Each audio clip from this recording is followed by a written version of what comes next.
And we're back again for day 2, and fair play to Nathan Lyon and Brendan Doggett for lasting half an hour against the England Quicks. But they've only managed to reduce the deficit to 40 runs after the first inning. It was a crazy first day. We saw 19 wickets go yesterday. And today, well, just the one has fallen so far in the first half an hour. But things will really change now with Mitch Starc having the ball in his hands here after a 7-for in the first innings. He will be absolutely fired up. No break for the bowlers here. They bowled yesterday, they'll have to bowl today again. So they'll have to show their athleticism and their fitness and conditioning, as Zach Crawley and Ben Duckett, who really struggled in the first innings. Zach Crawley lasted all of 6 deliveries against Mitch Starc. Has to do better this time, with England looking to stretch their lead to a healthy total, which should make it difficult for the Aussies. Well, Crawley 4 years ago was dismissed on the very first ball of the Ashes. This time around, he lasted 5 more deliveries, but the result was in the end the same. Going out for a duck, as Mitch Starc, fire in hand, mentality absolutely top, ready to go here. Well, the first ball after the tail enders for the Aussies lasted a good half an hour, and we are all but set for the start of the third innings. England with the second. It's Mitch Starc's hat-trick ball after the first innings. Here he goes to Crawley, first up. Full delivery, and it's a watchful leave. Really good pace there by Mitch Starc. 142 Ks, first up, breathing fire. Well, Zach Crawley needs runs. He desperately needs runs this time. He cannot afford to have a poor series here. There's been a lot of chatter regarding his place in the squad. Alongside Ben Duckett, they need to form a partnership here to just get England towards a bit of safe waters early on. Easier said than done, considering how well the Pacers bowled, especially Starc. He's going to be the key man for England to try and navigate. Here's Starc. Fuller delivery, looks to punch that. Nicely done. Trying to get the meat of the bat early on. He needs to find those areas of the bat as quickly as possible, because he'll be feeling the pressure. Make no mistake about it. The lack of runs, especially at the top of the order, with Ollie Pope struggling as well at number 3. Fair play to Pope for scoring 46 in the first innings. But they'll need somebody, someone to hold one end at least. Is that going to be Ben Duckett this time? Because he's one to know to play longer innings. He is run hungry, but hasn't gotten off to the best start here. Neither of any of the Ashes, the England batsmen rather. Only Harry Brooks scoring a 50 in the first innings. Mitchell Starc. Close seam position here. Wants that ball to tail in here to Zach Crawley. Another watchful leave. Look at the carry that Mitchell Starc is extracting from the pitch here. That ball was really travelling at 143 Ks.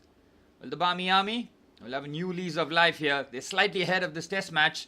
They wouldn't have expected that to happen after their nightmare first innings. But the Aussies, fortunately for the English, were even worse with the bat. But I think the way that the England was bowled were just tremendous, man. Going with no spin, 5 seam bowlers. Ben Stokes picking up 5 after his late introduction after tea. Starc again trying to square up Crawley. Well negotiated in the first over.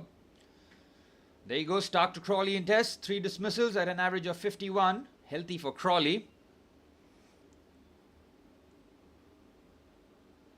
They do have a 40-run lead here, so this is all bonus time for the 2 openers. Just give them a good start and make sure that the likes of Root, Pope, Harry Brook are able to set a foundation for the chase.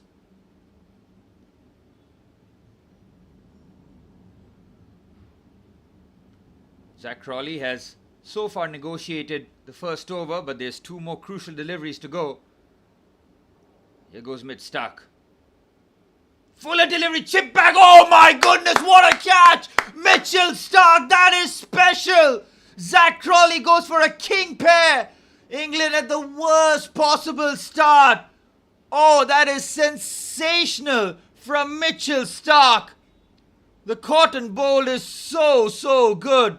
He had no right to get there. The big man goes low. And Zach Crawley gets dismissed for a duck in both innings. A nightmare start for Zach Crawley. Chips that back. That is brilliant from Mitchell Starc. 8 wickets in the match already. And he's just getting started in the second innings. That is very tentative from Zach Crawley. Outrageous athleticism there by Mitch Starc. A man 6'5" with the follow through has no business moving in that fashion.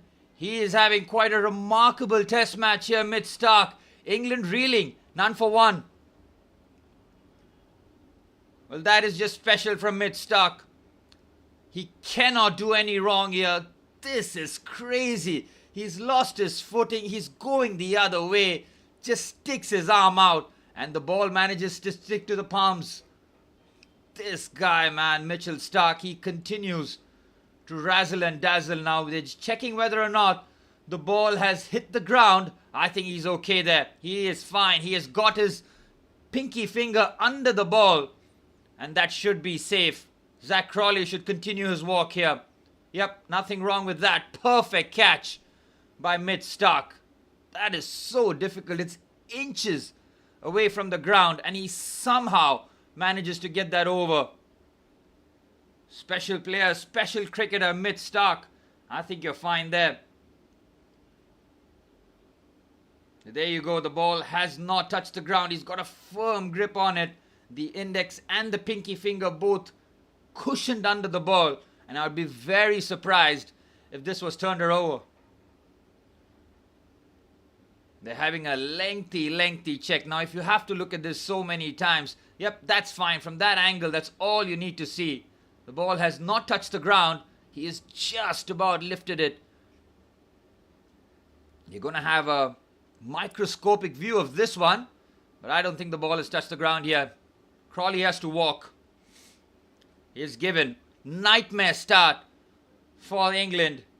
Well, they would have felt that with a lead of 40 runs, the two players could go out there and get a few extra. But Zach Crawley, who lasted 6 deliveries in the first innings, lasts just 5 in the second. Nightmare start to the Ashes for the big opener. Zach Crawley dismissed for a duck. England none for one. Mitch Starc has 8 wickets in the test match already. This is getting out of hand from an England point of view. Ben Duckett is not happy with something here, as Ollie Pope is quickly back here. He would have expected to put his feet up for a bit more, but there's absolutely no time to rest. What a catch, man, that is from Mitch Starc. No right to get there. 6'5", off balance, going the other way, and somehow getting the ball to stick. Remarkable athleticism, age 35, from Australia's premier bowler. No Josh Hazlewood, no Pat Cummins. No problem for Australia. Mitch Starc, you can only tip your hat here, as Ollie Pope, who scored 46 in the first innings, is now under pressure as Mitch Starc breathing fire here. Final delivery of the first over, and he looks to just clip the leg stump. 143 Ks to end what has been an eventful first over. After 1 over, it's none for one. England on the ropes early on.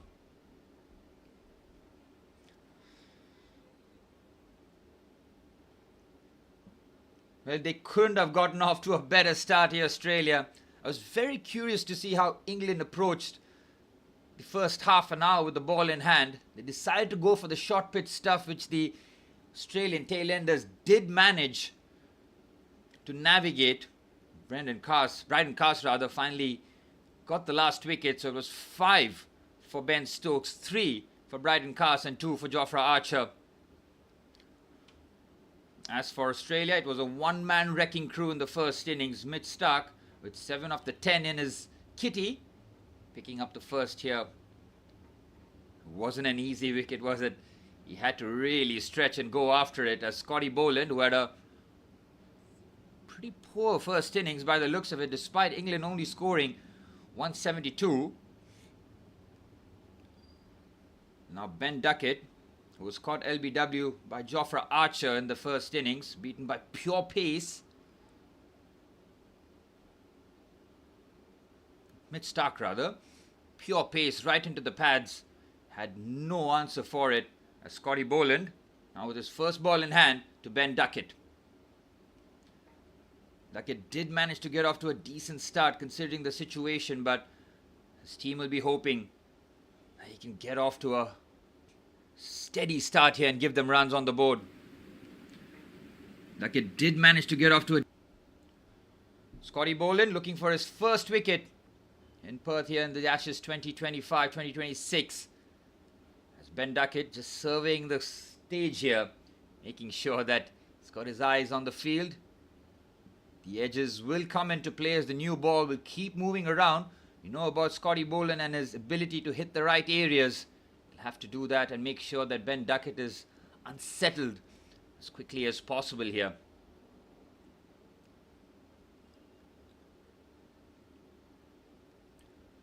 A bit of a lengthy stoppage before Boland can go out there and express himself. He'll be fired up. He'll know that he could have done a lot better than he did in the first innings. 3 slips and a gully.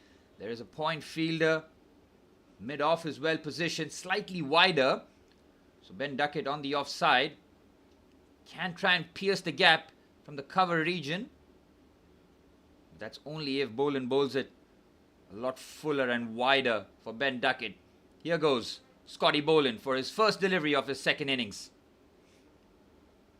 Oh, that leapt up the pitch there. That's got a bit of spice still. Ben Duckett getting struck on the glove there.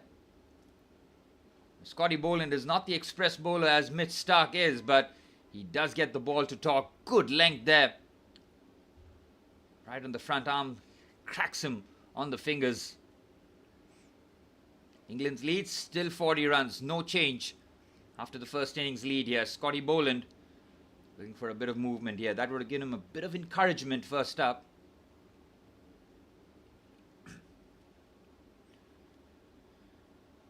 And Ben Duckett know that his wicket is the crucial one here.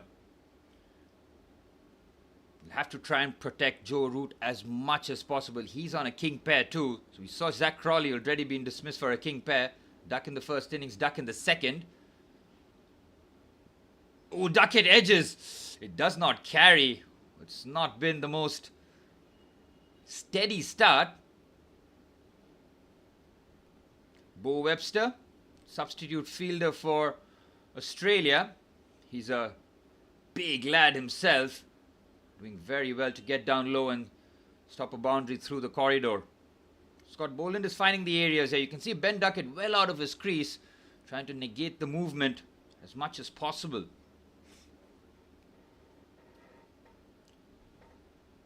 Troubling times here for England already, just trying to find some sort of a rhythm here.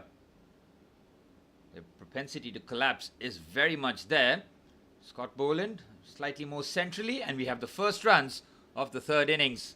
Ben Duckett just shifts it onto the onside for a single. Off the mark. Doesn't waste too much time as England's lead now, 41.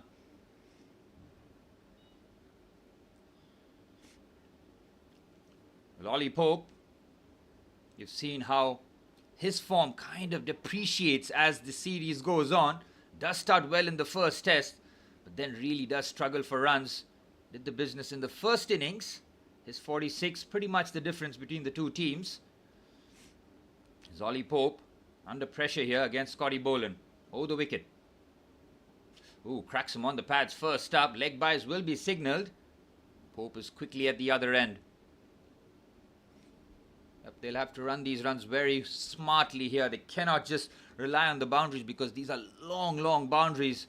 We saw a lot of shots being caught just before the ropes and players running 3 and even 4 on a couple of occasions.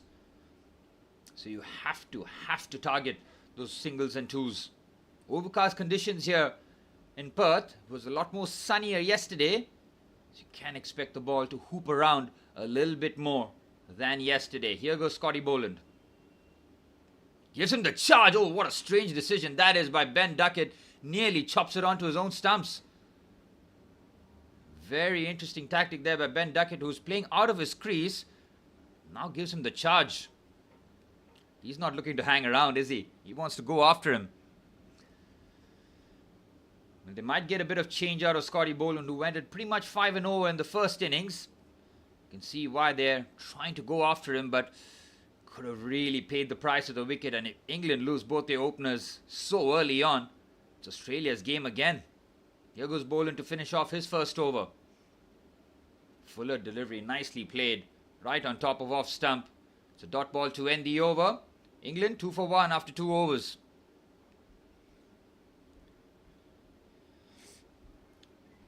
Well, if you're Zach Crawley, what are you thinking in the change room? That's your test match pretty much done. There's no way you can affect it unless you're on the field and you take a couple of brilliant catches. But talk about a terrible start to the Ashes. Zach Crawley's... I mean, you could see from a lot of, I think, fan talk that Zach Crawley, they felt shouldn't have been on the store. He has scored runs and he does give you good starts because he plays in that aggressive brand. But when you don't score runs, a lot of questions will be asked. And will England be forced to make the change so early on as the second test? Because they know that the likes of Hazelwood and Pat Cummins are still to be loaded. Mid-Stark with his second over, a successful first. Now bowling at the new batsman, Ollie Pope. Nicely bowled, looking for that quick single again. No chance this time. And Stark consistently bowling at over 140 Ks here. No rest whatsoever. Bowled his heart out yesterday. And today, he's had to be stripped and ready for action again. So that's how quickly this test match has been moving. Are we going to see a result by maybe tomorrow tea time? It's very much possible. It all depends on how well England negotiate the early stages here. Hasn't been good so far. They've lost Crawley and Duckett gave the charge and nearly an inside edge to his stumps. Could have made it a whole lot worse. But here goes Mid-Stark. Fuller delivery is getting the ball with the in-swinger. That is a beauty from Mid-Stark. Ollie Pope happy to get some bat on it and get off strike. Superb bowling again there by Mid-Stark. The in-swinger. Look at the seam presentation. He starts that. Where does he start this one? He's got the whip. Beautiful. Look at that. That's textbook in swing. And the thick inside edge gets away from him. Beautiful bowling there by Mid-Stark. Just showing his variety and what he's all about. Ollie Pope, a bit of a shake of the head. Gets to the other end. Survives. Stark to Duckett in tests. He's got him out 4 times. An average of 24.5. Stark now to Duckett. Left armer to left armer. Again, he's getting the ball to really move there. Stark wants Ben Duckett to get forward. Duckett does not leave too many balls, so the invitation to go forward will be presented by Stark on multiple occasions, that's for sure. To try and get something from the outside edge to the slips. And see whether or not he varies his length here. Or does he go with those fuller deliveries, inviting Duckett forward? Packed house here in Perth. Not a single empty seat by the looks of it. Beautiful view here from the top of the stadium. As Stark, halfway through his over, goes again, edged! And it doesn't carry. It's between third slip and gully. It's a very fortuitous boundary. England will take it, but they are living on the edge. We talked about Ben Duckett wanting to get forward. He does get forward. The edge is produced. And he is so lucky. No fourth slip in place. Stark produces a wicket-taking delivery, but it's a boundary instead. Well, Cam Green and Gully could have adjusted his position, but they're keeping the 3 slips and the gully. Ben Duckett has led a charmed life so far. An inside edge and now an outside edge. Stark again with the full delivery, crunches that through the covers. That is a good shot there by Ben Duckett. Again, doesn't have the legs to reach the boundary, but a couple of runs comfortably for the opener. He'll be feeling a whole lot better after middling that. England now lead by 49. They have the upper hand. I think somewhere between 225 and 250 would be a magnificent score on this pitch. That could have been a no ball. Mid-Stark might have just gotten his heel.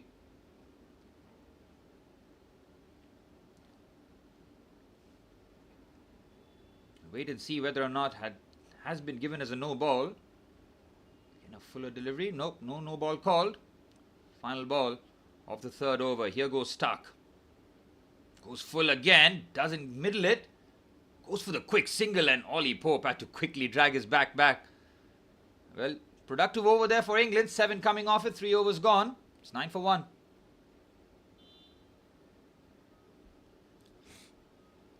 Yep, England just starting to settle down now.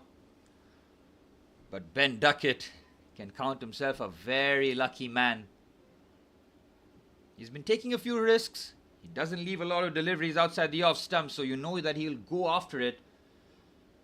And that's where the Aussie bowlers have to be a lot more wiser here. Just bring that length back, maybe a touch. Scotty Boland back in the attack. None for 1 after his first over. He's got Ollie Pope exactly where he wants him. Again, 3 slips and a gully. Point, mid-on, mid-off. Short mid-wicket, all there. Now moving on to mid-wicket now. Inviting the drive here, Scotty Boland. Watchful defence there by Ollie Pope. Well, will we see Bazball in full effect here under pressure? Will England decide to alter their approach, or will they go with what they know? I'm sure Brendan McCullum would have told them to just navigate the new ball. The first 5 overs, Zach Crawley couldn't do that. Ollie Pope will be tasked to keep Ben Duckett some company here. England a run away from a 50-run lead in the third innings. Here goes Boland. Fuller delivery, watchful leave there by Pope. Again, he's tempting him forward. Really like that length from Scotty Boland. He's inviting him forward. Pope doesn't take the bait. 1 of 6 deliveries. Duckett, on the other hand, has had a bit more success, despite living on the edge.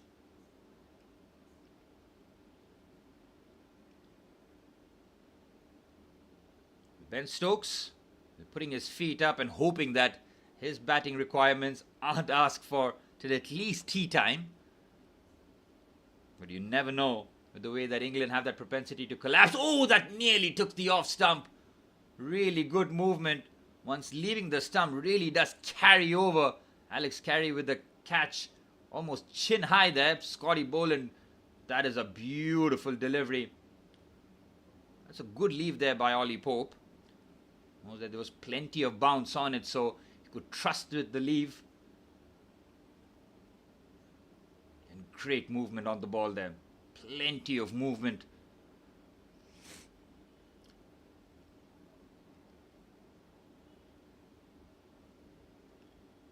Halfway through the over, no success for England. Here goes Boland. That one off the pads, flicked away, nicely done. Should be an easy couple, maybe even 3 here. That is well tucked away by Ollie Pope past square leg. Should get 3. And they get there quite comfortably in the end. Ollie Pope off and running. As I mentioned before, the boundaries are difficult to come by with these long boundaries, so you have to run those 2s and 3s every opportunity you get. Nicely worked there by Ollie Pope. Gets into position quickly, understands that there's a bit more bounce here, gets on top of it, negotiates that past square leg.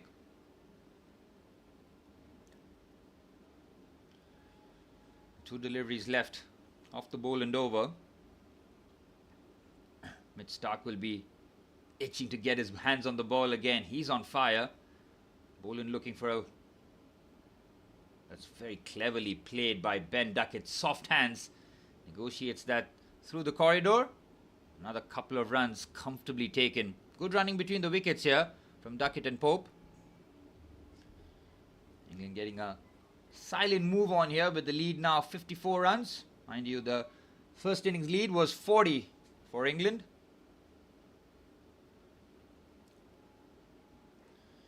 Scott Boland, no success in this test match so far with a wicket. Still hunting. He'll know that in the second innings, his line and length and his ability to hit the right areas will come into play here. Final delivery of Boland's over. He gives him the charge, another thick outside edge. Passes the slip area with elevation and races away to the boundary. A fortuitous over here for Ben Duckett, but he'll absolutely take that. 9 runs coming off that over. Scotty Boland being charged there by Ben Duckett, and he gets a boundary to end the over. 18 for 1, as England are very much on the front foot here. Well, absolutely fair play to them, knowing that they cannot hang about too much because there is a wicket, a ball rather, with the name on it. So you can see why they're taking this aggressive approach. Duckett is 13 of 11 deliveries under pressure. Boland once again going for runs. None for 10 after his 2 overs. England's lead has quickly moved on to 58 now. This is a good period here for England. It's 3 overs since Mitch Starc picked up a wicket. Here he goes. Mitch Starc to Ollie Pope. Full delivery, my goodness. Ollie Pope has gone chasing after it. It was full and wide. Pope was just trying to get some bat on it and try and get that through the gully and point region for a boundary, but that is a risky tactic there. You can see Starc trying to bowl a lot fuller here. You know that he wants to invite Duckett forward. Is that going to be the same strategy with Ollie Pope? We'll wait and see. The first one was a lot fuller. Does he drag his length back in the second, or does he go with the plan here to keep inviting Pope forward? Still 3 slips and a gully. Here's Starc. Oh, beautiful shot there through the covers. Again, should be a couple of runs easy. England are motoring along very smoothly here. Ben Stokes will be very happy with the way that Pope and Duckett have just led this mini fight back after finding themselves in a difficult position after the first over. Could have very easily gone pear-shaped. Instead, Pope and Duckett have been very solid here.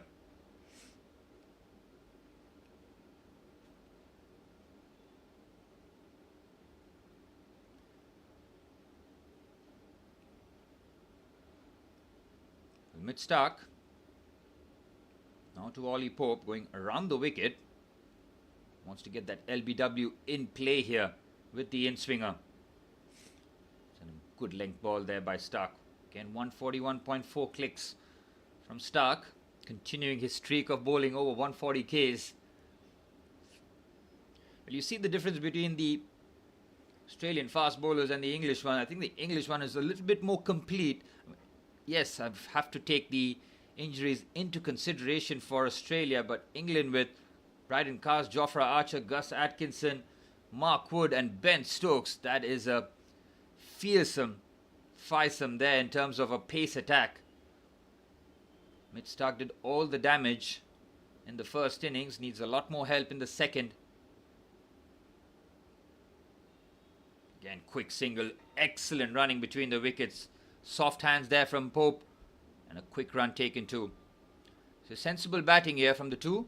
It's not all about the boundaries, but also those quick singles. Look at the lead. It's just starting to climb up now. 61 already.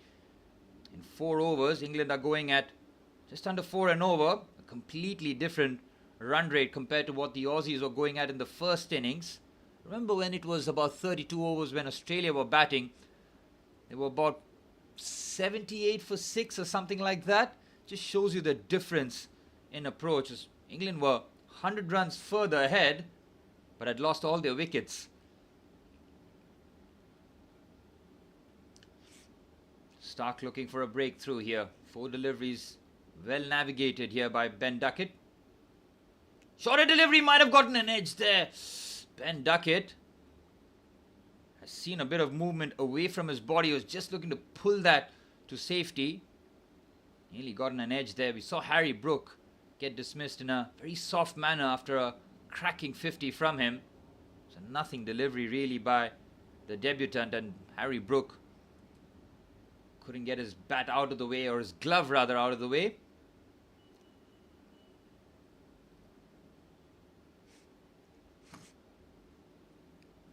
After a successful first over, Mitch Starc has had no success in the next two, but still got a delivery here to Ben Duckett. 13 of 12 for the diminutive opener.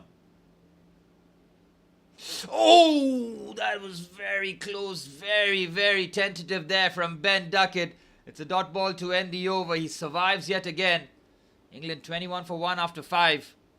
Well, there was a bit of width on offer and he thought about slashing at it and decides to withdraw his bat at a very last moment. Nearly getting an under edge there on that occasion. He's been living dangerously here, Ben Duckett. A few chances helping his way. Look at that. That is very responsible there by Ben Duckett. Just dangling his bat outside off stump, hoping to get some sort of connection on it. Well, Duckett survives. Which brings Pope back on strike here. Scotty Boland bowling his third over.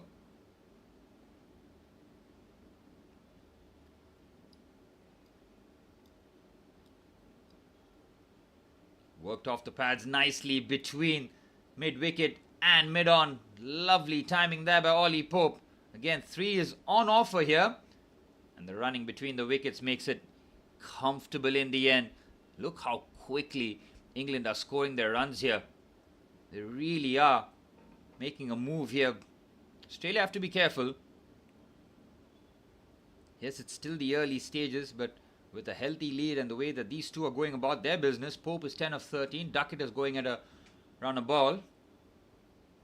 Again, it's been slightly risk-free cricket.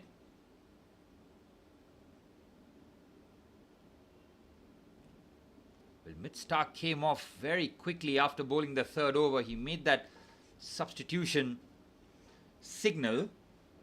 We'll wait and see how long he's on the sidelines here.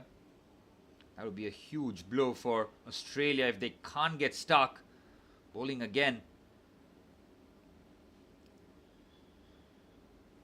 Scotty Boland going for runs in the first innings and in the second too. See Cam Green at gully and Bo Webster in third slip, two massive individuals.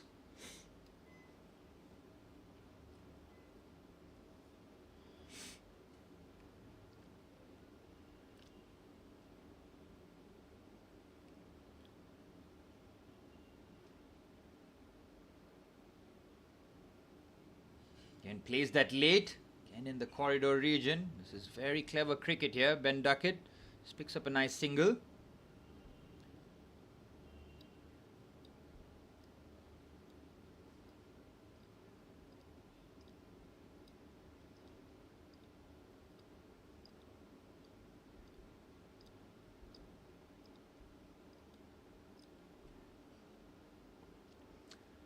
Again, looking for any sort of movement here just to help their cause.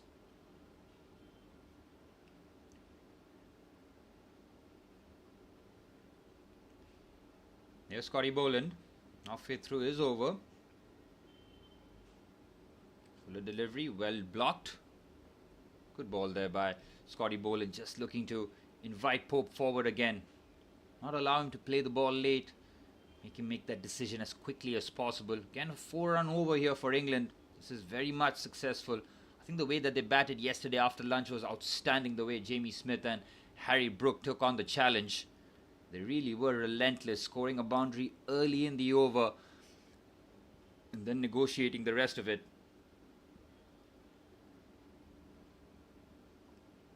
Boland looking for an edge here.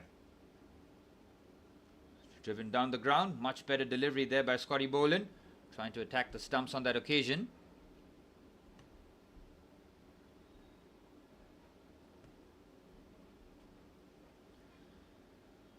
Well, England after that early wobble are very much settled in now. They are looking a lot more comfortable. Ollie Pope and Ben Duckett both in double figures. England's lead at 65 now. Knowing that it's been a low scoring match. 150 plus lead could help in their favour here. Boland looking to finish off his third over. And well negotiated, calmly played, beautifully done this. Quick single to end the over. 6 overs gone. It's 26 for 1.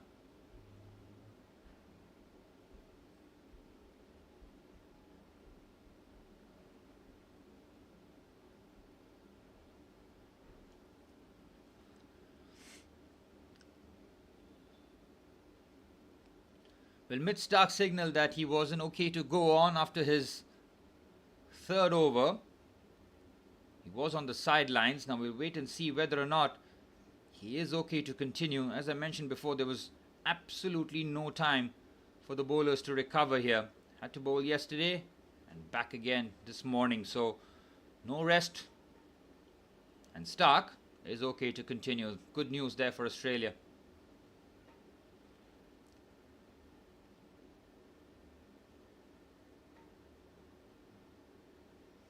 Stark 3 overs, 1 for 10.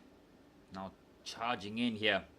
Looking to break open this pair. Fuller delivery. Looks to slash at it. Straight to the fielder at point there. Now Mid-Stark have to get a bit more variation here. You can see that he's going around the wicket to the right-hander. He's trying to get that LBW in play. Trying to keep Pope as compact as possible and not be willing to free his arms.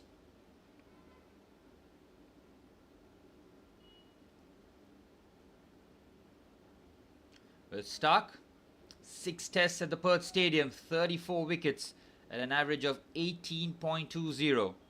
Absolutely ludicrous stats there for Mid-Stark. Again, you can see them trying to fire that into the pads. It's a very obvious tactic here from Mid-Stark. He's also going to try and get a couple of balls to leave the right-hander. We saw Ollie Pope with a full and wide delivery try and chase after it. This time he brings his length back, attacking the thigh pad of Ollie Pope. He's been steady. 46 in the first innings, 11 of 18 in the second. Just what they needed from their experienced number 3 after Zach Crawley failed to trouble the score in either inning. Stark is pretty much averaging 6 wickets a test in this very stadium. It's almost like tailor-made for him.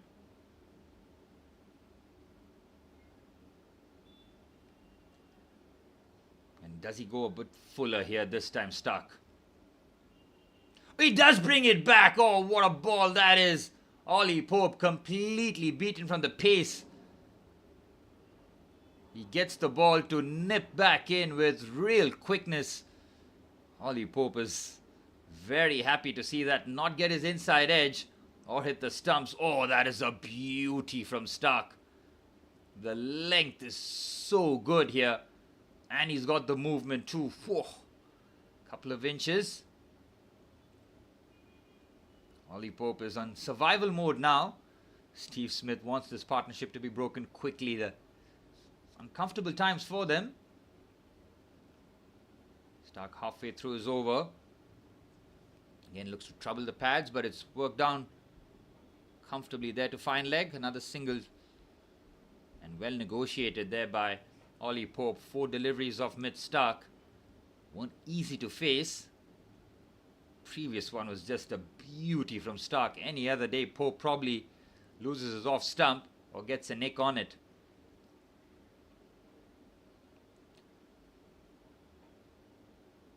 And expecting one of those deliveries to be full. Now whether or not Stark decides to use it, we'll wait and see. He's still got 2 deliveries left in this over.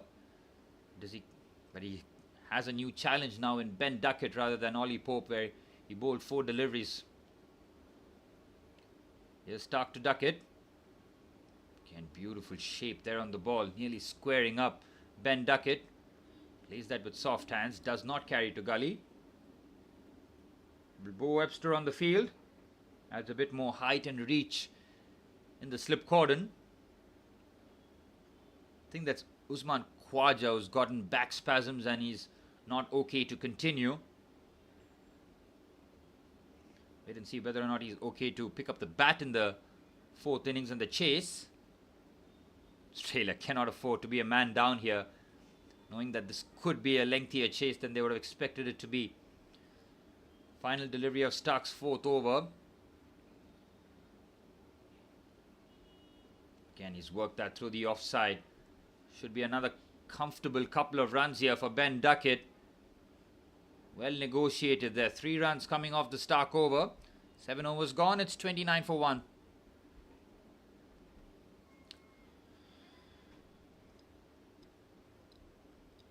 Well, it's 67 now, the lead for England. They would not have expected a 40-run lead after the end of the first innings, but that's how well the quicks bowl for England. 5 for Ben Stokes, 3 for Brydon Carson, 2 for Jofra Archer early on.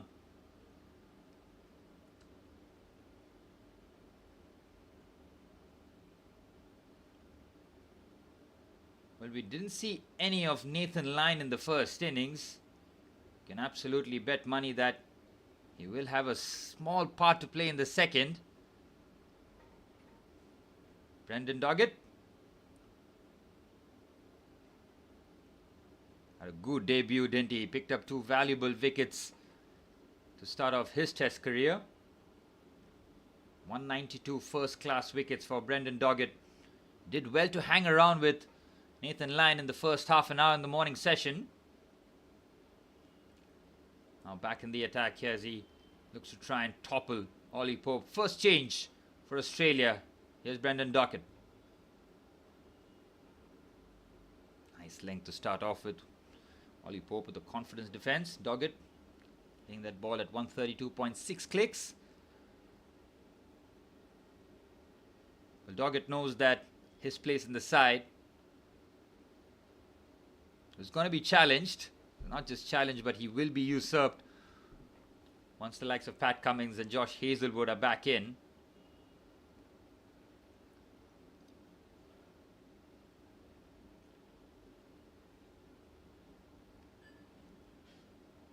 Doggett to Pope. Width on offer, slashes that, but away from the point fielder. Again, a couple of runs on easy offer. They could get 3-2 here. Comfortably run there. The threes just keep pouring along here for England. They are making a rapid movement here. 32, the lead now 72 already. The threes and the twos keep flowing. Australia not able to stop this one. Ooh, there's a bit of a side strain there for Nathan Lyon by the looks of it. He is wincing in pain. Might be that hip region. Yep, he is holding it. He is looking in discomfort. They haven't had to use his services in the first innings, but they've been hoping that in the second would get his hands on the ball and try and weave some magic.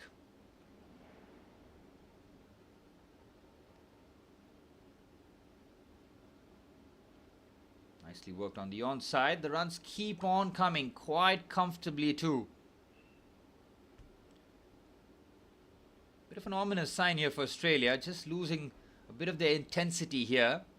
Almost feels like it's Mitch Starc who's going to make things happen, and other than that, with Scotty Boland and Brendan Doggett, there is an opportunity for the England batsmen to get a score here. Pope on 14, Duckett 17 of 18 deliveries. Doggett has already gone for 4 as Nathan Lyon is just testing his mobility in the hip region. That's a good delivery there by Doggett. Aiming for the top of off stump. Again, not very quick.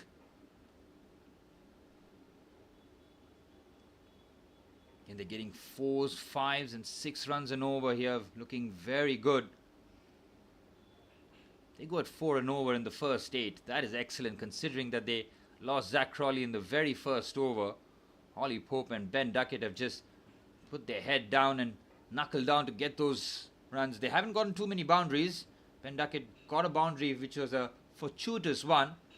Other than that, it's been all about the 2s and 3s. Slashes it through the point.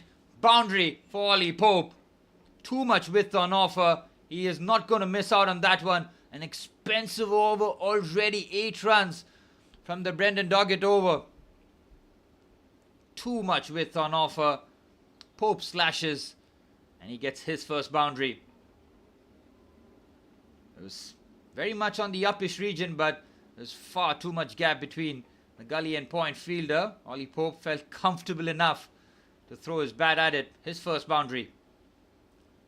He'll be feeling a whole lot more comfortable here as Doggett finishes his first over with a watchful defense there by Pope. 8 runs off the Doggett over. 8 overs gone is 37 for 1. Well, England are going at nearly 5 and over here. Continuing their first class batting here in terms of accelerating with the run rate. A 40-run lead and now nearly 40 runs themselves. Finding themselves in a good position already here. Joe Root, Harry Brook, Ben Stokes, Jamie Smith, Gus Atkinson, all to come for England. They do bat deep, and that depth will be tested here.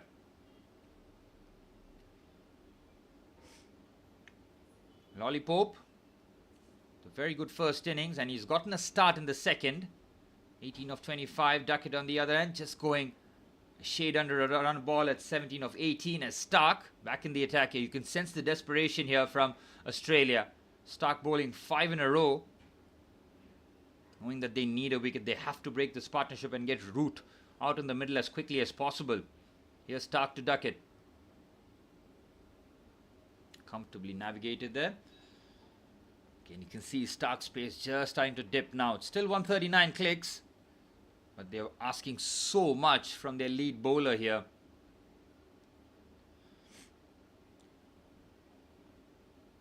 You can see the distances between the players. Second and third slips about 6 meters, and it's almost like 2 gullies. Know that Duckett will look to try and take on anything fuller. He will look to slash and get his front foot forward. Here's Stark to Duckett. Fuller delivery. Again, he works that very well through the point region. Just gets a single. And this is very good stuff, this from England. They keep the scoreboard moving. No maiden overs. First one, we feel that it's just one of those ones where Zach Crawley just cannot buy a run in this test match. Pope and Duckett, on the other hand, have looked mighty solid here. 45 deliveries between the pair. 36 runs off the bat. Stark, after bowling his third over, went off the field momentarily. He was back soon after. Scotty Boland has been taken off as first change. We saw Doggett back in the attack for the first time as Stark looking for a wicket. Full delivery. He's tempted Pope forward. That's the kind of delivery, and that's the discipline needed from Ollie Pope. He cannot go chasing after anything that's wide and full, because yes, he wants the runs, but it is such a risky tactic if you don't get it right. Look at that. He is not playing in the shape. Completely abandons any sort of discipline. He's pretty much almost going after the wide line there. That's how far his bat was. Stark knows that that's the bit of encouragement. Invite the batsman forward. Here's Stark. Oh, beauty. That is a good delivery. Again, extracting something extra from the surface. 140 clicks that time from mid Stark. But England's tactic can be quite simplified here. Negotiate Stark and then go after the other bowlers. See that Scotty Boland hasn't caused England any sort of problems. Brendan Doggett went for 8 runs in the first. So England know that there are definitely target regions here. That they don't have to really go after mid Stark. Seems that Usman Khwaja is back on the field here. Is Bo Webster off? Nathan Lyon is still there, so I think Usman Khwaja is back on the field. See the previous delivery, cracking Ollie Pope on the bicep. That's well played on the back foot this time. No risk cricket needed against mid Stark from England's point of view. Just continue negotiating this phase. Make sure that the risk element is completely cut out. And if Stark gets you with a beauty, you can put your hands up and say fair play. He's gotten 8 wickets in the test match already. Well, England lasted 32 overs in the first innings. They're doing a whole lot better in the second here. Looking to wrap up the 9th over. Cam Green also hoping that the ball gets tossed to him at some point. He was the one who picked up Ollie Pope in the first innings. Here's Stark to finish off his 5th. Fuller delivery again. Pope takes the bait, and he's so fortunate he doesn't get an outside edge. That is a very loose shot there by Ollie Pope, but once again he survives. 9 over gone. It's 38 for 1. Well, on a couple of occasions, Mitch Stark has tempted Ollie Pope forward with a full delivery. On both occasions, he took the bait. He's so fortunate that he doesn't get an edge on either one of those deliveries. Well, Duckett and Pope with a 38-run partnership of 49 deliveries, giving England the start that they were hoping that Crawley and Duckett would have given them. But they'll take it so far. A valuable partnership. Partnerships have been very rare in this test match. 50-run partnership would be an anomaly. Here's Doggett back in the attack. Nearly squaring up Ben Duckett. Another quick single taken. The run in between the wickets continues to be elite as they get overthrows too. 2 runs. Pressure on the Aussies now. Well, 40 on the board for England after a 40-run lead that they obtained in the first innings. Steve Smith just scratching his chin here now, looking for any sort of inspiration going his way. He was comfortably in, Ollie Pope. Steve Smith with a shake of the head. Since the first over, it's been all England so far. Lead now at 80. Here's Doggett to Duckett.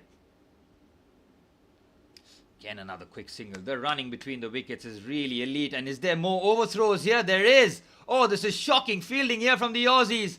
They conceded an overthrow in the first delivery, and now it's 4 overthrows as 5 runs have just like that been added on. The pressure is very much on the Aussies, and that all comes from England's running between the wickets. Weatherald on debut did not trouble the scoring, and again it's a needless throw as he's comfortably in.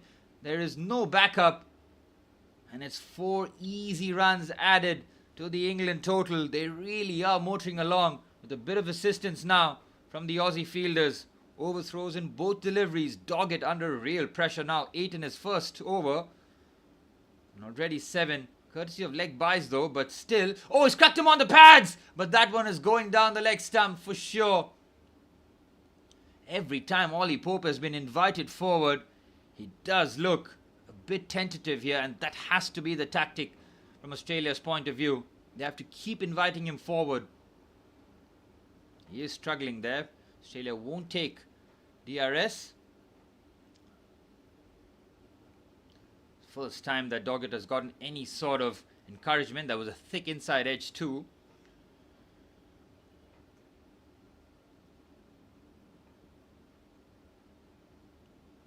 It's been an eventful over already. Width on offer. Creams that through the cover region.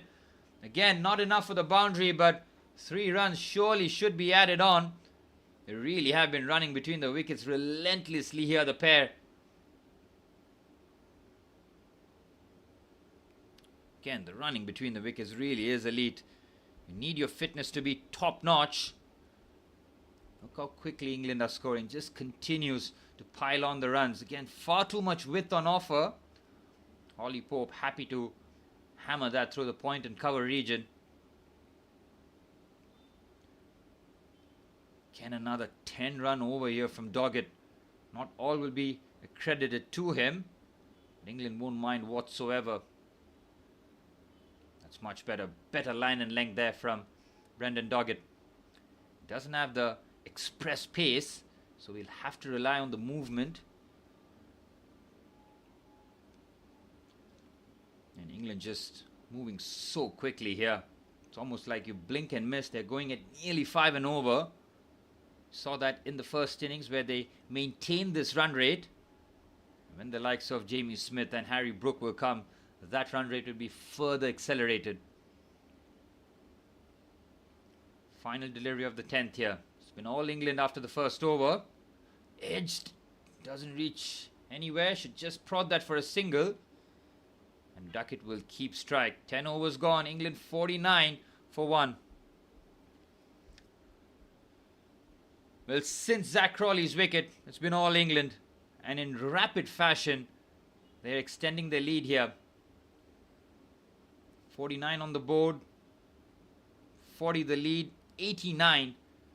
All ready for Australia to have a look after struggling in the first innings where they only mustered 132. The pitch isn't doing as much as it did in the first day, but it has settled down a touch. There is still some movement and need some elite bowling to try and dismiss the pair here. Duckett and Pope both on 21 here. Scott Boland back in the attack.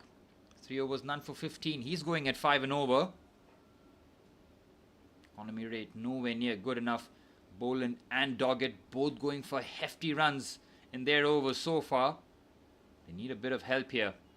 Cam Green could be introduced. They could throw a bit of spanner in the works and introduce Nathan Lyon, because nothing has worked so far in the 9 overs since picking up Zach Crawley. Here's Boland as Duckett with a lot more confidence, looking to take on Scotty Boland. Gives him the charge, almost follows him with the ball, but manages to get a quick single, and the 50 comes up for England. The morning session has been fairly productive for them. They've gotten it in very quick time too. Duckett getting struck on the gloves. It's a painful one on the fingers.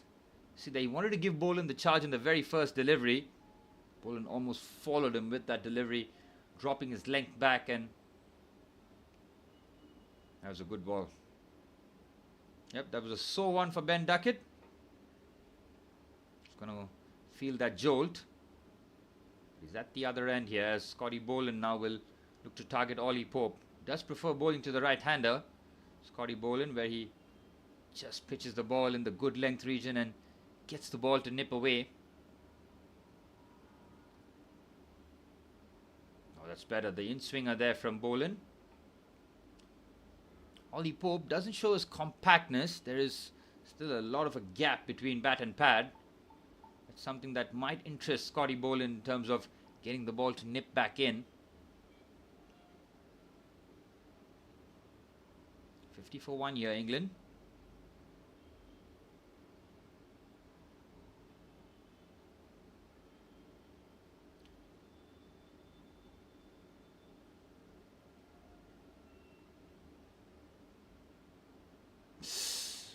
Ooh, he's tempted Pope forward again. Pope has looked very dodgy on the front foot here.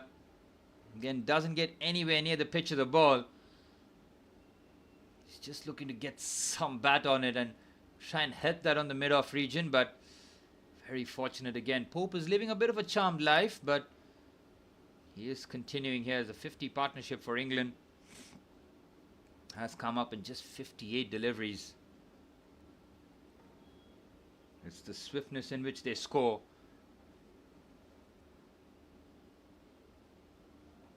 Better there from Boland, trying to attack the body on that occasion.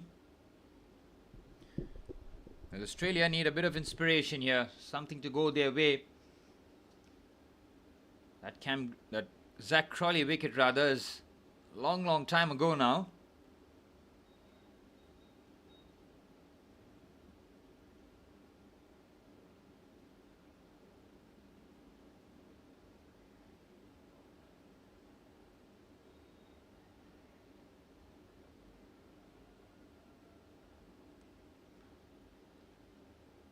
Better over this from Scotty Boland.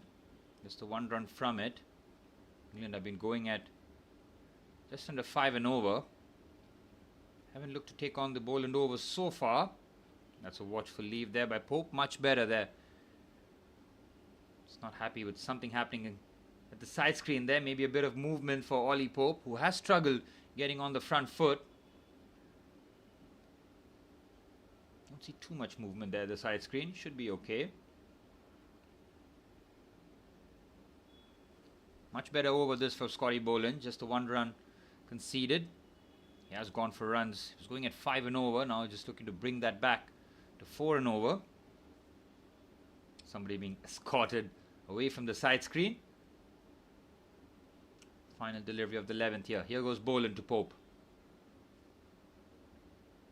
And comfortably negotiated on the onside. And he'll keep strike. 2 runs of the Boland over. 11 gone. It's 51 for 1. Looking all England's way here in the second innings. The lead is very close to the 100 run mark already in this first session here. England have Australia right where they want them here. It's all about piling on the runs and giving something Australia will find very difficult to chase down.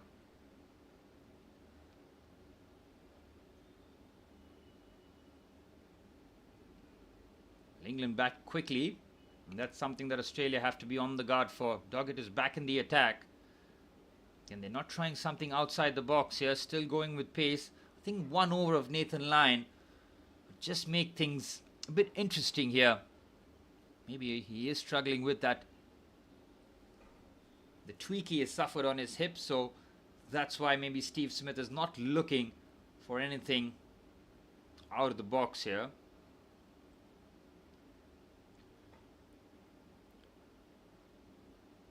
Ollie Pope in the first innings was dismissed with a full delivery that cracked into his pads.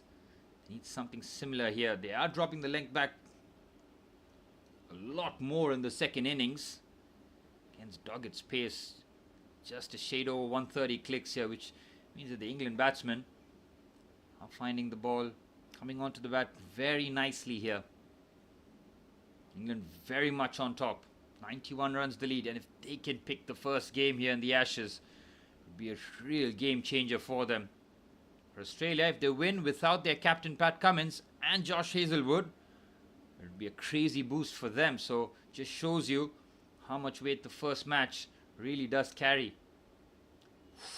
Good delivery there from Doggett. Pope is just looking very tentative outside off stump.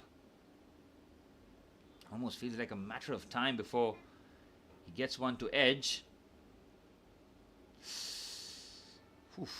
That is very close. Very, very close. Ollie Pope will be slightly disappointed with the way that he's seen himself being beaten on multiple occasions. 22 of 38, still very good.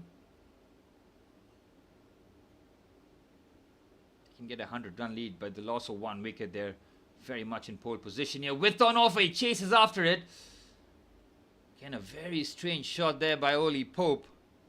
He'll get a single from Ollie Pope outside the off stump. That is where the money is for Australia when they are bowling to Ollie Pope. He has looked very tentative. He's been beaten on a couple of occasions. A few tentative shots. Need to keep inviting him forward. Duckett on the other hand, after that nervy start, he really has settled in and has given nothing to the bowlers.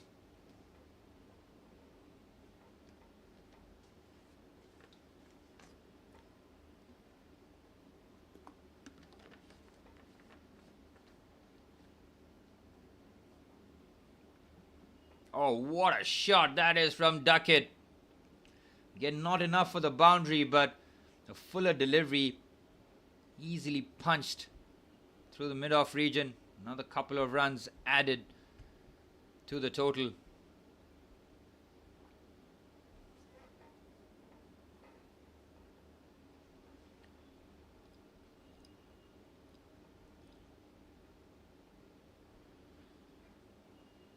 And no success whatsoever since the first over. Australia finding it very difficult to dismiss the pair of Pope and Duckett. Fuller delivery, well defended there by Ben Duckett. Just taking their foot off the gas here slightly. The England players, they know that they've done the damage already. Got 54 on the board.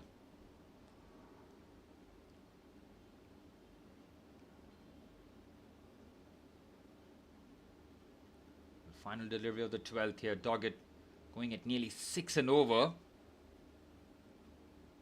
That is something that has to be eradicated as quickly as possible. Going after Doggett and Boland has worked in their favour. And that one down the leg side. It's a dot ball to end the over. 12 gone. It's 54 for 1.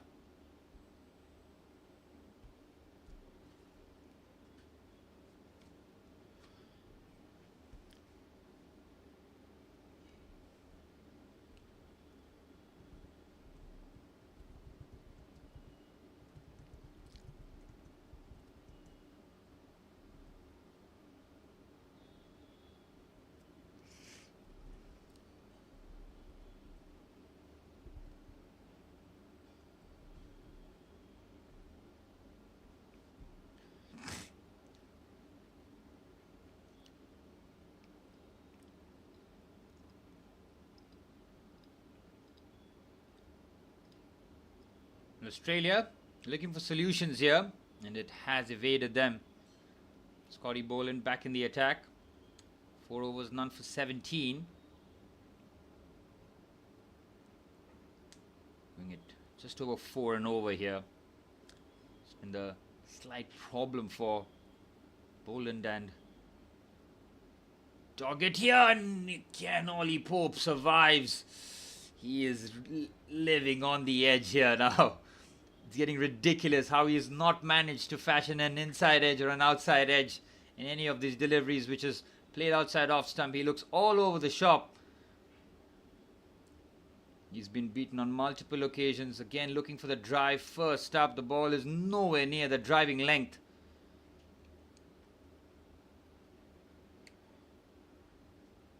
Plenty of encouragement here. It almost feels like Ollie Pope is living on the edge. Living dangerously. That's a watchful leave. Crawley's wicket. Felt like a long time ago.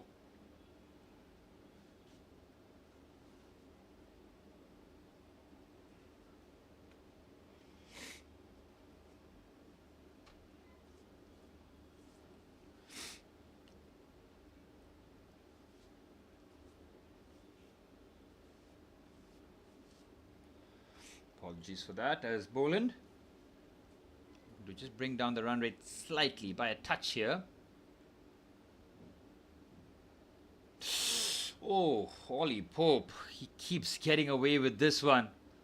Wry smile in the face of Steve Smith. He knows that Ollie Pope is living on the edge. He is so fortunate. Once again beaten. He is not judging the length whatsoever. He's trying to get on that front foot. Yep, nowhere near. Complete misjudgment of the length. Scotty Boland getting closer and closer. The outswinger perfectly pitched. And what does Ollie Pope do here? Does he look to attack? Just stay in the shape here. 2 slips in a gully for Boland. And a watchful leave there. Boland just brings his length back, and Pope with a watchful leave. Taking no chances here, England.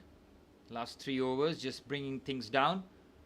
They've got the runs on the board. They've got a healthy lead. 94 on the board here. After that first innings deficit created by Australia. Not many would have predicted that after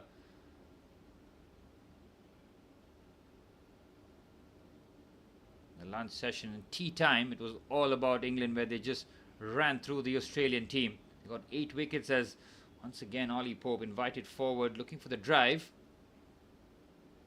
Dot ball. This is a good over this from Scotty Boland. 5 dots on the trot.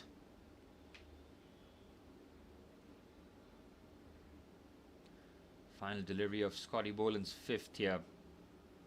And just feels like England are far too comfortable with Boland and Brendan Doggett.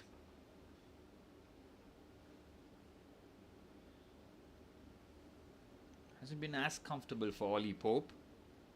Suddenly just been slowed down now. 23 of 44 deliveries. Duckett still going at a good clip. Final delivery of Boland's over. Risky leave there by Ollie Pope, but he survives. It's a maiden over. 13 overs gone. It's 54 for 1. Australia were with a very slow over rate in the first innings. So what, 23 overs before lunch?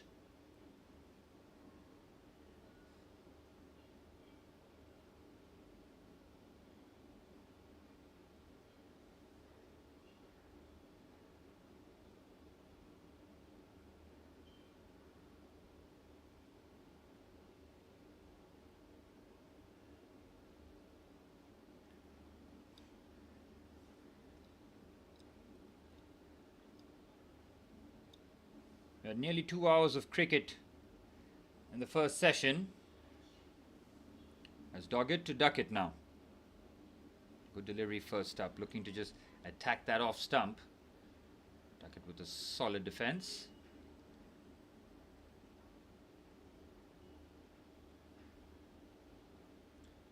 Well, England will be looking for a lead anywhere over the 100 run mark into the lunch session is job well done for them. Very much on top here. Australia need a flurry of wickets.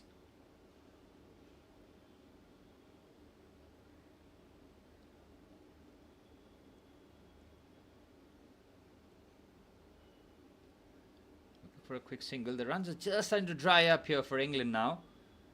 As long as they preserve their wickets, there's still so much time left in the test match. There's literally no hurry. On day 2, Nathan Lyon just getting warmed up here a little bit. Whether or not he's expecting himself to get an opportunity just before lunch to have a couple of overs, we'll wait and see. Duckett 24 of 30.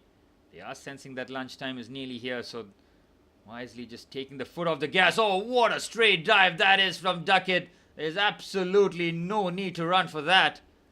That was crisp, right down the middle of the bat. And a welcome boundary there for England. Just taking the foot off the gas the last 3 overs. Doggett pitches that up. And Ben Duckett offers the full face of the blade straight down the ground. That is an awesome shot. Just to push. Uses the pace of the ball to his advantage. And nicely caresses that.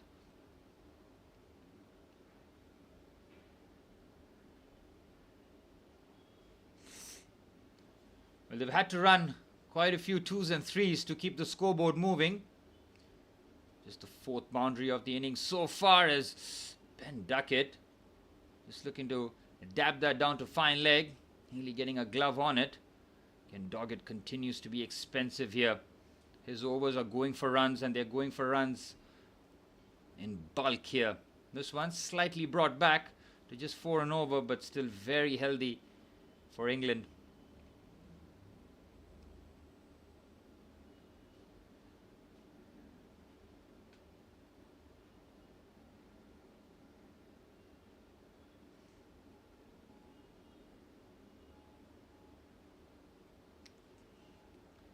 Comfortable leave there by Ben Duckett. 28 of 32 deliveries.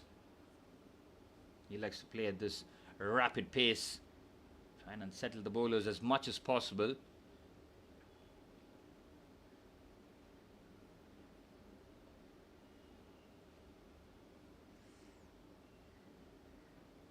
The graphics really are elite, aren't they? Cricket Australia going above and beyond in terms of educating the public. That's what the broadcast is all about. Fuller delivery. Duckett tempted forward, nearly getting the edge. That's the first time that Doggett has properly beaten Duckett. But again, it's an over that England navigates successfully. 14 overs gone. It's 58 for 1.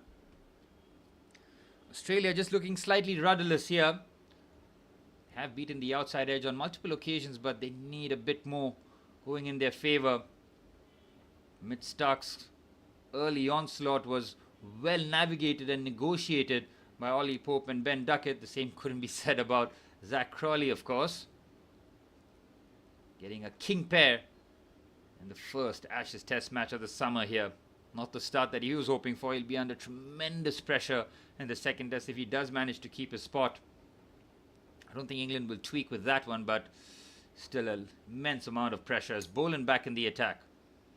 Now giving Mid-Stark a bit of a rest here. Might see him after the lunch period.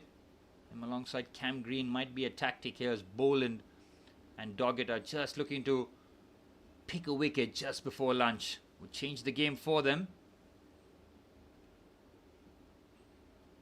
His first spell really did go for runs. 3 overs, none for 15. In the second, he's brought things back. Just the 2 runs conceded by Scotty Boland.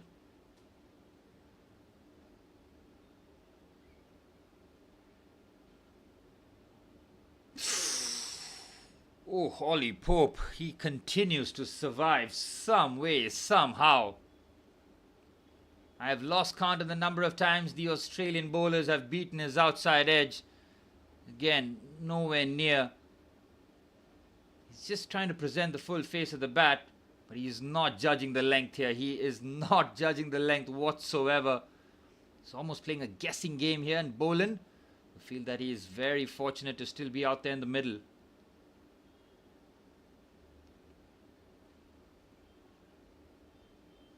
Fuller delivery, punch down the ground again. Good fielding there by Mitch Starc. Out there in mid-on, saves a certain boundary. Last thing they'll want Mitch Starc is to do something acrobatic and hurt himself in the process. Almost feels like their bowling lineup hinges on Mitch Starc's ability to get quick wickets here. I had to pull out an absolute crazy catch to get rid of Zach Crawley. Just played that tentative push back, which fell straight back to Mitch Starc, who had to take an outstanding grab of his own bowling. Off balance, moving the other direction, somehow shifts his weight and manages to keep his fingers under the ball. It's a tremendous catch. England lead by 99 now. Oh, that was a nothing shot there by Ben Duckett. He's gone chasing after that wide outside off stump. They're going to get some bat on it. Another lazy shot there from Ben Duckett. Could have very easily left it, but we know that Ben Duckett does not like to leave the ball. Likes to get bat on ball as much as possible.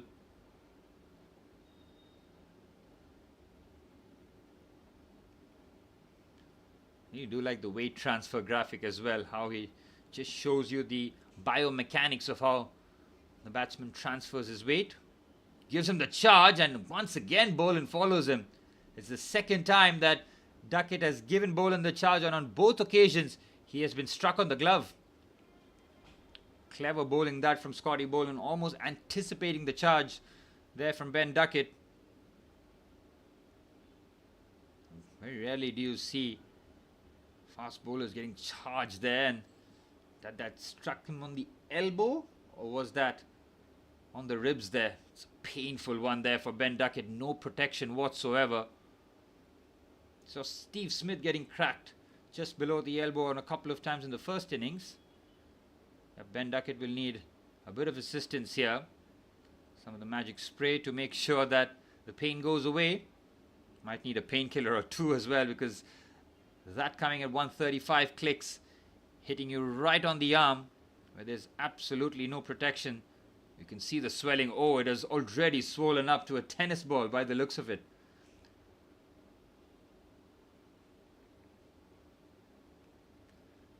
Well, the physio just making sure that the mobility, the grip strength all exists for Ben Duckett. Just over the elbow region there. Such a sore region to get hit there. Oof. And no arm guard there for Ben Duckett. Yep, exactly where Steve Smith was struck. Just below the elbow. That is so painful. No arm guard, nothing whatsoever to cushion the blow. Ben Duckett is a tough cookie, but he'll have to absorb the pain. That one would have sent shockwaves down his body, and almost must be questioning himself as to why he has given Scotty Boland the charge on 2 occasions.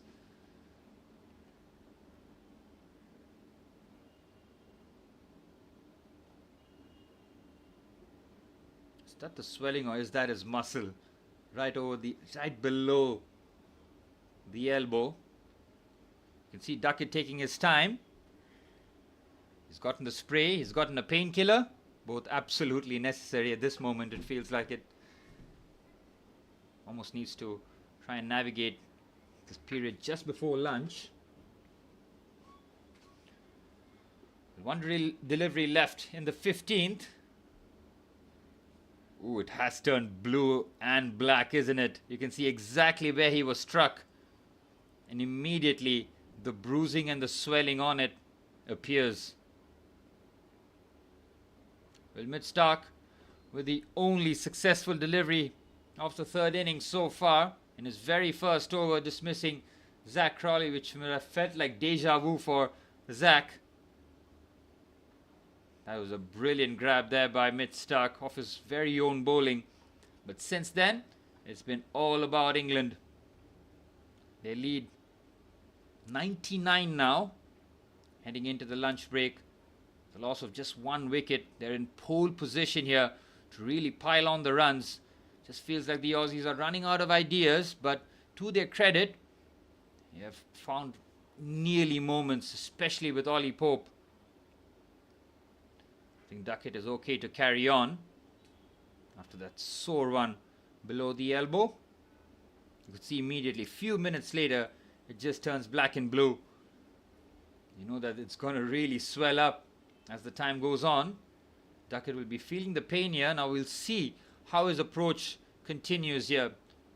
Does he look to just bat his way out of this trouble by hitting out the bowlers, or does he just look to knuckle down and stay in at final delivery of the 15th?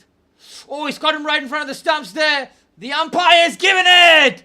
And after a lengthy stoppage, after Duckett's injury, in the very next delivery, Scotty Boland gets him. I'm sure that Duckett might challenge this review, and he does. He is going nowhere. He feels that there is a height issue here. Oh, this could be a massive, massive moment in the match. Just before the 15th over, there was such a lengthy stoppage. After that injury to Duckett, he's had to recalibrate. And he gets caught right in front of the stumps here. It's only the height that can save him here.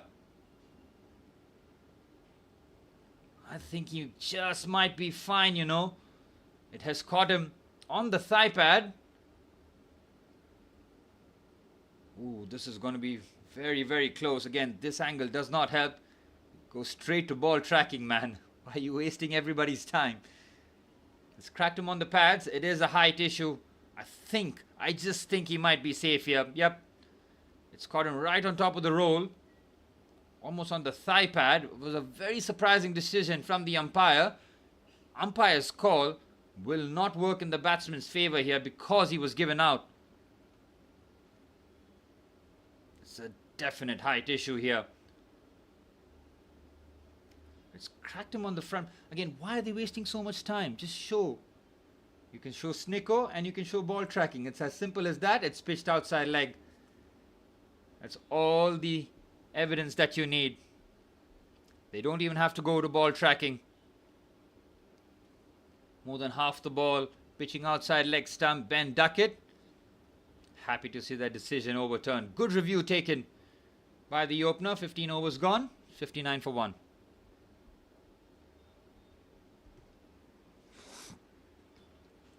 Well, a crazy few minutes there for Ben Duckett in England. Duckett got struck. There was a lengthy stoppage. And that would be that in terms of the first session being navigated by the England pair. After Zach Crawley got dismissed for a king pair, England managing to skittle out Australia in the first half an hour. And since then, it's been all about England heading into lunch with a 99-run lead. Ollie Pope, 24 of 48. Ben Duckett, 28 of 37 deliveries. Mitch Starc with 8 wickets in the match so far. They need another massive performance from Mitch Starc because it's been all England ever since then. Duckett surviving in the final delivery before lunch. His review being successful after being given out. The ball pitching outside the line from the leg stump region. And Duckett survives. We're into day 2 lunch, where 21 wickets in the match has already fallen. England 59 for 1 after 15 overs. And we'll be back after the lunch break. The pitch looks a lot more batter friendly, but I think Ollie Pope has really ridden his luck on multiple occasions in the second innings.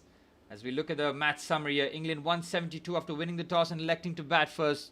Brooke with 52, Pope with 46, Starc 7 for 58. Australia in response, just the 132 runs. Ben Stokes with a heroic effort after tea time yesterday, 5 for 23 in 6 overs. After Carey and Green scores 20 runs each, and Duckett and Ollie Pope navigating the first session successfully in day 2. Well, I'll be back after the lunch break. It's been thoroughly enjoyable viewing here. England very much on the front foot. Australia under pressure. They need to find solutions aside from Mitch Starc because it's been all Starc that has been tested to try and score the runs. That is nowhere near enough. They have to go on for a bit more of a attacking way. Can we see Nathan Lyon introduced as quickly as possible in the second session? But we'll wait and see. I'll see you guys after the lunch break. Get some food myself.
Well, we're back underway after the lunch period. Cam Green introduced for the first time. England comfortable since losing Zach Crawley. They need a moment of inspiration here, the Aussies. Nothing has gone in their favour since Zach Crawley got dismissed. And now it's an opportunity to bring it back here. They have to go out there and pick wickets, because if they could be in a really troublesome time. As Cam Green, first ball after lunch. Oh, nearly gets the outside edge first up. Well, how many times have we seen this from Ollie Pope?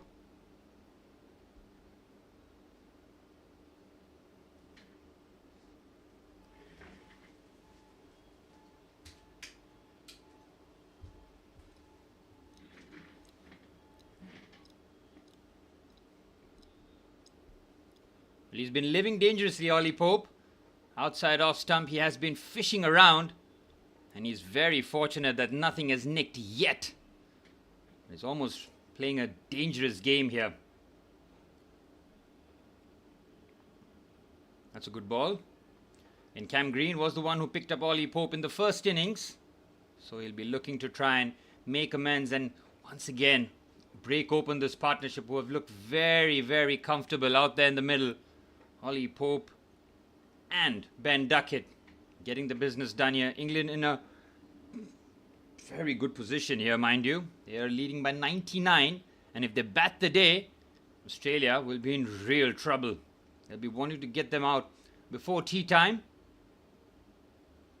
Width on offer, slash as well. The first boundary after lunch comes off the bat of Ollie Pope. Far too loose there from Cam Green. Width on offer. And now the lead is in excess of 100. 103 the lead. England well on top. Far too much width there. Cuts well with elevation. And then finding the boundary rope. Far too loose. Well, this is where the Aussies cannot take their eyes off the prize. England score quickly. They'll be scoring at 4 to 5 runs and over. And that's a very quick single taken. Excellent cricket here from the two. They get the quick single after the boundary. Once again now, Australia finding themselves in an uncomfortable territory now. Partnership 64 of 89 deliveries. Just the tonic needed after Zach Crawley got dismissed in the very first over.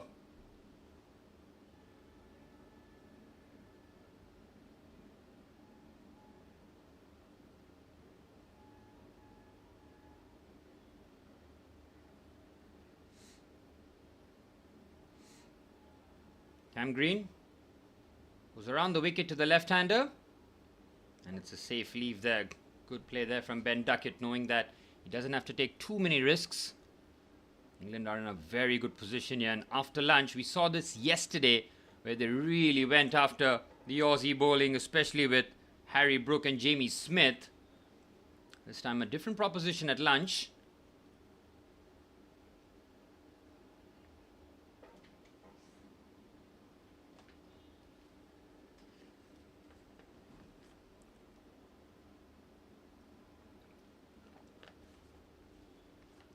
Final delivery over, and it's watchfully punched down. 5 runs off the over straight after lunch. England 64 for 1.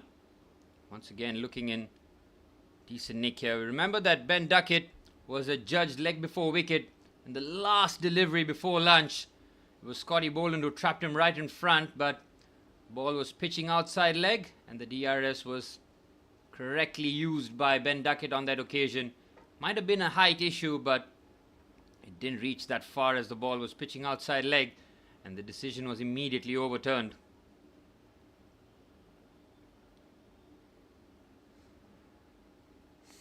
Now Scotty Boland back in the attack. His first spell was expensive. 15 runs in the first 3 overs, and in the next 3 just conceding 3 runs. So good comeback from Scotty Boland. Well, wickets are the key here. See that Ollie Pope has been beaten on multiple occasions outside the off stump. England lead by 104 here. This is uncomfortable territory here for Australia, because if England score quick, They almost feel like deer in headlights. Here's Boland for his first over after lunch to Ollie Pope. Worked off the pads. Another quick single being taken.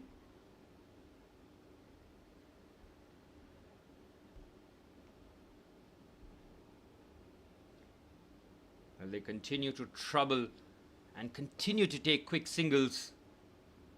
Yep, there's Scotty Boland's 2 spells. The first one, 5 and over. The second one, going just a run and over.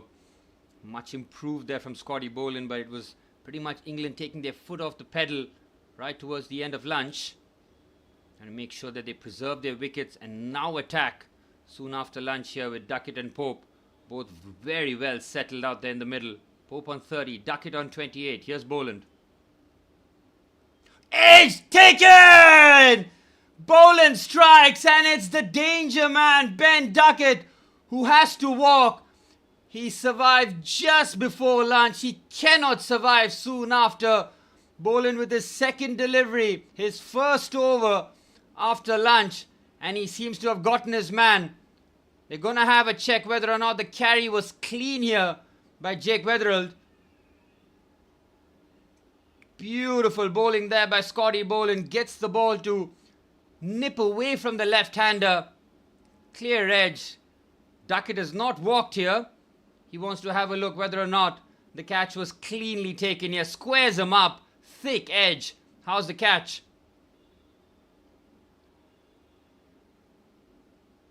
Oh, there's absolutely no problems with the catch. Fingers under the ball. It's the skipper that takes the big wicket, and Australia are now back in the game. Yep, that's textbook slip fielding there from the Australian skipper. Getting his fingers under the ball for a clean take. Scotty Boland gets his man. You would have felt that Ben Duckett was living on the edge just before lunch, but straight after, England lose their second opener. Duckett departs soon after, not getting a big score again after getting a start. He has to walk for 28. England, 65 for 2.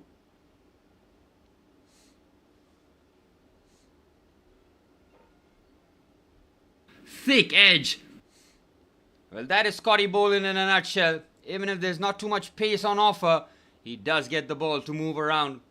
And now England are in a situation where the Aussies will feel that they have to swarm all over the England batsmen here.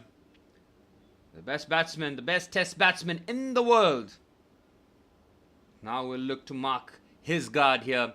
Scored a duck in the first innings. Not many have predicted that to happen.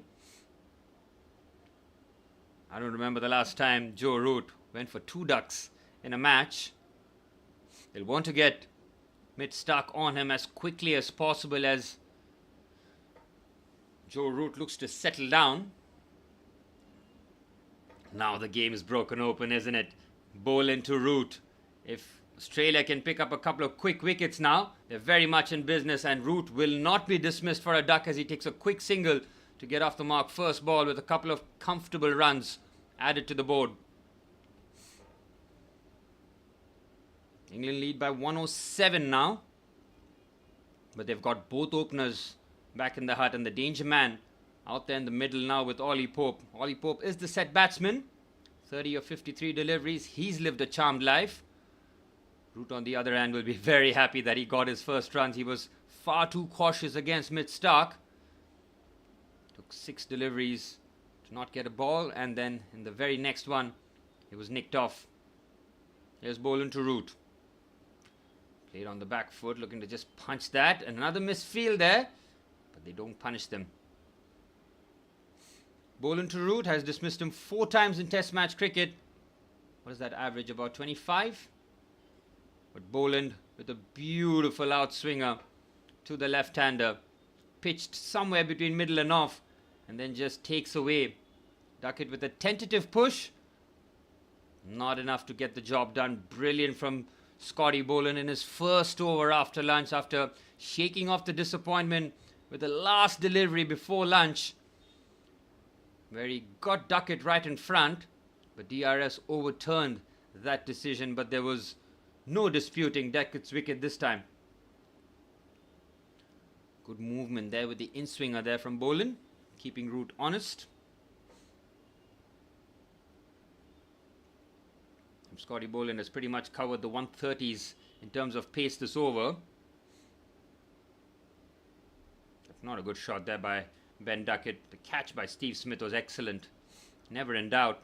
Slip fielding has been excellent. We saw Mitch Stark's catch off his own bowling, which was really an outstanding effort from the tall fast bowler.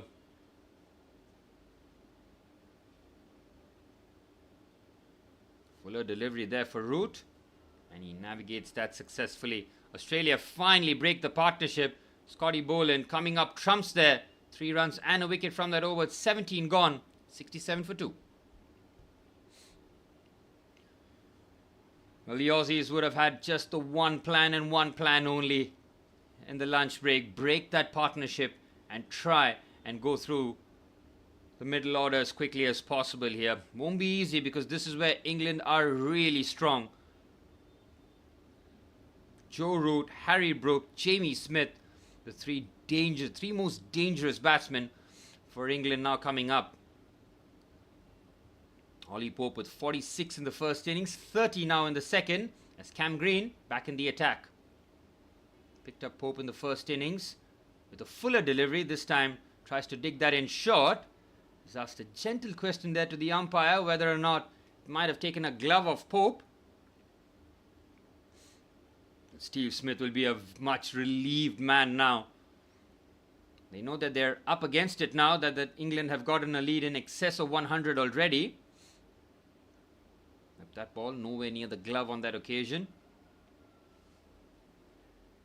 But Cam Green needs to try and be a bit more fuller. We've seen how Pope is struggling when he gets on the front foot looking to drive. Boland has adjusted his length very well to Ollie Pope. We'll see if Cam Green does the same. He goes Fuller and Pope with a lovely flick on the onside. Should be 3 runs on the board here.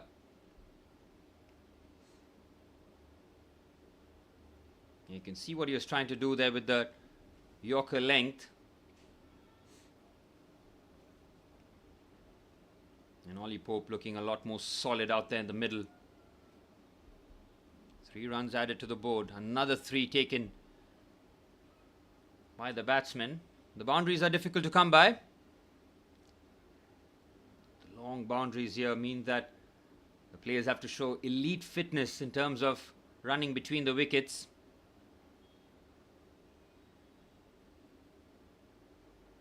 And that one down the leg side there by Cam Green.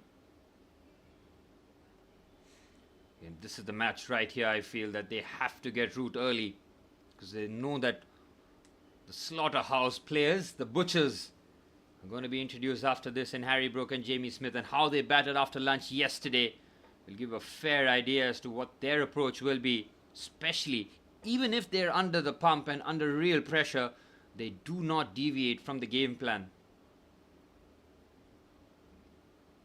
Scoring at just over 4 and over now after taking the foot off the gas before lunch. Joe Root watchfully defends.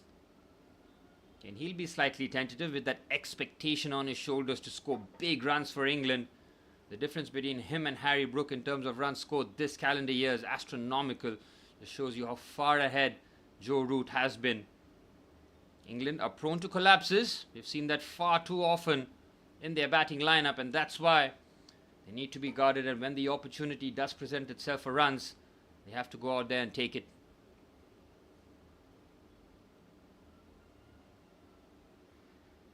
Cam Green's a short delivery, pulls that away. Joe Root, he's got that into the gap, and he gets his first boundary of the innings. Easy work there for Joe Root. The ball was pretty much waist-high for him. He pulls that disdainfully to the boundary rope. Cam Green trying to dig that shot. Easy pickings for Joe Root. He gets his first boundary. Yep, too easy. Far too easy there. Cam Green needs to put a lot more effort if he's to try and bounce out Joe Root. Oh, that's creamed through the covers, but again, not enough on it. Should just be a single to end the over. He'll keep strike, Joe Root is well on his way here. 18 overs gone. 75 for 2. 115 now the lead. Again, it's almost like you blink and you miss how quickly England score their runs.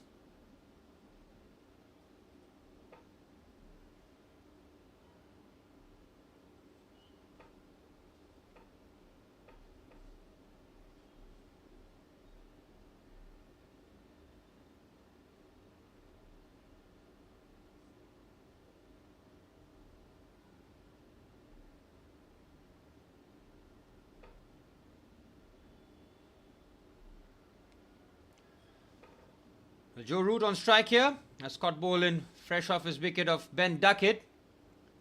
We look to try and dismiss England's ace in the pack here. Joe Root on strike, 7 of 8 deliveries. He's looked in good touch already. Again, knocks that for a quick single. Again, they look to hurry here. Running between the wickets has been excellent, but they just settle for a 1.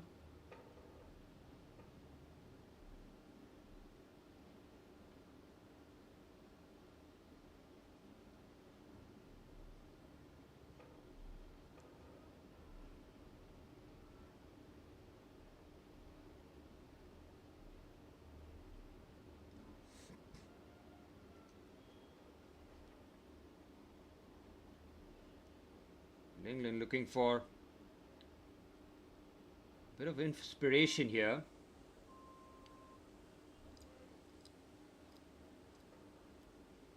Ollie Pope just looking to navigate. Oh, nearly gets the edge. Beautiful there from Scotty Boland.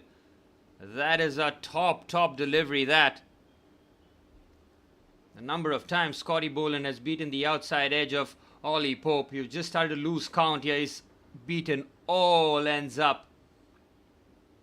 Lovely presentation of the seam, just nips away from the right-hander.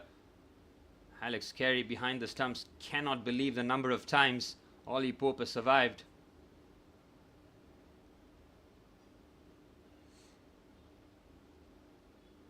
Fuller delivery, edge, and he's gone! Ollie Pope is gone too. Scotty Boland is on fire.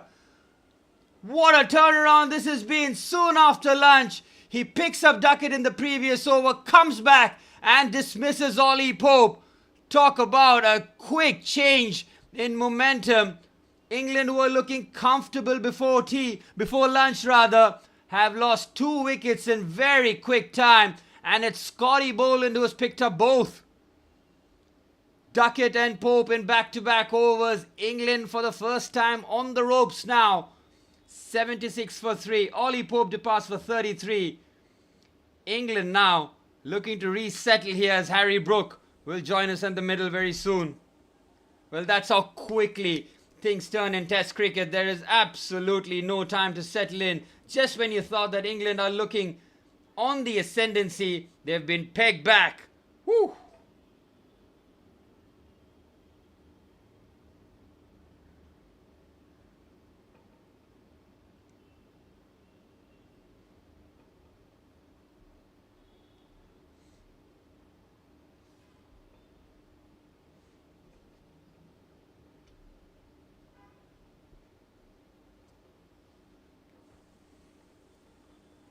Well, that's how quickly things turn in Test cricket. Supreme bowling by Scotty Boland, who was struggling yesterday and today. His first spell went for runs, but he brought things back in his second, and soon after lunch, he's been on fire. Now Harry Brook out there in the middle with England, looking for a bit more consistency and steadiness in the ship here. Harry Brook, 2,872 runs in 31 matches at an average of 57.44. 10 hundreds and 14 50s with the best of 317 runs for Harry Brook. Scored a 50, the only 50 in the match so far. Now they're in the middle, looking to make an impact here.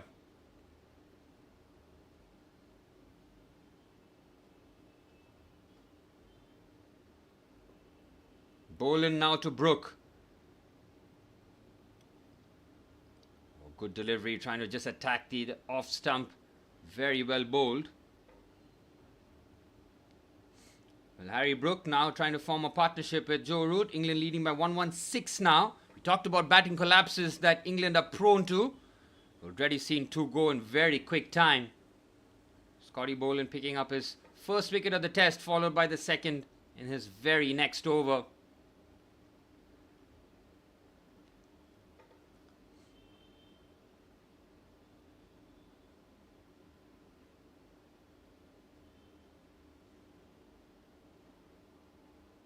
Good delivery, real pace there. Good fielding out there in gully. Cam Green well positioned as Harry Brook just looking to open the face of the blade and run it down to third man.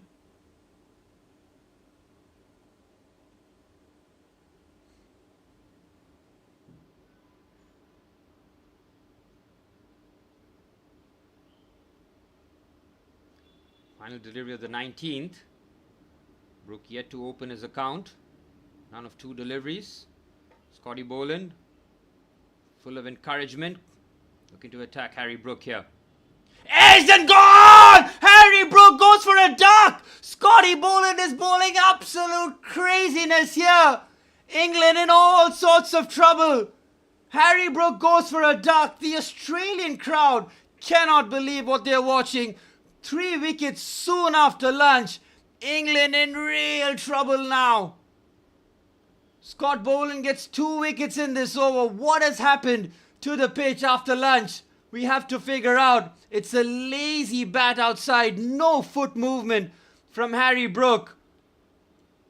Easy catch there for Usman Khwaja. Scotty Boland has 3 wickets in 2 overs. Harry Brook, after scoring a 50 in the first inning, goes for a duck. England reeling. How does this happen? How quickly things turn. Wow. Simply wow.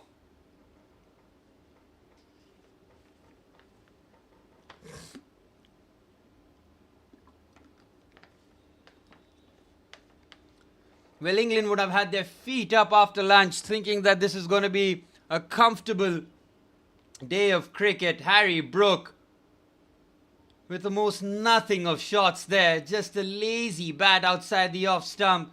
Scotty Boland has been on it since the lunchtime. The pitch suddenly has a bit more spice on it. It's not going to be Jamie Smith. It's Ben Stokes instead, who's walking out there in the middle. The left and right combination. Stokes has struggled with the bat. He has been unbelievable with the ball though. And now England need their skipper to dig in here. Ooh, if Australia can break this partnership early on, this game will switch on its head very quickly.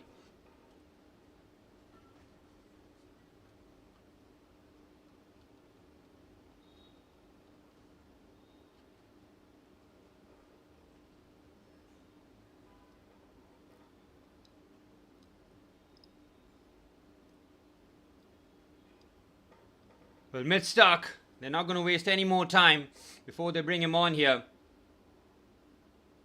5 overs, 1 for 13. Well, 3 overs on the trot. Took a little break and then came back with 2. And now he's got England's 2 main batsmen out there in the middle. Stark has got 8 wickets in the test match. He's got 3 slips and a gully, bowling to Joe Root. And he plays that late past the gully region. Should get a quick single. He was sent back, and rightfully so. It's almost like Stokes was in no rush to get to the other end. Keeps Root there. Now England will have to settle down here. They'll have to play almost anti-Baz ball here.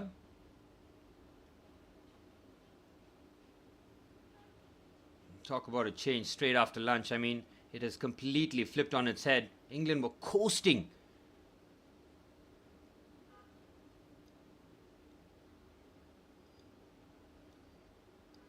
Here's Stark to Root. Oh, he's bowling! Mid-Stark gets Joe Root for the second time. He's played it on. England lose 4 wickets and we've barely played any time. After lunch, Mid-Stark gets his second. Joe Root has to depart. Look at the Australian terraces. There is an England collapse happening right in front of our very own eyes. Joe Root cannot escape the single digits here. He's played it on. 76 for 5. Mid-Stark immediately breaks through. Wow. This is the craziest game of Test match cricket you will ever see. A ridiculous first day. The second one, in terms of change in balance and change of momentum, is even crazier. Joe Root goes for 8. Stark gets him in the first and the second innings. Root has to walk. England, with half their side back in the change room, are 76 for 5 with a lead of 116.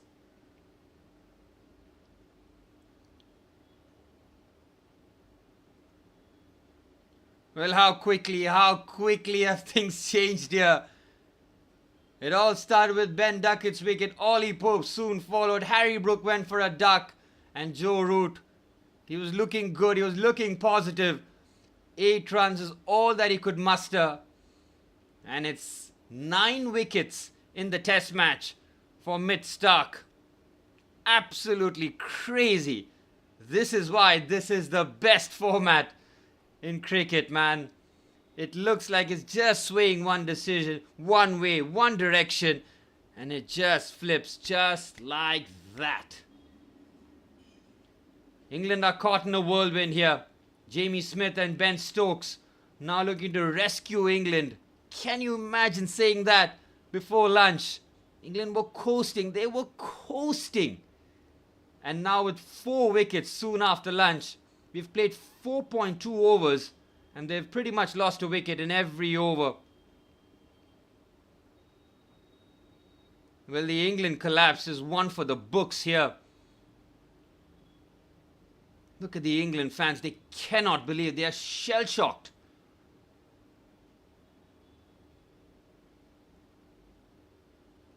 Here's Stark now to Smith. Oh, he's given him width there, inviting him forward. Jamie Smith does the wise decision and lets that go. And an excellent partnership with Harry Brook in the first innings. Now has to form a partnership with Stokes. 2 new batsmen at the crease here. 76 for 5 is exactly where the Aussies won the English. 116 the lead, but now it does not look comfortable. You're thinking that maybe England could bat the day. And now you ask the question, would they last the session? We know Jamie Smith plays in only one gear, and that is top speed. Oh, beautiful from Stark. Leaves the right-hander. Tempts Smith forward. A tentative push beats the outside edge. Stark is reinvigorated after that wicket. The scramble seam gets the ball to move away from the right-hander. Excellent bowling there by Mid-Stark. That is 76 for 5 now.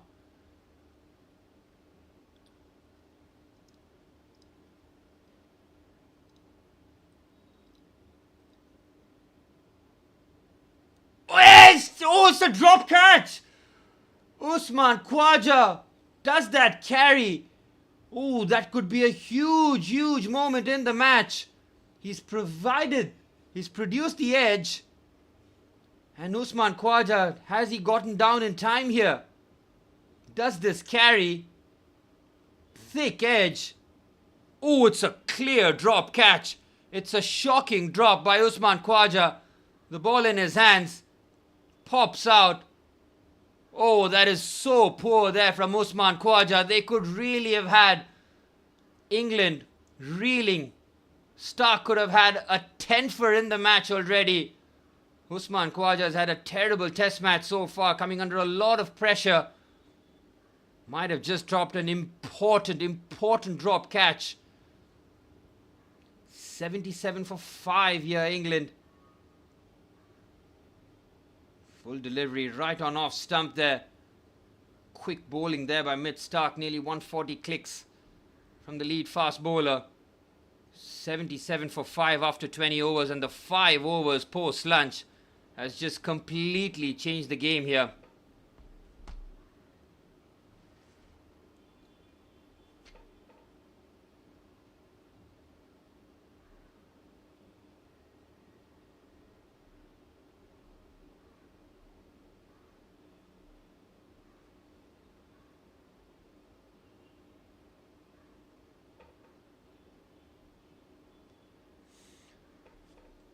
Well, Jamie Smith could have very easily been dismissed. He gets a second lease of life. Usman Khawaja, you cannot drop those. How costly will that turn out to be? As Boland back in the attack, he's picked up 3 since lunch as he goes after Jamie Smith.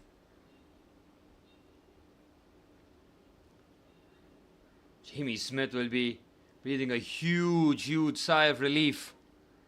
It's a thick edge. These are the 3 dismissals rather, since lunch. Pope, Brook and Root, the right-handers, all going with similar lengths. The line just being the differentiating factor here. Full delivery.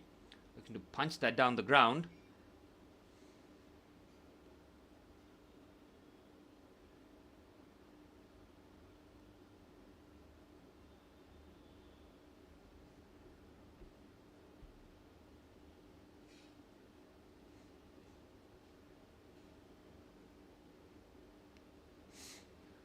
Well, the England collapse in full display here could have been worse if Usman Khawaja manages to grab onto that. Could have been 10 wickets in the match for Mitch Starc. Instead, it's still 77 for 5. Boland again tempting the outside edge there for Smith. England very much on the ropes. That confidence has just been wiped out.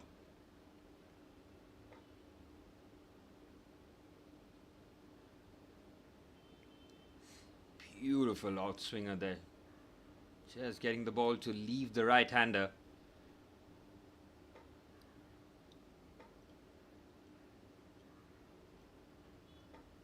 Look at that for a third spell. 2.5 overs, 3 wickets for 4 runs. After his first 2 spells, he yielded no success whatsoever. He has come back in typical Scotty Boland fashion. All eyes on Usman Khawaja. How costly will that drop catch prove out to be? We'll wait and see. Jamie Smith was on a duck then. And it's all bonus runs for him at this point here.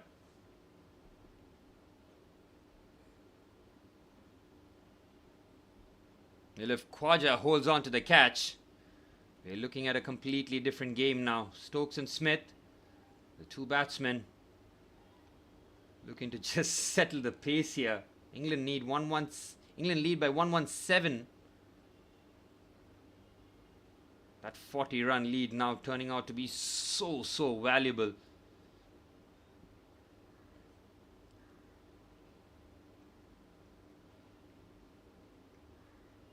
Drops it short, pulls that nicely here. Jamie Smith has got that into the gap. Should run a couple hard, should get 3 quite comfortably. He'll be feeling a whole lot better now, Jamie Smith. 4 on the board for him. Stokes has struggled with the bat. Isn't the batting all-rounder anymore. He is very much a bowling all-rounder who can definitely bat. We need him. It's been a while since we've seen a heroic Ben Stokes innings. Headingley was a long time ago. This is where his team really does need him now with the bat. You know that he will deliver with the ball at some point. But at 80 for 5, they need Ben Stokes to contribute with a good 30 or 40 runs here. Boland to finish off his over. Leaves the left-hander. 3 runs from that Scotty Boland over. It's 80 for 5 after 21 overs. Well, the 6 overs after lunch has been all action. So the loss of 4 wickets could have very easily been 5.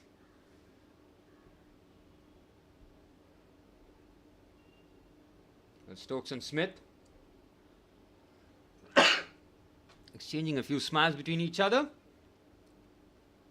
I mean that it's the last real recognized pair to really try and upset the Australian bowlers here. Scotty Boland in 3 quick wickets has flipped the game on its head. Keep an eye on the India and South Africa game as well. Those wondering why I'm not doing a watch along for that. Oh, beautiful. The straight drive from Smith crashes against the stumps. Well, South Africa 82 for 1 after 27 overs. Hi on and off, how are you? It's been a crazy day. If you're just tuning in, England were coasting before lunch. They had a over 100-run lead, just the 1 wicket lost. And then since lunch, it's completely flipped on its head. Mitchell Starc getting cracked on the shin there with the straight drive. That is going to be a real painful one for Mitch Starc. It's not limping. Fair play to him. Hello Ahmedabad, on and off. Thank you very much for tuning in, mate. Really appreciate it. Starc now. Again, tempts Ben Stokes with the ball outside the off stump. Stokes is just waiting to get one of the balls. Try and get something on it. Stokes against Starc. It hasn't been pleasant viewing. 10 dismissals in favour of Starc at an average of 19. Stokes has to be guarded here and try and navigate Mitchell Starc's initial few overs. He's picked up 2. Scotty Boland has picked up 3. Jamie Smith, of course, was dropped after Mitchell Starc produced the edge and Usman Khawaja with a regulation slip catch. Dropping that when Smith was on a 0. That too, how much of a swing that's going to turn out to be. And Stokes is not going to take the bait here and chase after the deliveries outside the off stump. 81 for 5.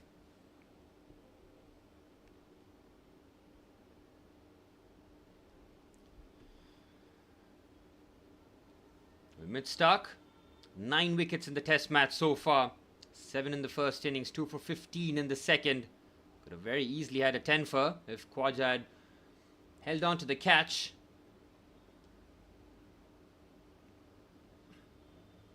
Great to hear that on and off. I'm glad that Ahmedabad is good. Starting to get slightly colder here in Mumbai. Good delivery there by Mitchell Starc. Just flicks that off the pads. Just a single comfortably as Stokes gets off the mark. 5 deliveries.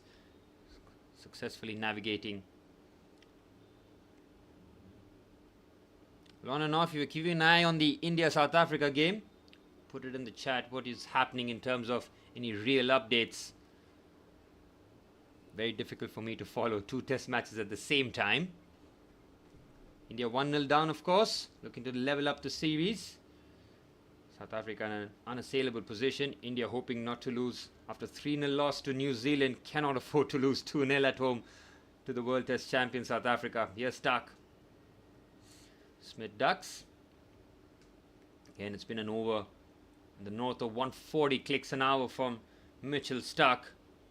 Picked up Zach Crawley in his very first over yet again. And he's hitting the deck hard. Jamie Smith could have opted to pull that. It wasn't as high in terms of bounce, but he made his mind up pretty early to duck underneath. Deep backward square legs there, mid on, mid off. Oh, just waiting for the edges being fashioned here. There's a watchful defense there. It's a quick single taken by Smith. He'll keep strike for the next over. 22 gone. It's 83 for 5. Just the 3 runs coming off that Mitch Starc over. Well, England can take 2 approaches here. Whether or not they can just try and play out Mitch Starc. But now Scotty Boland has a different level of threat to him. Having picked up 3 wickets post-lunch, he is going to be absolutely steaming in. Arnav says, my dad's poster is there. He's in Bombay. He's a colonel in the army. Well, tell your dad. Thank him for his services.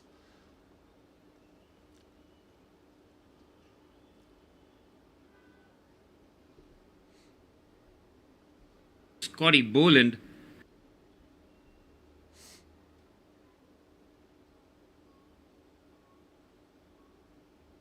Boland back in the attack and nearly targeting that off stump.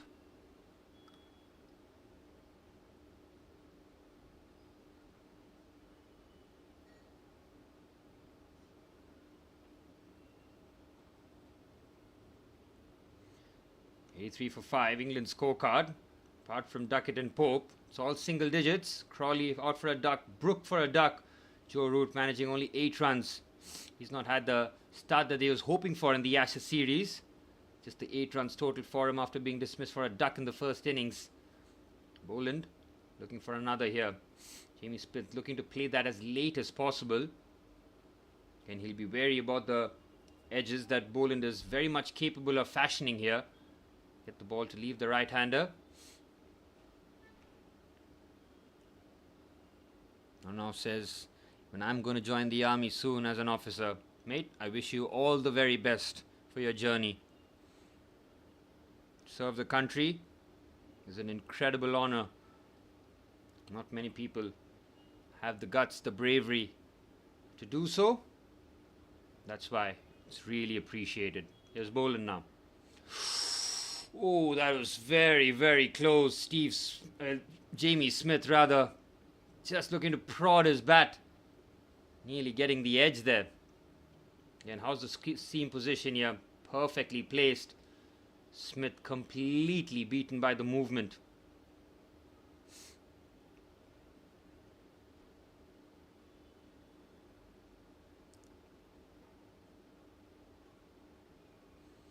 The camera keeps panning on to Usman Khawaja, knowing that Jamie Smith is on borrowed runs here.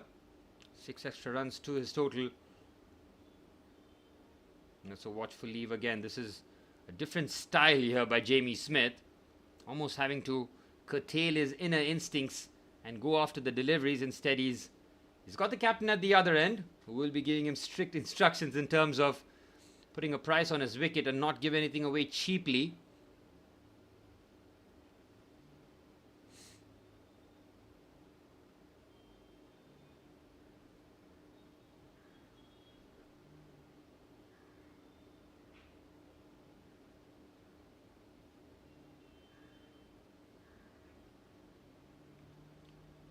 Well, the English fans have finally found their voices. After lunch, they would have been shell-shocked as to how quickly those 4 wickets went. Scotty Boland is bowled in front. It's the height that is going to have saved Jamie Smith there. You can see they've left such a large gap in the cover region for Jamie Smith to drive. Boland just brings his length back. Such a clever customer there. He's pitched it perfectly. It's got such a nasty movement off the surface there. Oof. It was a height call.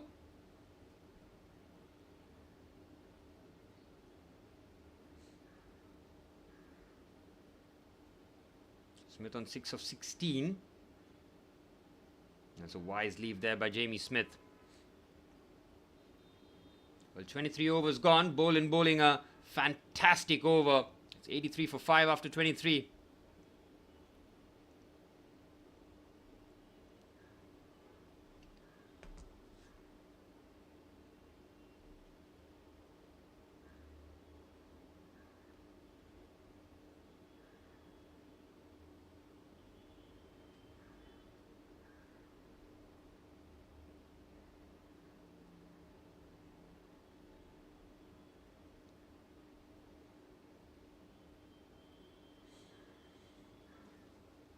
The English fans now looking to cheer on their team.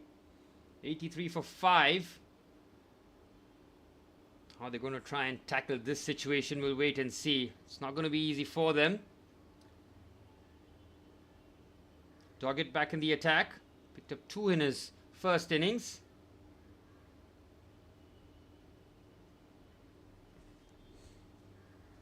There's the bowling card there. 2 wickets for Stark, 3 for Boland. Doggett and Green have bowled 6 overs between each other. No success for either one of the bowlers. Can Doggett break this partnership here? He's got Ben Stokes on strike. And Stokes is not taking the bait any time here. A lot of width offered. Stokes not looking to cut. Not looking to get his bat on it either.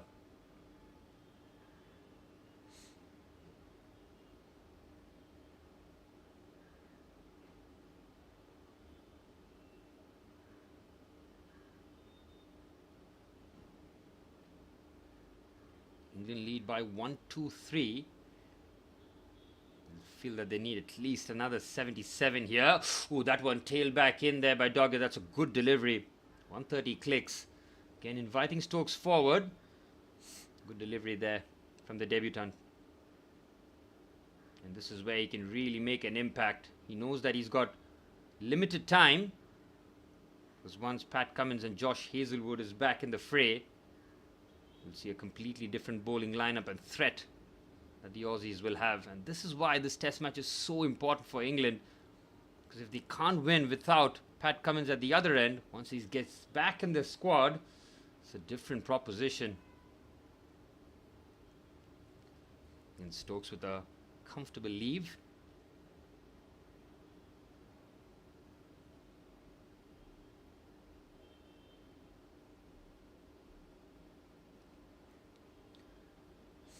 Doggett has gone just over 5 and over. 3 dot balls, he's brought that back down.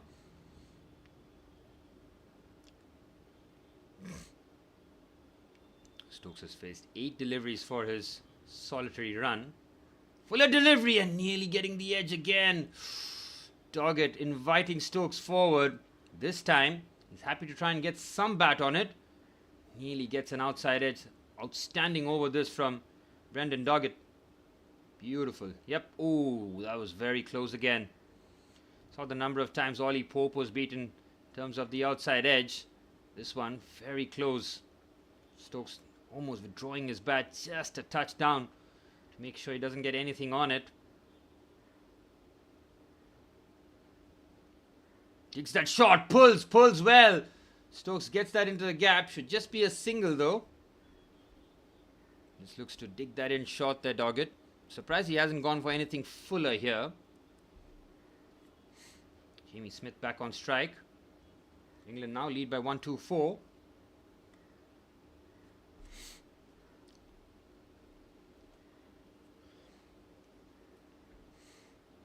Final delivery of the Doggett over.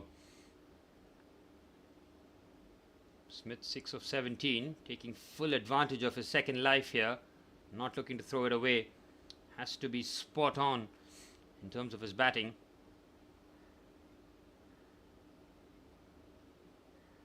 Leaves that a bit short, but it's well negotiated on the onside for a single. He'll keep strike. 85 for 5 after 24 overs.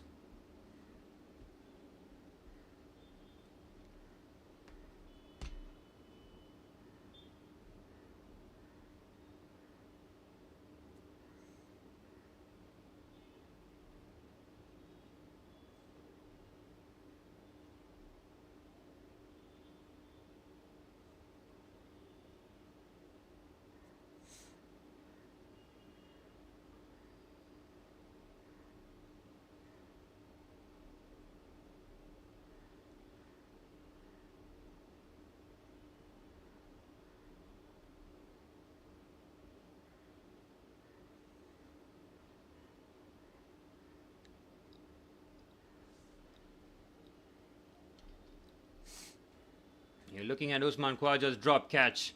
Completely misjudging. Caught him on the base of the palm.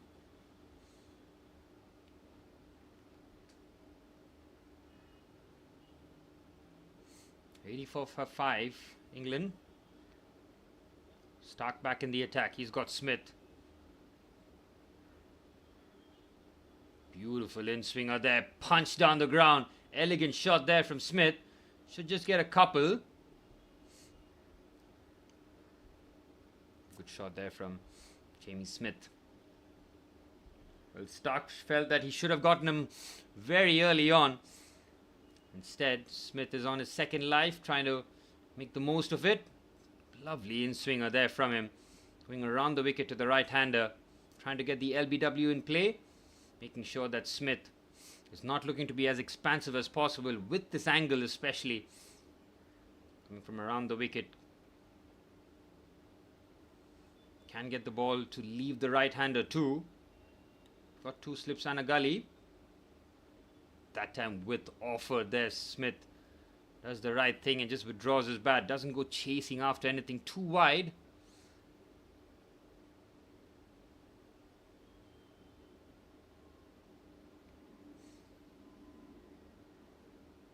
Free slips, a backward point, fine leg, deep backward square, deep square leg, mid on and mid off.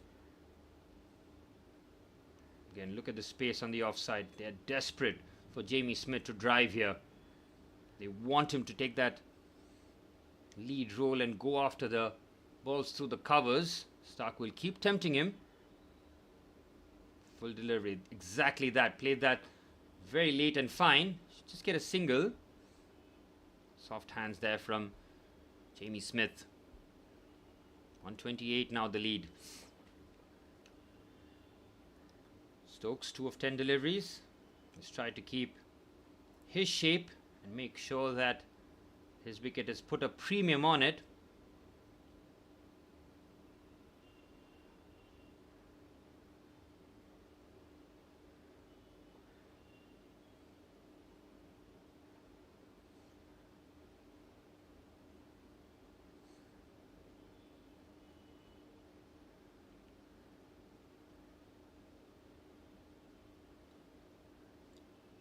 Stark now halfway through his over, squares him up and he's got the skipper! Stark has 10 for the test match. Well, Smith was dropped, but Stokes was not going to be dropped. Mitchell Stark with another peach of a delivery. England 6 down and the lower middle order now fully exposed. Australia have come roaring back since lunch. They've got 5 wickets post-lunch. Mitchell Stark has got 2 of them post-lunch. And 2 important wickets. Once again, Ben Stokes gets dismissed by Mitch Stark in both innings. Stark waves the ball for a 10-fer in the match. What a way, in the absence of Cummins and Hazelwood. Talk about stepping up and showing out. Mitch Stark has done exactly that. Ben Stokes continues his disappointment with the bat. England 88 for 6 now as Atkinson will be joining Smith. And now Jamie Smith will have to play a different innings here because there's going to be running out of partners and he needs to score quick. 128 is nowhere near enough in terms of having a decent score to defend. We're talking about somewhere north of 250 the way England were going before lunch. But since then, England will be lucky to get a lead of over 200. They will need Smith to play out of his mind. And imagine if Smith's catch was taken by Khwaja. England would not have a prayer here. Well, this is the mother of all collapses here by the English batsmen. The way that they've just lost their way post-lunch and the way that the Aussies have roared back, that has been really special.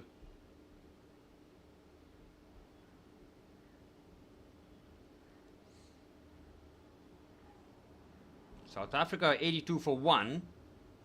Oh my goodness me, Atkinson, what are you doing first up? He's looked to hit that through the covers. Stark with 144 clicks. Looking to attack the stumps. England showing no patience. It's incredible. This would be a real damaging loss for England. Mind you, without Cummins and Hazelwood. So lose to this Australian attack. Yes, Mitch Stark is bowled out of his mind here. 7 in the first innings, 3 in the second. A proper 10-fer. His best figures 11 for 94 in Galle against Sri Lanka. He can very easily usurp that. And down the leg side, he's flicked that away. Atkinson might get leg byes. Should get 4 too. That is a welcome boundary for England. I think that has been signalled off the pads. Yes, it is. Leg byes and boundary to end the over. 92 for 6 as Stark once again finds a wicket taking over. Well, the hopes of England are now firmly placed on Jamie Smith's shoulders here. Again, if you're looking at a score of in excess of 170, Australia couldn't do that in the first innings. But the pitch will have slowed down by the time Australia will come out to bat. If Australia bat today, that would be absolutely crazy. I mean, we're looking at a test match being finished probably in the first or second session of day 3. That's how spicy the Perth wicket has been. But it's taken some outstanding bowling. It's not just It's not just about the pitch here. The fast bowling has been first class. Atkinson on 9, Smith on 10. Enough, please introduce yourself. I do not know your name, my friend. I can only refer to you as on and off because that's your YouTube handle. Go ahead, introduce yourself.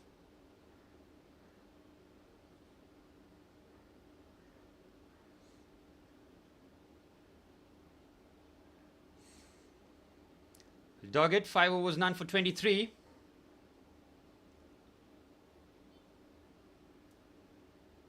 Back in the attack here. Jamie Smith, the main man, the main target. The slips are out. Doggett looks to just dig that one short. As again, this is such a poor decision. I saw this in the first innings as well, where Jamie Smith takes the single of the very first ball and lets Atkinson faces 4 or 5 deliveries. It's a bit irresponsible. You want to see Jamie Smith farm the strike a little bit more. But he has made the decision. Not enough. I'm going to now refer to you as Mohit Mehra. Thanks for your support, my friend. I really do appreciate you tuning in, watching the stream, and enjoying the cricket like I am. Keep an eye on the Indian-South Africa score, please. I want to keep a secondary eye on it. Fuller delivery there. Cracks Atkinson on the pads. I know that Aiden Markram was clean bowled by Jasprit Bumrah. Other than that, it's been all South Africa. Ooh, Rickleton's gone. Ooh. Well, South Africa have lost 2 quick wickets here. Both openers, after a decent start. It seems that Rickleton, his decision has been overturned.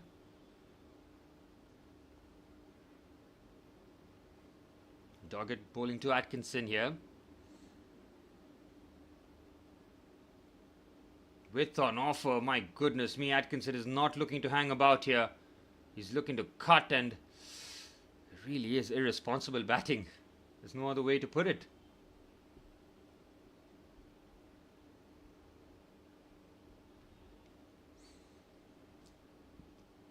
So 93 for 6. Tea time's done. You think tea time is going to be over? We'll wait and see. England are known to collapse, and they collapse very quickly, so Australia might just bat before tea. Well, they can either target Jamie Smith or just go after Atkinson and the tail really quickly after that. You know that Kars, Jofra Archer, Mark Wood are known to have any sort of impact with the bat. Despite England batting deep, the tail-enders give you very little. It's all about this partnership here for Australia to try and break open. England still lead by 133. That 40-run lead from the first innings has been absolutely brilliant. I mean, it's so valuable for them. Pulls well there, Atkinson. And Labuschagne was well placed there at short mid. Wood says Australia will win, I think. And that's the thing, mate. If Australia win without Cummins and Hazelwood, it's such a damaging loss for England. It could be a really long summer for them. Their batting does not inspire any confidence in these wickets. Almost like Joe Root and Harry Brooks save us, but Joe Root has not gone to double digits in this test match. England will be hoping that his fortunes change in the second test as Doggett looks to finish this over here. Onto the pads, well played there by Atkinson. Just nudges that for a quick 2. And he'll get there quite comfortably. 3 runs from that Doggett over. 26 gone. It's 95 for 6.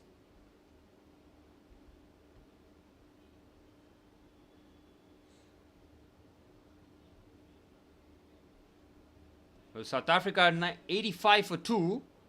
Both openers back in the dugout. Kuldeep Yadav picking up Rickleton. Important wicket as 2 new batsmen out there in the crease. What? My name is Suraj.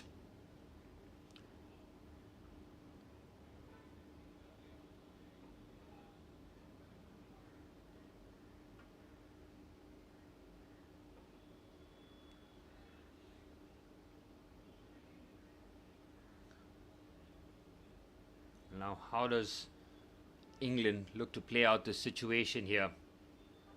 have to bat out of it, have to show patience, but also have to keep the scoreboard moving here.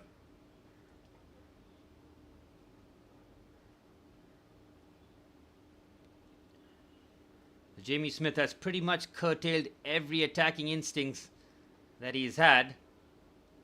He's not gone for the big shots yet. Now he knows that he has to play with the tail, the lower mid-roll and the tail. But Gus Atkinson has a Test match 100.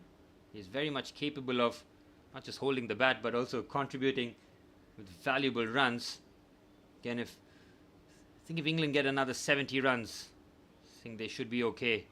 Almost feel that a chase of 200 on this wicket with their fast bowling attack could be a real proposition for Australia. It's not going to be easy though. Not going to be easy whatsoever.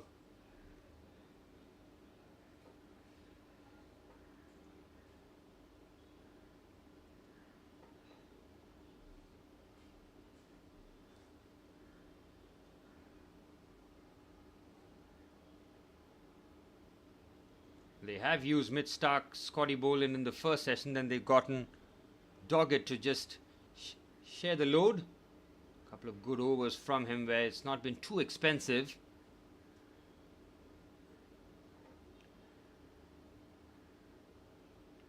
The England batting collapse has been one to behold. Could have been a whole lot worse if Khwaja picked up the catch of Smith. Smith, as it stands, the only hope for England.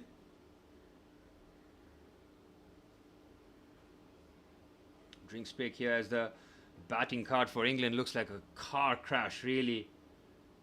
Duckett and Pope in double figures, in excess of 25, and the rest really struggling out there.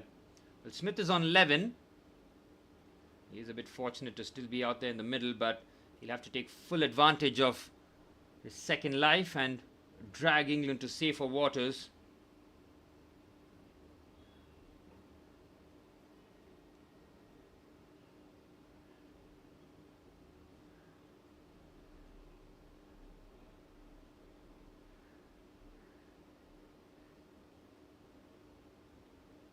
They're going to show that Khwaja drop catch on multiple occasions.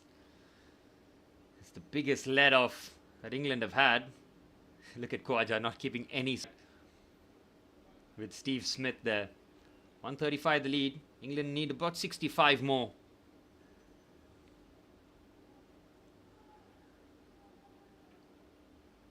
Oh, he's got the edge and it's gone over for a slip. Jamie Smith is leading a charmed life here.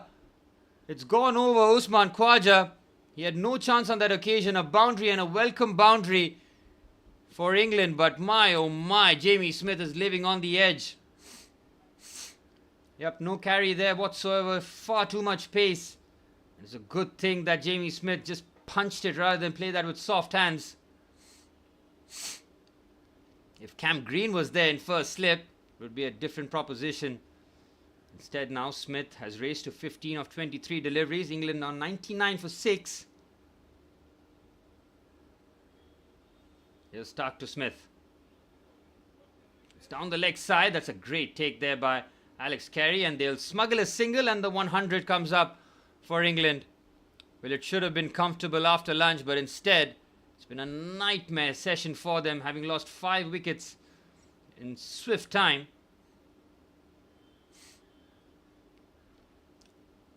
100 runs comes up for England. The lead now 140.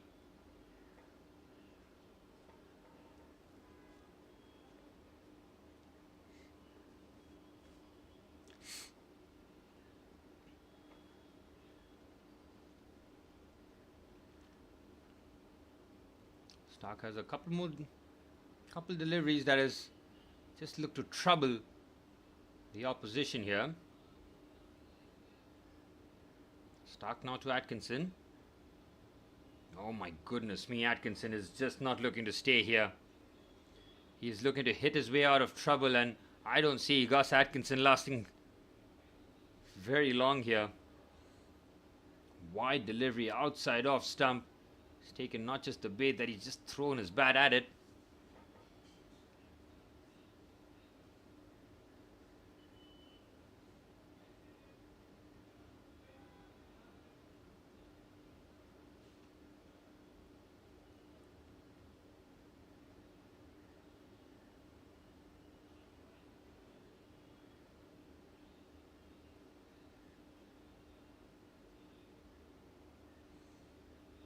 Stark now steaming in. Oh, what a ball that is! Into the block hole. Well dug out there by Atkinson. That was a textbook Yorker from mid Stark. Going around the wicket to the right-hander. Getting the ball to tail in with pace. Great release, and that is an excellent shot. Maybe a bit unorthodox there from Atkinson. But anywhere will do. Almost turns his bat inside out. That was an excellent delivery there by mid Stark. I think that's the first time that we've seen him put one in the block hole.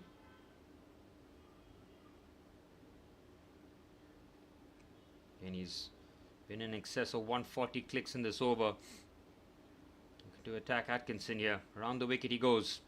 Flicked off the pads. Beautiful shot there from Atkinson. Wow. That is confidence coursing through his veins. Another boundary of the Stark over. 2 boundaries here. One of the bat of Smith, and now off Atkinson. A confident shot. The in-swinger drifting into the pads. Far too much drift on it. And we've seen Atkinson just flick that over the square leg umpire for a good boundary there. No deep backward square on that occasion, and a easy picking boundary there for Gus Atkinson.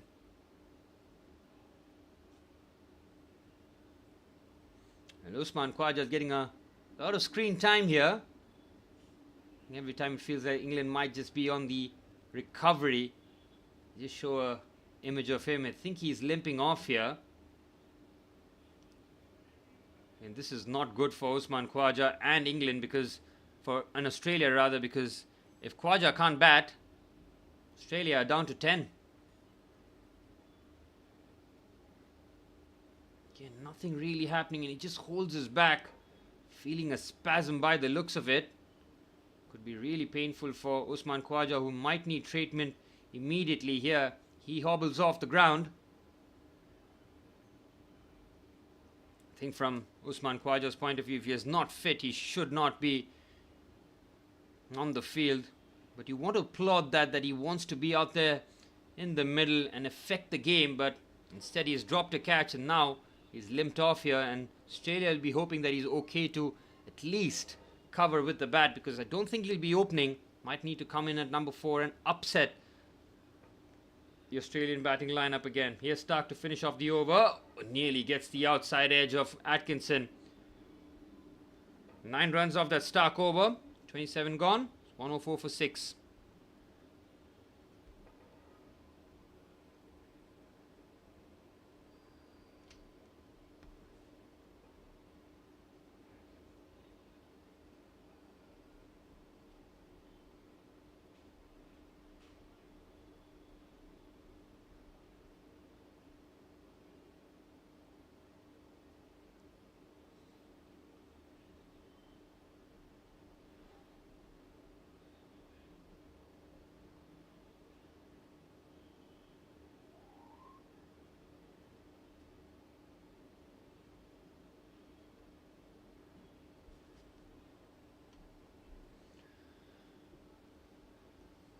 Well, Atkinson is on strike.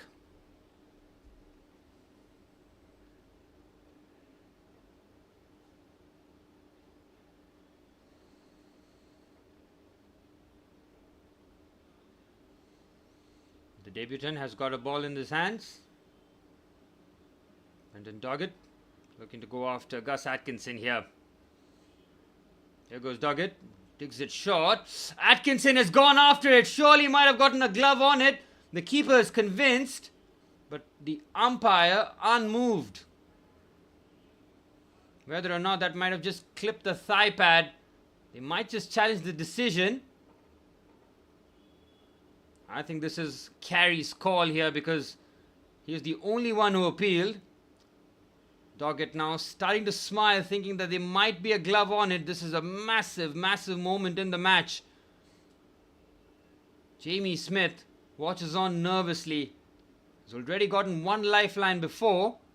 Is he going to survive this one? It's away from the thigh pad. It just might be glove. It just might be the edge of the bat here. It's all about the Snicko. It's not hit the thigh pad.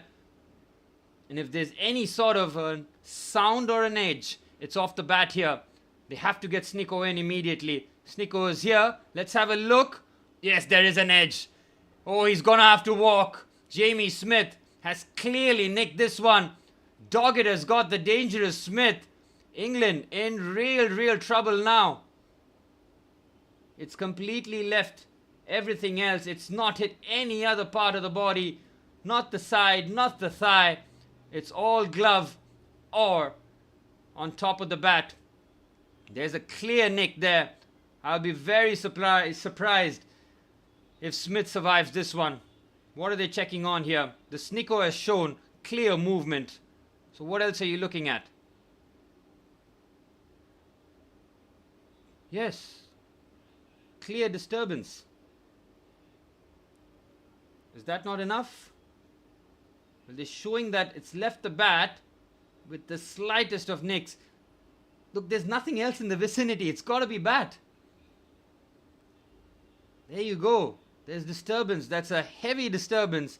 It's not like what we saw in the first day where there was a slight disturbance which it was ignored. Oof. Jamie Smith will have his heart in his mouth here, but well, the fact that they're taking such a long time just shows you that they're not sure about something. There's a clear nick. It's not come off the thigh pad. It's not come off the side. Is it because of him hitting himself with the bat? Is that why the Snicko has shown a bit of movement? Is it his glove hitting his shirt? Is that the sound? No. He's gone. Well, there is a nick, so they're taking so much time with this. I think Jamie Smith might survive. It's not a flat line. That's out. Just hear what their thinking is here.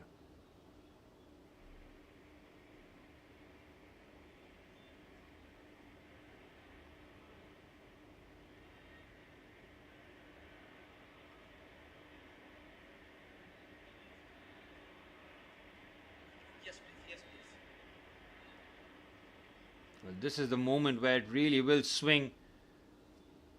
If this decision goes in favor of the Aussies, there's clear deviation and it's not from the body. Is it the bat hitting his shirt? Could be that maybe. Ugh. I think Smith might survive the fact.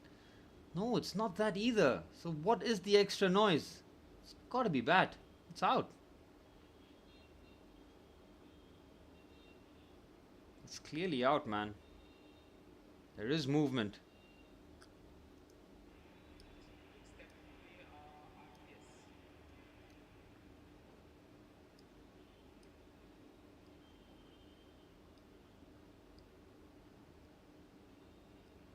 This is very curious here.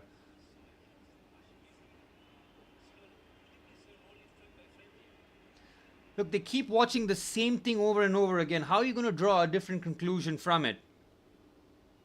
I can't understand.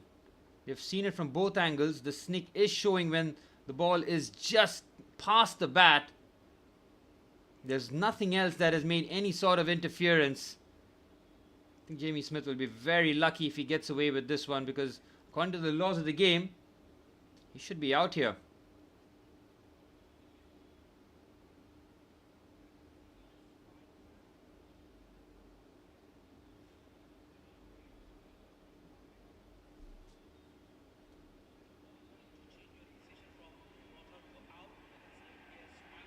Yep, it's given.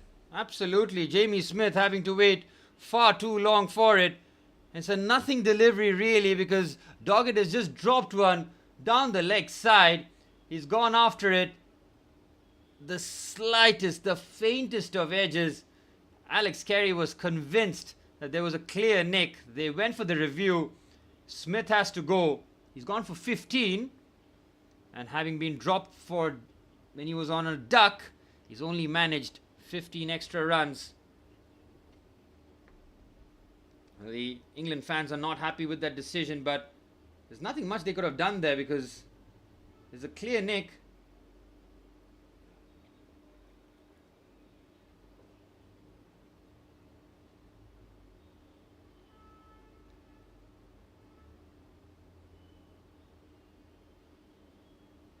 England in a world of trouble now.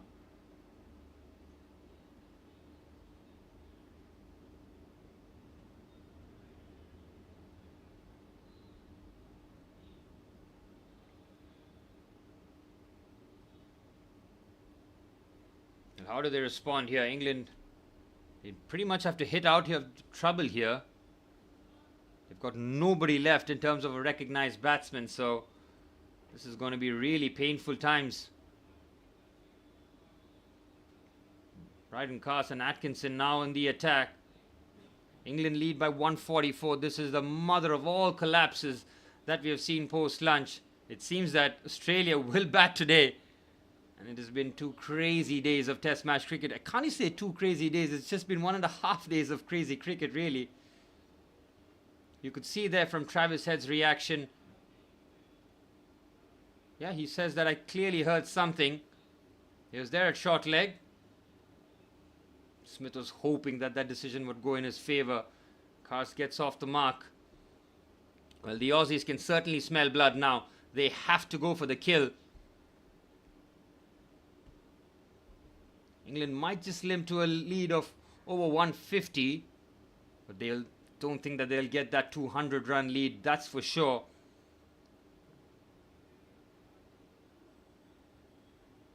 Yep, Travis Head's reaction was everything that you needed to know. He's like, I heard something.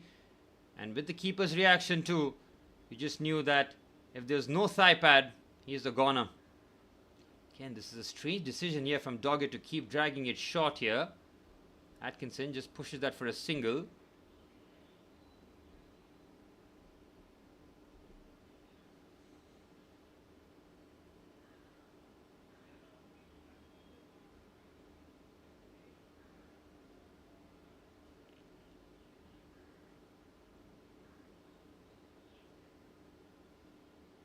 Doggett's got 2 deliveries left.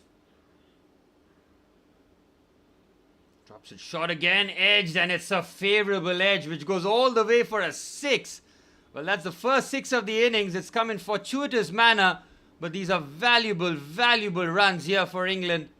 Bryden Carson with a short delivery has pulled that well. I do not understand this tactic of dropping it short here to the tail enders.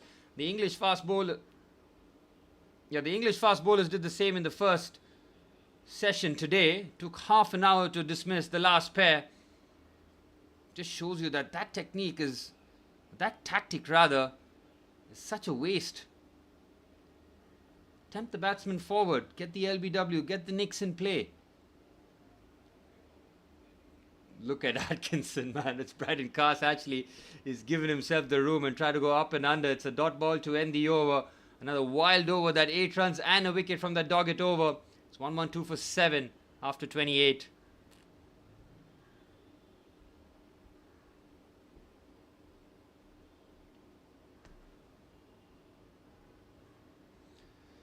Well, Premier League action is back after a 2-week international break, and I cannot wait.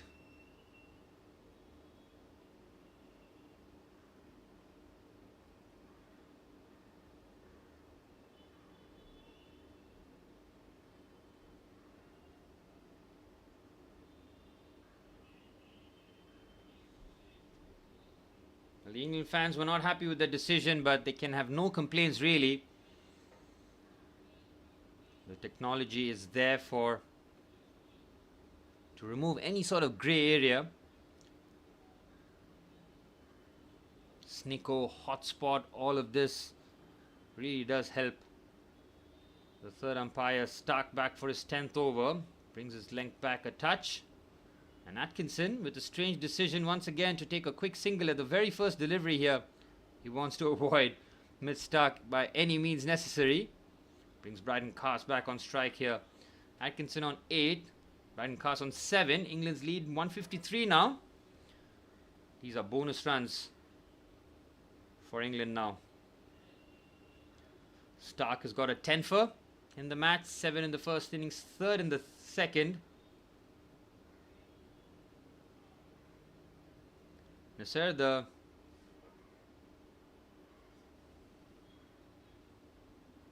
substitute fielder for Usman Khawaja. He's taken his place as Stark steams in here. go! I thought it got him there. It was full, it was straight. Cars gave himself room. I thought it castled him. Cars somehow gets some bat on it.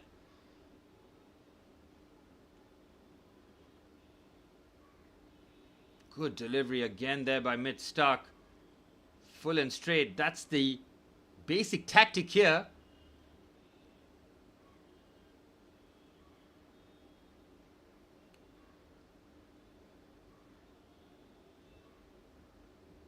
One 3 for 7 here, England.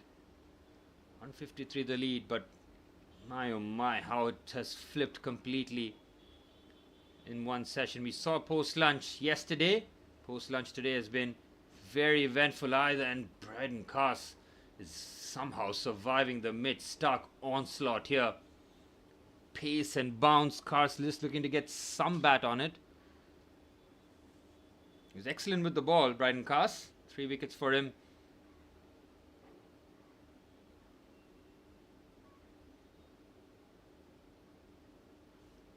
Again, the leg side is pretty much packed here for Cass, so once again they're just tempting him with the drives.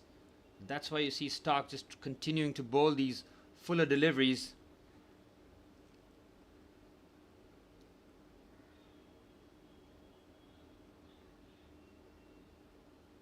Good delivery, well defended there by Cass. Well, it's survival now for England. They need to bat as long as possible. It's as simple as that. We're still in day 1.5. It's a 5-day test match, but this is not going to see anywhere past the 3rd day, that's for sure. Might not see too much of tomorrow as well. It's going to be a quick finish either way.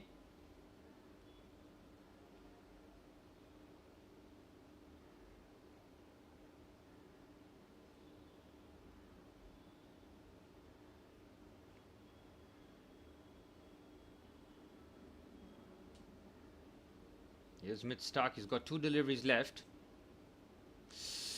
Oh, Bryden Cass is really living on the edge here. He's exposing his stumps and he's being beaten by the bounce time and time again. Stark 3 for 29. Looking to wrap up his 10th over. Once again, the star performer.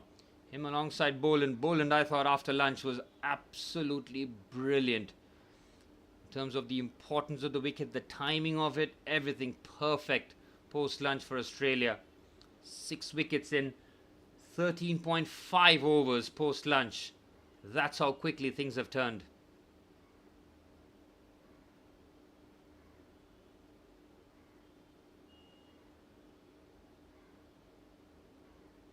Drives well there, Cass, but mid-off is placed in Travis Head. He'll take a single and he'll keep strike. 2 runs from that Stark over. 29 gone. It's 114 for 7.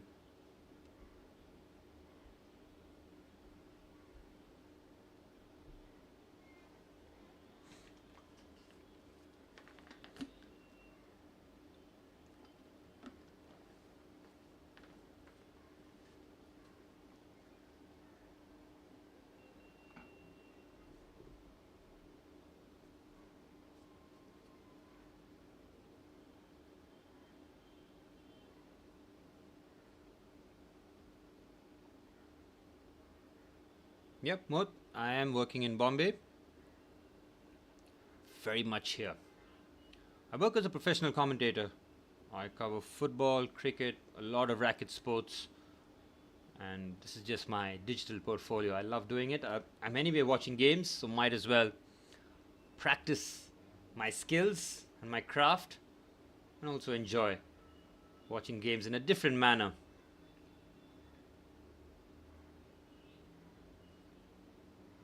So Scotty Boland back in the attack.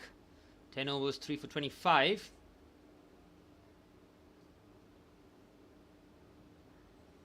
He's got Bryden Cass here. He's got to attack the stump surely, and he does exactly that. Right towards middle and leg. They have to keep attacking the stumps here. Bowl quick, and they'll eventually break through here. Nathan Lyon can put his feet up here by the looks of it.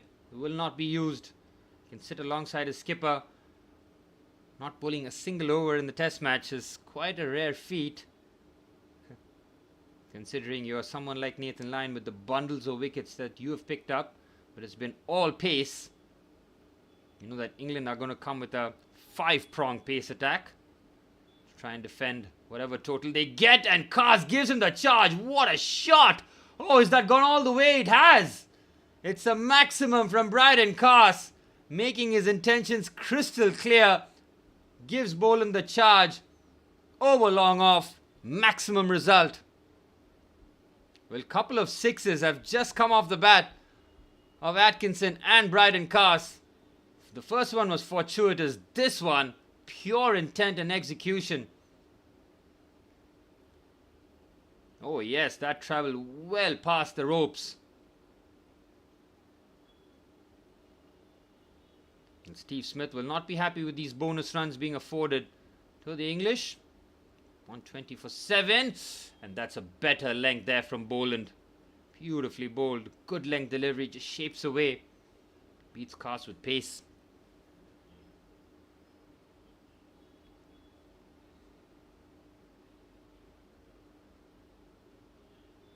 Oh, that's textbook good length delivery there, isn't it? Perfectly pitched. Skids off the surface. Just misses the outside edge. 160 the lead for England. Halfway through the 30th over. Boland looking for one more. Nice delivery right on top of off stump. Well played there by Bryden Kars. It's just a single. This is a good partnership here for England. They've not gone into their shell. They've very much looked to attack and keep getting the runs. They know that just hanging about is not going to help their case. Try and somehow get another 40 runs. And England will feel that they've done as well as they can, considering that massive collapse post-lunch. Pat Cummins watching along. He'll be very, very pleased with the way that his boys have taken over in his absence.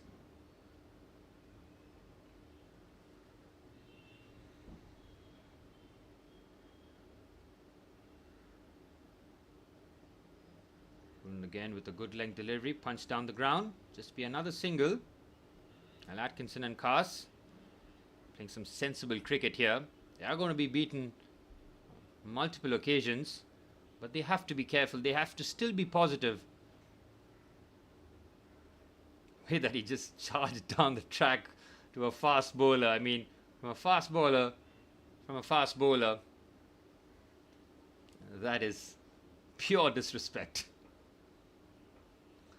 Boland, 10.5 overs, 3 for 33, looking to finish off here as Kars on strike. 15 of 13 deliveries for him, and he survives another good over this. Excellent over there for England. 30 overs gone, it's 1-2-2 for 7.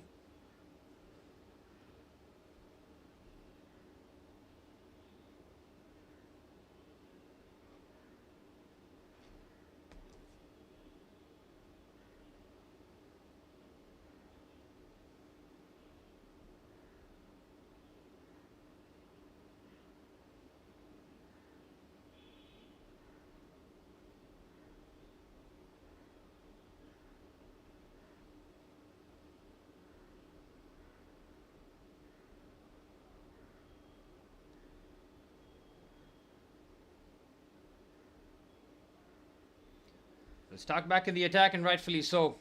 They cannot hold him back any longer. These are valuable, valuable runs for England. Atkinson 9, Kars 15.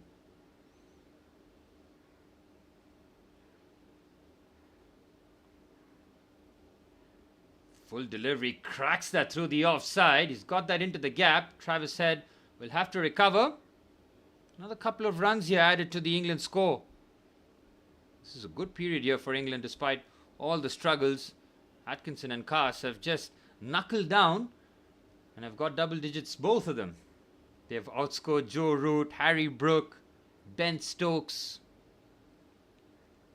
It's exactly what you want from your bowlers. Just dig in, don't give your wicket away cheaply. Just make Australia work for it, and if they manage to beat you, fair play, but don't give it away. That's why I'm so disappointed whenever I see the Indian tail bat, because they offer zero resistance. Just happy to just throw their wickets away as quickly as possible and get to bowling.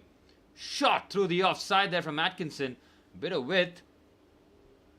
Well, deep point isn't there. The ball, well, he's had to cover a lot of ground here from third man to nearly deep square leg there. Another 2 runs, or 3 rather. 5 runs off the Stark over already. This is excellent stuff here from the 2. That lead will keep creeping up here if they're not careful. 167 now. We're looking at a score on par with their first innings. This is a good period here for England in terms of these two scoring nearly 30 runs between the pair. Partnership 23 of 19 deliveries. They're not just looking to hang about, but they're looking to score runs here. Stuck. Beautiful shot there from Bryden Cast through the covers. Once again, it won't have the legs. Oh, it does have the legs, you know, if we go to the boundary. That is outstanding.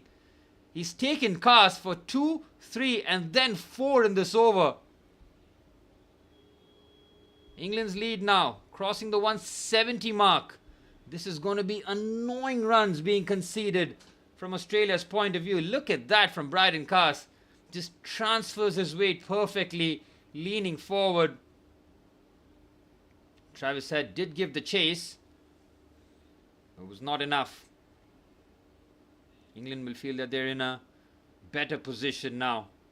33 runs from number 8 and number 9. This is so valuable, so crucial in a low-scoring match. Bryden Cast looks comfortable out there in the middle. Stark needs to get him here. Oh, he drops that shot, ducks out of the way. Well, it started off with a 2, then a 3, and then a 4 in the over. 9 runs of the Stark over is so valuable. Okay, it's just zipped over the helmet. Bryden Cast doing just enough in terms of getting out of harm's way. Might have even clipped his shoulder if he wasn't careful. That's how quickly the ball was traveling there. At 143 clicks. Oof, that could have very easily clipped him on the shoulder. That would have been a nasty one. But Cast does well. 19 of 16 deliveries. Well, 15 overs since lunch and it's been mayhem. Really has been mayhem. England once again trying to bring some momentum in their side.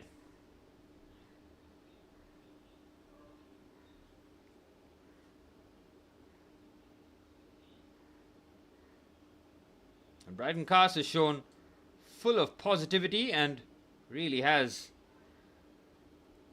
shown great intent. He was struck in the helmet in the first innings, where he barely flinched after being nailed on the grill.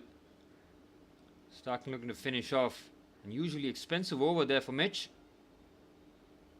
It's a wide delivery which is safely negotiated from an England point of view. 31 gone, it's 1-3-1 for 7.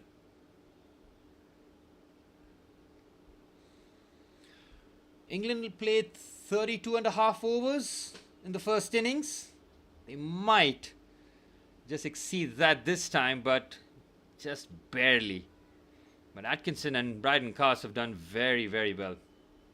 It's got to be said, in real adversity, they've played some positive shots and they've kept a good lid of things as South Africa are 105 for 2. Tristan Stubbs and Timba Bawuma holding on here for South Africa. Bryden Cast is putting on a biomechanical masterclass here. We look at his boundary, the way that he transfers his weight, nearly perfect. Brilliant partnership, this 27 runs. So crucial when everything was falling apart. These two have stood up, made themselves count here as Doggett back in the attack. Atkinson on strike. Again, such a curious decision to bowl short here from Doggett as he gets pulled for a boundary. This is really low IQ bowling here from Brendan Doggett. I do not understand why he keeps insisting on bowling short. These guys are picking him away with ease. Atkinson now on 18. Doggett continues to bowl short. This is very poor tactics here from the debutant. Now, whether or not he's been told to bowl short, Don't know about it, but this makes absolutely no sense, especially when you don't have express pace. It's easy pickings, even for someone in the number 8 position like Atkinson. And he digs it short. Very curious here. England's lead keeps on crawling. Now the 200 lead does not seem that far-fetched here. The lead is now 176. They're 24 away from that magic number. Doggett had picked up Jamie Smith, but since then has not bowled with the level of accuracy required to knock off the tail-enders. The England fans will be once again quietly cheering on this pair. Make sure that they get another 20 runs, which would be so valuable. Good shot, it's in the air. He's landed safe. Oh, Boland could not get his hand to it, but it did bounce before it. On that occasion, Doggett's shot ball nearly working there. Bryden Cast not going through with the shot. He's on 20. These are valuable, valuable runs. If these two can be your top scorers of the innings after the terrible effort post-lunch, you're looking at a recovery here from England's point of view. Yep, that ball just bounced just before it landed towards Scotty Boland. Another short delivery. It's pulled away. Again, Doggett continues to bowl short. This has been such a curious over here. I do not understand this tactic of trying to bounce out the tail-enders. Almost looking to make it uncomfortable. But if you don't have the pace, if you're not bowling 140 clicks plus, it's going to be comfortable pickings, especially on a day 2 track. The ball now 31 overs old. Doggett needs to be fuller here. Takes it short again. Really is wasted effort from my point of view. I mean, I'm sure there's a thinking behind it. Keep making them pull, and maybe deep square leg, deep backward square or fine leg might be there to pick up the catch, but you're really relying on something. You can try and control the outcome a lot more if you can get the ball in that good length area, target the top of off stump, or even try and go full and straight, which nobody seems to be doing. Final delivery of the Doggett over. He goes short again and he's got pulled again. Should be a boundary, but there is a fielder there at deep mid-wicket. Single to end the over. Atkinson will keep strike. Both batsmen on 20 now. 32 gone. It's 138 for 7.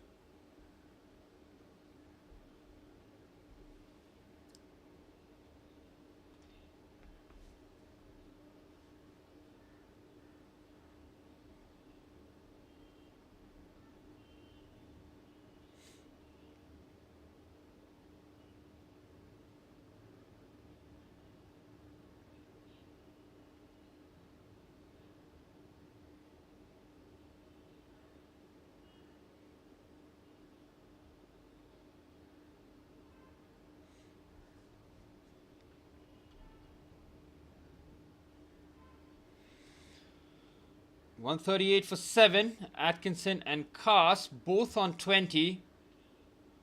Cast going better than a run a ball. Atkinson just shy of run a ball. Valuable 40 runs added on to the total here. Stark back into the attack. He needs to clean up the tail here as quickly as possible. Australia just seeing this phase slip away from their fingers. Stark digs it short. It's a boundary. Oh, it might be 6 as well. It might have hit the rope on the full. The short ball is not working for Australia, and they keep doing it. It's a 6. Well, there have been 3 sixes in the match, and they've all come between these two. Atkinson and Bryden Cast are really schooling the Australian bowlers here. This is so poor. They keep digging it short. They're getting no results. And they're going to continue doing it the same by the looks of it. It's just so curious. Easy pickings. Atkinson, 26 of 22 deliveries. They're not just playing well, they're playing quickly too. Again, it's another short delivery. Atkinson looking to get some bat on it. This is really strange. Somebody explain to me what the rationale is from the Australian bowlers to keep digging it short here.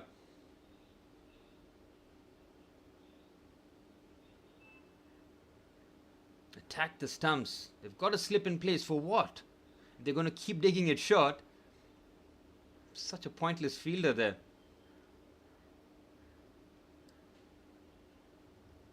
Atkinson, 26 of 23 deliveries. Stark now playing the short ball game. Is it a bluff here when he decides to go full now? Here's Mitchell Stark. Interrupted the run-up. Bryden Cast trying to be a bit mouthy there to Mitch Stark. Stark looking for his 11th wicket of the match.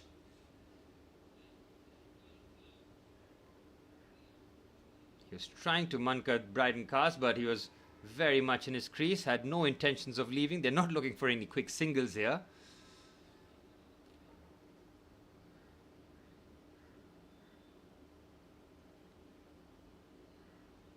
You can see Kars and Atkinson with huge smiles on their faces. Pulls well. Fielder underneath. He can just watch that sail over for a maximum. It's another 6 of a Mitch Stark over. Atkinson on 32. The 150 comes up for England as they lead by 190 now. I cannot for the life of me understand this tactic here from Mitch Stark in Australia. It did not make sense before. It certainly does not make sense now. The short balls have been easily dealt with. There was a fielder there deep backward square, but he's just a mere spectator as he watches the ball sail over his head. Australia playing some low IQ cricket here. Very low IQ bowling. They keep digging it short and they keep seeing the same result. And look, they almost must be thinking like, yes, let England score a few runs and then we'll eventually get their wickets. But just like that, England are on 150 and the lead is 190 now. It's at some point you have to pretty much shake them and say, this tactic is not working. But it looks like they're going to keep digging it short. Fine leg, deep backward square, deep square leg, all there. The slip is finally out, thankfully. I mean, having a slip when you're bowling short is the most brain-dead decision you can make. It's going to be short again. They've packed the boundary.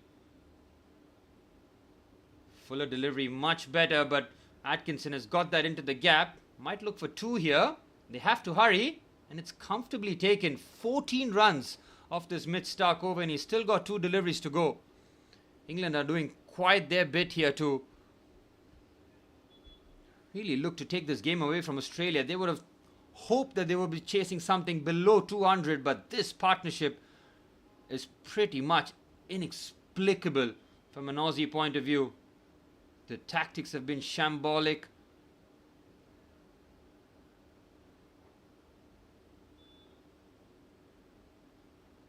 Stark with the shake of the head. The Barmy Army finally found their voice again. This partnership, 48 of 33 deliveries. Absolutely criminal from an Australia point of view. Edged, lands safely away from the slip cordon. Should just get a single. They might hurry for 2 and they complete a magnificent 50-run partnership for the 8th wicket. What a performance this has been from Atkinson and Bryden Cast. Under the pump, you're looking at bonus runs at best, but they get 50 from the pair. Unbelievable in terms of a rearguard action. India could certainly take a page off their books here from the England resistance from the tail. Atkinson 36 of 26, Cast 20 of 19. The partnership 50 of 34 balls. They are dominating the game here. 16 runs of the Stark over. He looks to target the stumps finally. It's a swing and a miss there from Atkinson to end the over. 33 gone. It's 154 for 7. Australia losing their way here.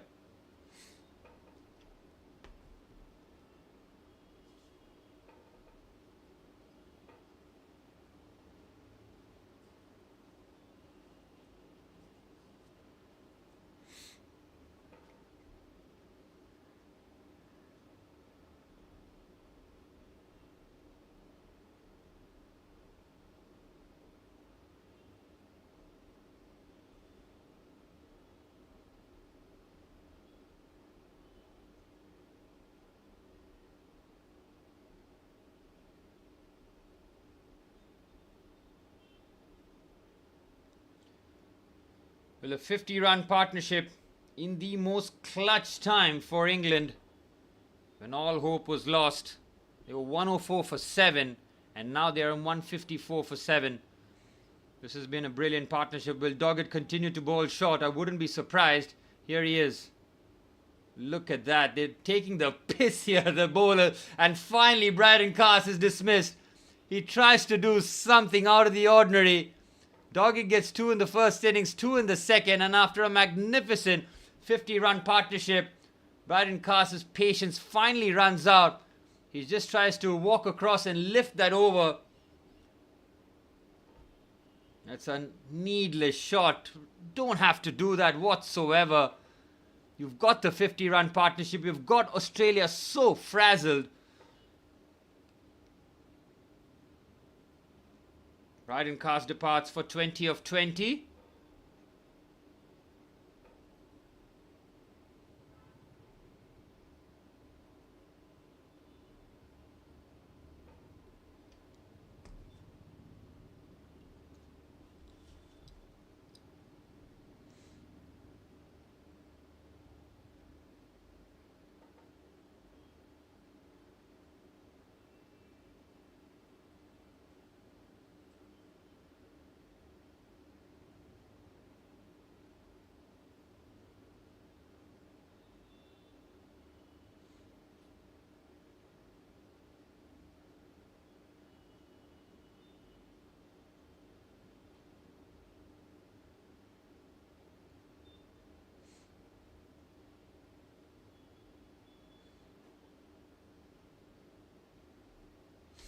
Well, Jofra Archer out there in the middle here. Australia looking to polish off the tail. 154 for 8. Doggett picking up 2 in the first innings, 2 in the second. Good debut for him. They continue to drop it short. Archer plays a late cut and he's off the mark here. 195 now the lead for England. They'll feel that they're in safe territory now. A 200, 220 even would be an unbelievable recovery for England. I think Australia have just dropped the ball here. That partnership between Atkinson and Cast has just taken the game away from them. That's 50 valuable runs on this track where it's been so difficult to score runs. We've not seen either team come anywhere close to a 200 score. As Atkinson pulls that short ball again from Doggett, he'll get a single. Australia will have only themselves to blame here. Their inability to polish off that partnership any quicker and the just giving away the runs. The short ball tactic was a shocker. I remember this happening in Lords where it was England versus India. Shami and Bumrah took apart the bowling. India were really struggling. And then they just kept bowling short to Siraj and Mohammad Shami. Or it was Bumrah and Shami rather. And India got a 50 from Shami. A beautiful shot there from Archer. Stands tall and deposits that on the offside for a boundary. The runs keep pouring in for England as the 200 lead has been brought up. Jofra Archer gives himself a bit of room. Hammers that through the offside. The 160 comes up for England and now the lead is 200. They'll feel that they're in safe territory now. The Australian bowlers have just let England off the hook here. With the position that they were in, to concede the runs in this manner has been really, really poor from Australia's point of view. A team known for their killer instincts have completely left that at home by the looks of it as Archer goes for the pull shot. It's in the air, should be taken, and it is. Jofra Archer lasts all but 3 deliveries. Doggett gets 3. And I think England, now that they have the 200 lead, will be looking to finish this off as quickly as possible. You can see the Australians not cheering with the same gusto here. Well, 29 wickets have fallen before day 2 tea. That's how quickly the match has moved here. Doggett once again getting his... It wasn't even too short really. Jofra Archer with no patience whatsoever. That's a very good catch there by Steve Smith, by the way. Going away from the ball, getting both hands safely under it. Now Mark Wood will join the fray. Jofra Archer, 5 runs for him. More than Stokes, more than Root, more than Brook rather. Well, you got Atkinson, Carse, Jofra Archer all chipping in with valuable runs here. 55 runs from those 3 batsmen. If they can get another 10 or 15, they really should be targeting that 220 score. I mean, a 220 lead would almost be impossible for the Aussies. It just feels like it, especially with the surface and what England have with their 5 fast bowlers.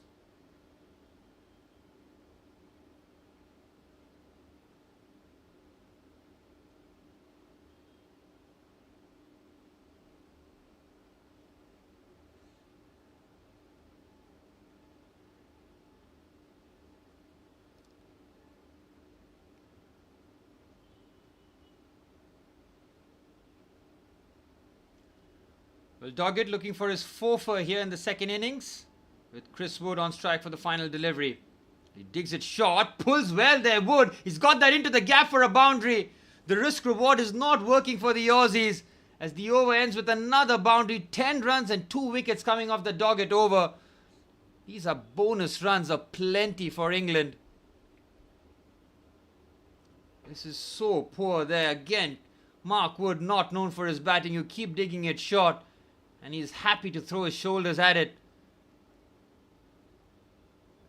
Well, now Atkinson at the other end has got carte blanche, full license to go after the bowling now. 204 the lead now. Australia have really lost their path here. Surely Scotty Boland does not go with the same tactic here. Atkinson 37 of 28. He'll look for his 50 here. Make no mistake about it. A couple of lusty blows will take him closer to that. Scotty Boland has got 3 wickets. Atkinson playing an innings out of his skin here, especially when his team needed it desperately. And it just feels that all of Scotty Boland's effort post-lunch has just been thrown down the drain, really. Australia should be chasing a score well below 200, well below it. Instead, they'll be chasing in excess of it. So this is all their own making here, allowing a 50-run partnership between Atkinson and Brydon Carse, especially when the game is so tight. It's almost unacceptable at the highest level here. Atkinson now on strike. Let's look at his approach. That's a good delivery. Better length there. He just nudged that for a single by the looks of it. I don't think Atkinson is in any mood to rotate the strike. He's done the right thing here. He's looked excellent. He's hit a couple of massive sixes. He's eyeing that 50. He doesn't want Mark Wood to have, even though Mark Wood is striking at 400. That's enough from Mark Wood's point of view, according to Atkinson. He's going to shoulder most of the strike from here on forward. Atkinson did get the new ball alongside Jofra Archer in the first innings. Whether or not that remains the same in the second, we'll wait and see. Jofra is fresh and ready to go. Played all of 3 deliveries before he got out of the field. Here's Scotty Boland to Atkinson. Gives him the charge. Hits that well. He's got that into the gap. Travis Head is there. At long on again. Atkinson not taking the single, but he is looking to give the charge.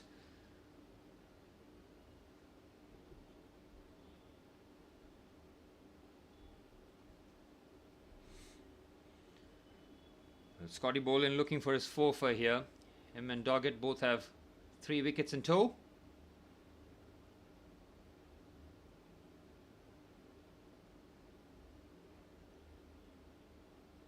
Again, giving himself room here. They have to target the stumps. I mean, I'm surprised none of the 11 players and the coaching staff for the Aussies have told, try and attack the stumps maybe.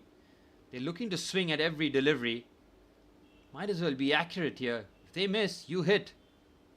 But seems to be a tactic nobody is thinking on from the Aussie point of view. Scotty Boland will surely be looking to target this one. He knows that Atkinson is just looking to clear out that front leg and give it the business.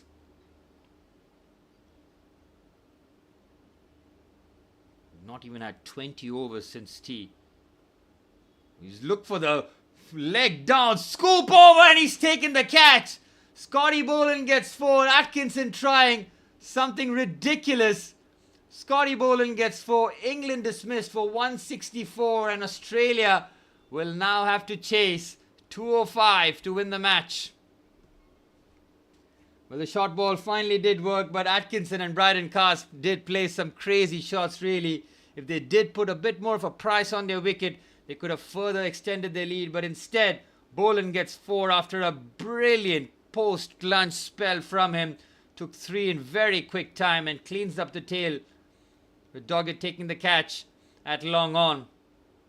204 the lead for England. Australia needing 205 as tea has been signalled here, and we will be back for the action after tea time, where Australia will be chasing 205 to take a 1-0 lead in the Test match series. Brilliant the way that this game has ebbed and flowed, and the speed at which it has moved has been absolutely brilliant.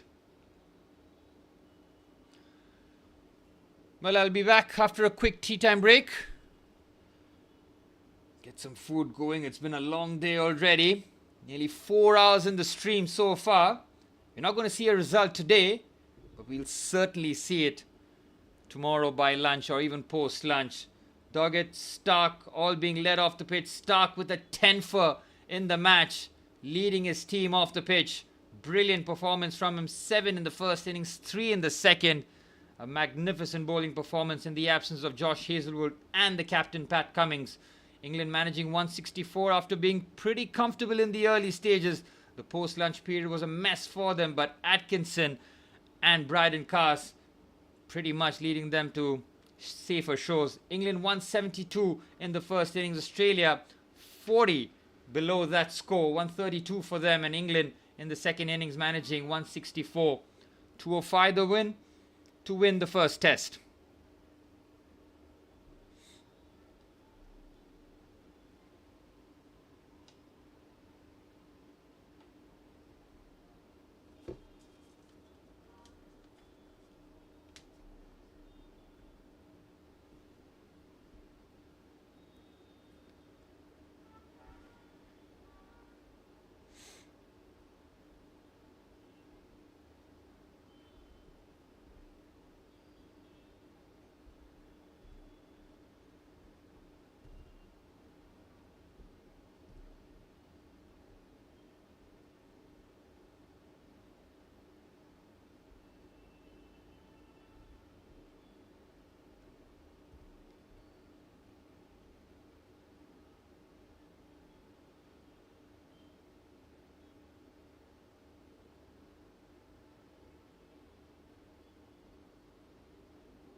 Well, we're back underway for the chase. Australia have made a very bold move here. No Usman Khawaja. That means Travis Head is opening the innings alongside the debutant Jake Weatherald, who scored a duck in his second delivery. He was cleaned over by Jofra Archer with a fearsome delivery. And now Australia looking for an aggressive approach here with Travis Head opening the innings. This could be very, very interesting here. Jofra Archer with the ball in hand. Well, Jake Weatherall had the unfortunate bad luck of taking strike against Jofra Archer for his test debut. There aren't any worse bowlers to face on debut than Jofra Archer. It's Head who must be taking strike here. Jofra Archer for the chase. First ball. Oh, nearly clips leg stump. Head was happy to just see the ball away. This is good from Travis Head though. He's not just volunteered himself but also taking Jofra Archer on head on here.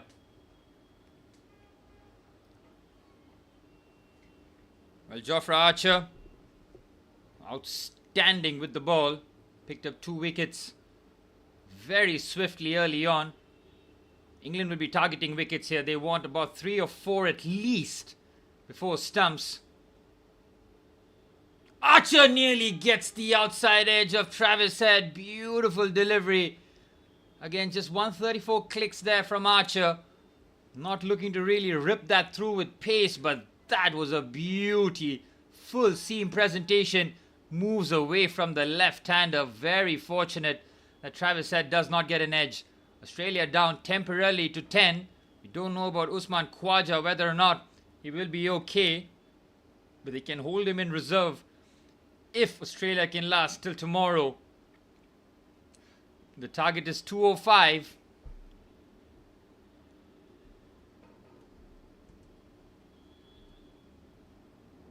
Again, he's trying to just clip that leg stump.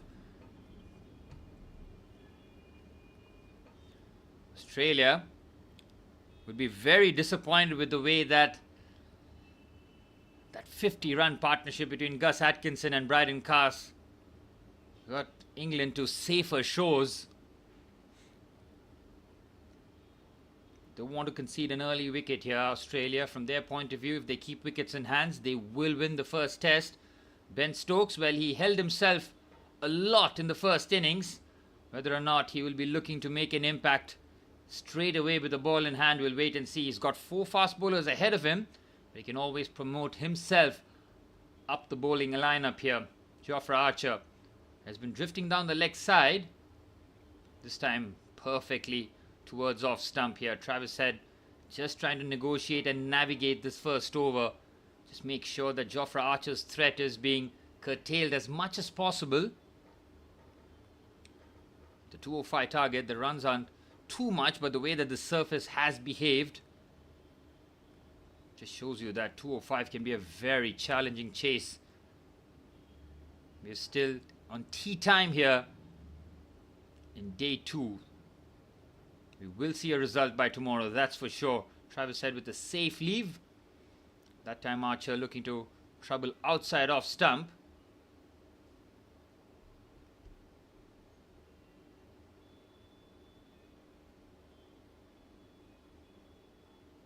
South Africa are motoring along quite comfortably with Tristan Stubbs and Temba Bavuma both in their 20s as India look to find a way back in the test series here. South Africa, of course, have an unassailable lead.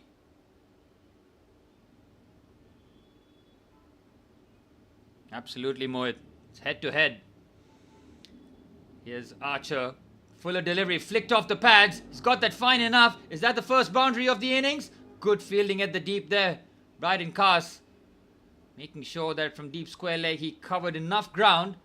And that's 2 runs on the board for Travis Head. And Australia are off and running in the chase. 2 runs in the first over. Well negotiated. Jake Weatherall will be feeling a whole lot better now that Travis Head is at the other end.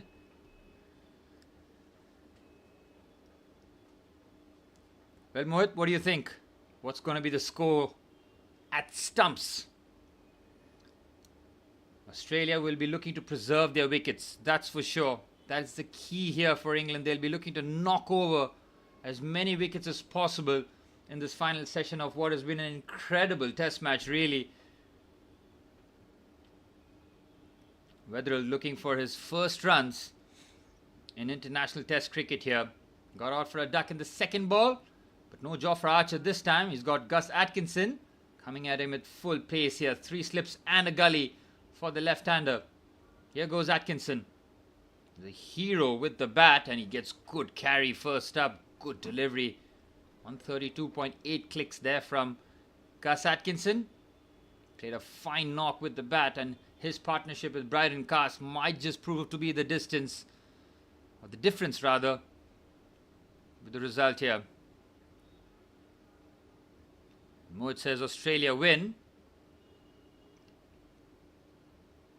Can understand that, but we don't know about Usman Khawaja, so Australia might be down to 10. Whether or not Usman will be able to carry on, we'll wait and see. He might come on if this team is in desperate need. We'll be hoping that the batsman can take care of business, as Weatherall has lusted more than he has in the first innings. Travis Head quickly just giving a bit of guidance there to the debutant. 31 years of age. Imagine waiting nearly 15 or 16 years for your debut, finally getting the nod, and getting out for a duck in the first innings. Weatherall will be looking to just make amends now. Just get bat on ball. He does that for the first time. That's 5 deliveries that he's faced in test match cricket, and for the first time he gets bat on ball. Atkinson looking to just trouble the outside edge early on. Mohit, what do you think? What is going to be the score at stumps today?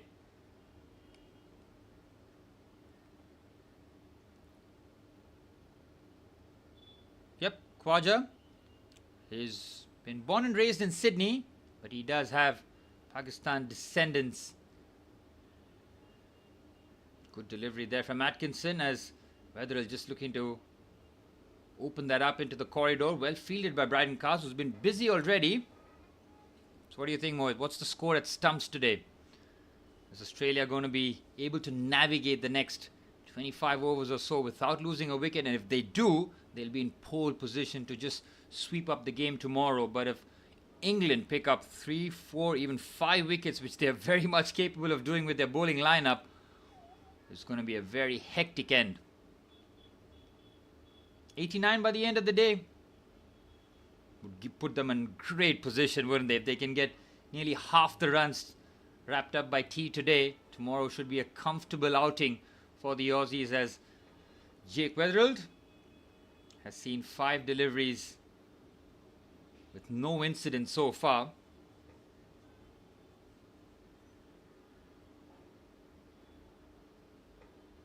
But the thing for the Aussies is they have plenty of time to chase this down.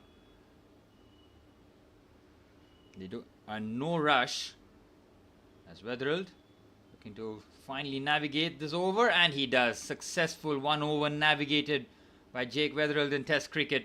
Gus Atkinson just teasing him outside off stump, never really took the bait. 2 overs gone, it's 2 for no loss.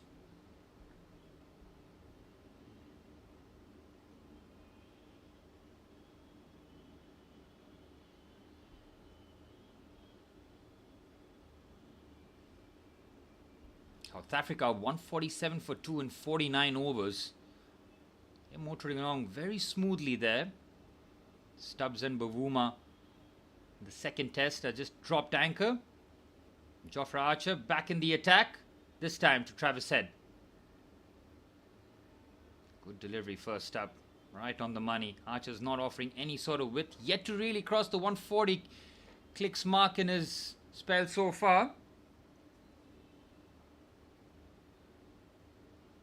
Oh, is that true, Mohit? Yesterday an IAF plane was downed in Dubai. Haven't checked that news yet. If that's the case, oof, that is really terrible news. We'll have a look at that once the game has come to a conclusion today. Ben Duckett hasn't gotten going in this test match so far. He's gotten starts in both games, both innings rather.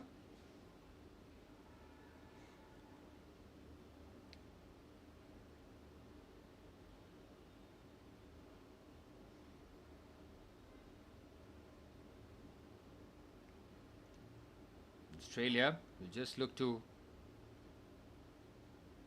Yep, I will definitely check out the news, Mohit. Thanks for letting me know. If that's true, that's a really sad thing. And man, the world outside sports is a really bleak. So many bad news is happening day in, day out, something or the other.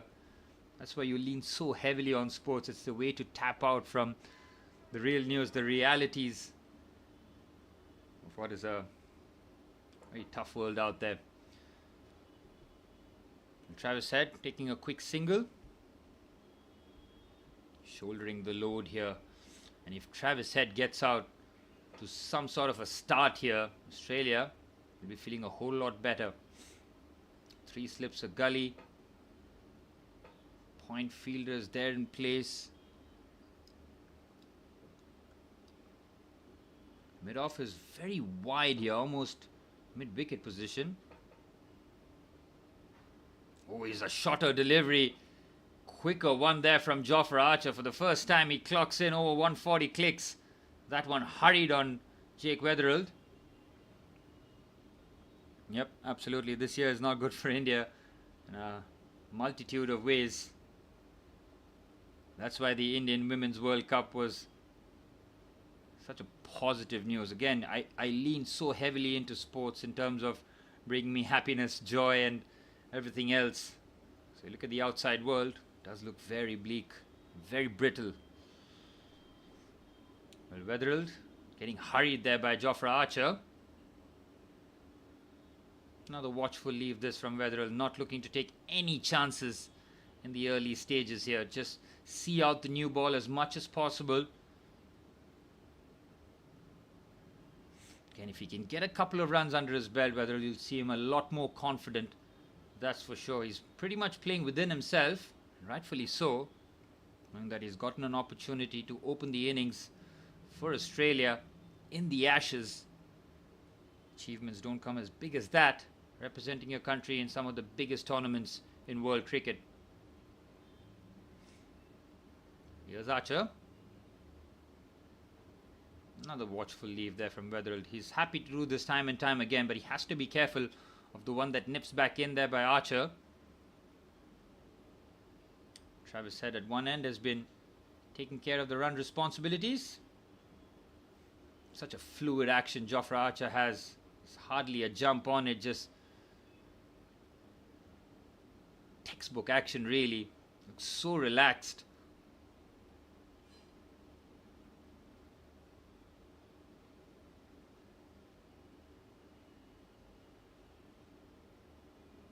Jofra Archer completes his over as another over successfully navigated by the Aussie opening pair. Jake Weatherald has taken no chances whatsoever. Travis Head on the other end, tasked with trying to just guide Australia to safer waters. A bit of width, he's cut that well. Good fielding. Is that Brighton Cast again? Yes, it is. He's been a busy man. Has another ball in hand, but he's been chipping away with the runs with the bat and saving a couple of good shots that have been played. And Travis Head is not going to back down from the challenge. He's the man who's capable of taking the game away from you very quickly if you're not careful.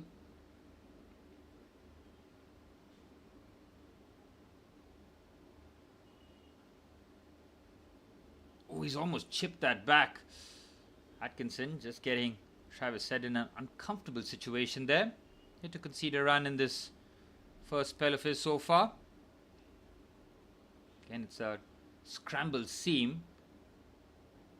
Saw that in the first innings where the wobble seam and the scrambled seam did yield results.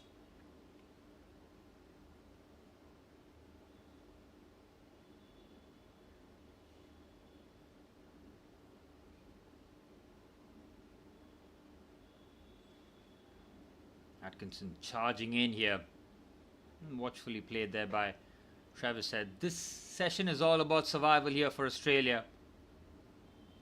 They don't really have to push for runs, but they still have to, because if you lose a couple of wickets, suddenly that score moved.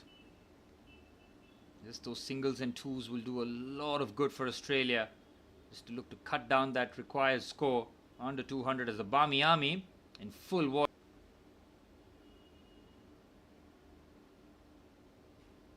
Enjoying themselves out there, gotten a lease of life as Atkinson looks to target Travis Head. Played that with soft hands again. Good play there from Travis Head, who's taking no risks whatsoever. That's when you know that the Aussies are serious out there. They're not looking to throw their wickets away, look for quick runs. We expected that Travis Head entering the fray, that might mean that Australia are looking for a quick start here.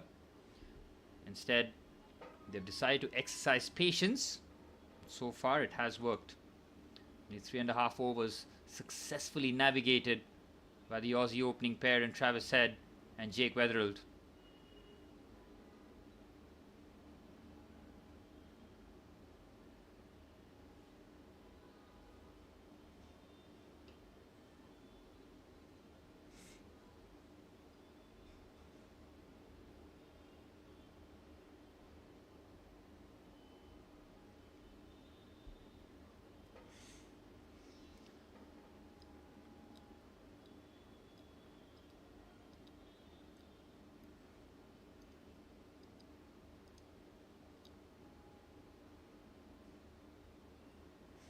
Looks like Atkinson is going to be bowling back-to-back maiden overs here. Travis Head not looking to take him on. Fuller delivery, flicked off the pads. That's outstanding from Travis Head. He's got that into the gap. Oh, that's racing away to the boundary, and we have the first boundary off the chase. And it comes off the bat of Travis Head in the final delivery of the Atkinson over. 4 overs gone. It's 7 for no loss. Aussies are on the way.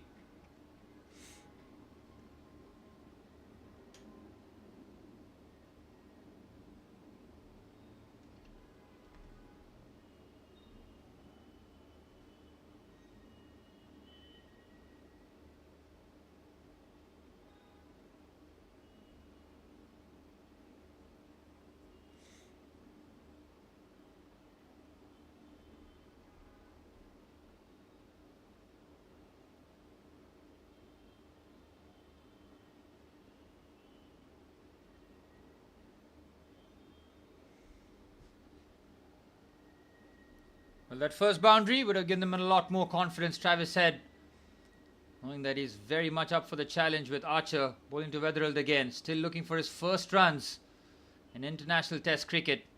Again lets that go. Archers keep on teasing him outside that off stump, hoping that Weatherald will take the bait. He's been very much on the patient side, not letting the temptations of going for the shots outside off stump.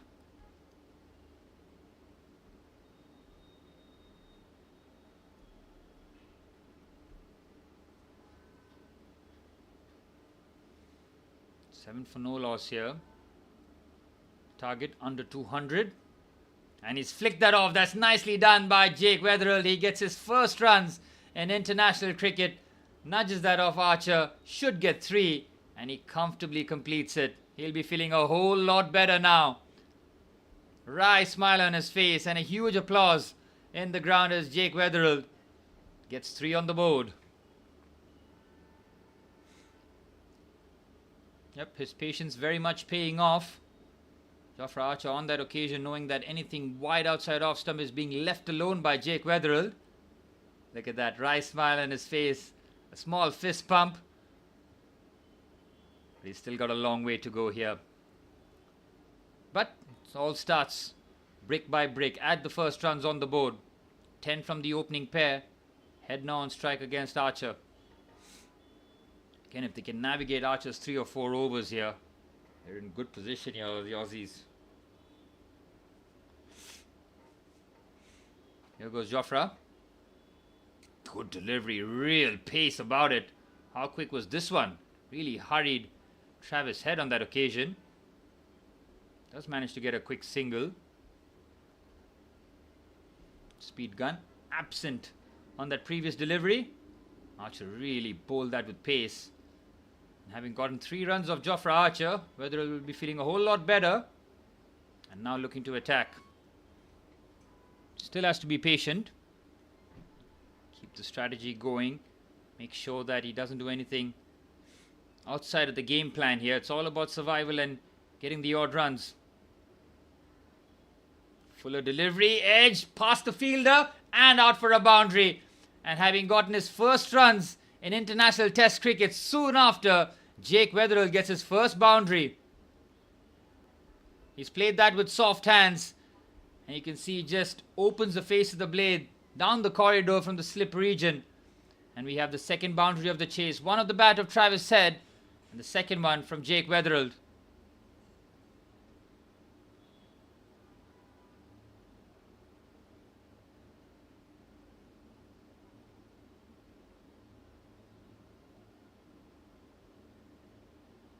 Oh, what a ball that is. Has it taken an edge? It has. Jofra Archer strikes. Jake Weatherall has to walk. Well, he has to only trust himself there. I think he's quickly gone for the review. If there's an edge, he's gone. Quicker delivery there from Jofra Archer. Jake Weatherall completely beaten by the pace. Is this the first wicket? Well, we have to wait and see. We'll really have to wait and see. They're going to have a look.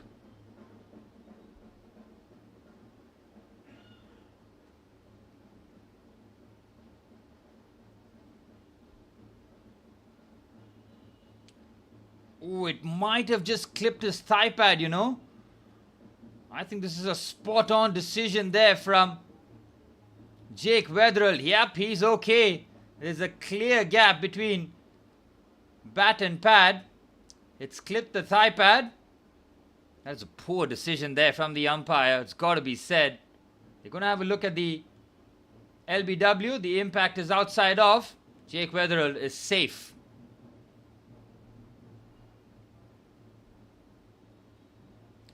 Well, his heart would have been in his mouth, but Jake Weatherall survives. Archer thought that he struck right before the end of his third over. We'll have to go again now.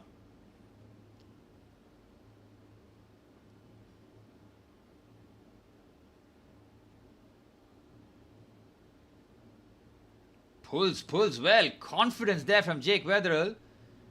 On the onside, he'll just get a single and he'll keep strike. 5 overs gone at 16 for no loss.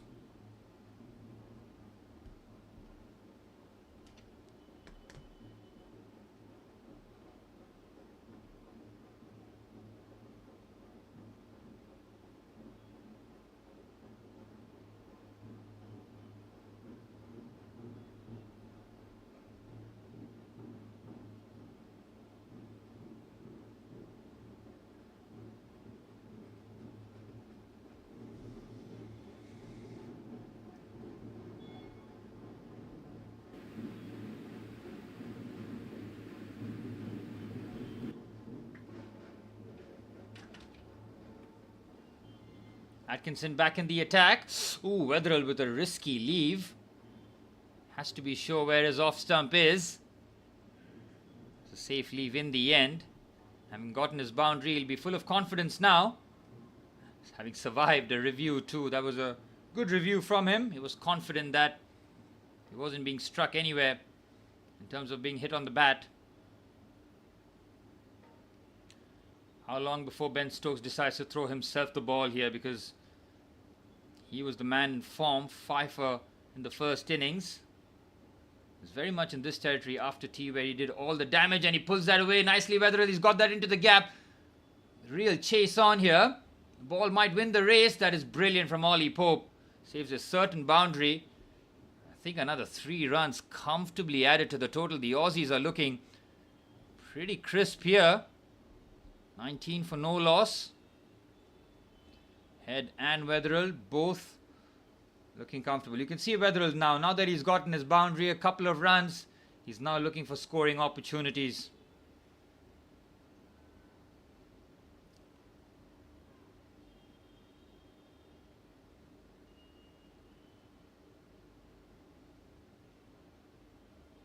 Good fielding there by Ollie Pope. They'll just check whether or not he had his foot on there before the ropes. Yep, that was pretty comfortable. What about when the ball was ricocheted onto his arm? Yep, he's okay. 3 runs the result. Atkinson again. Fuller delivery, driven nicely there by Travis Head. Oh, he opens the full face of the bat. Brilliant shot from him. Should get another 3 runs pretty comfortably here. Excellent running between the wickets. Australia are really moving on now. 22 on the board already. Perfect opening stands here.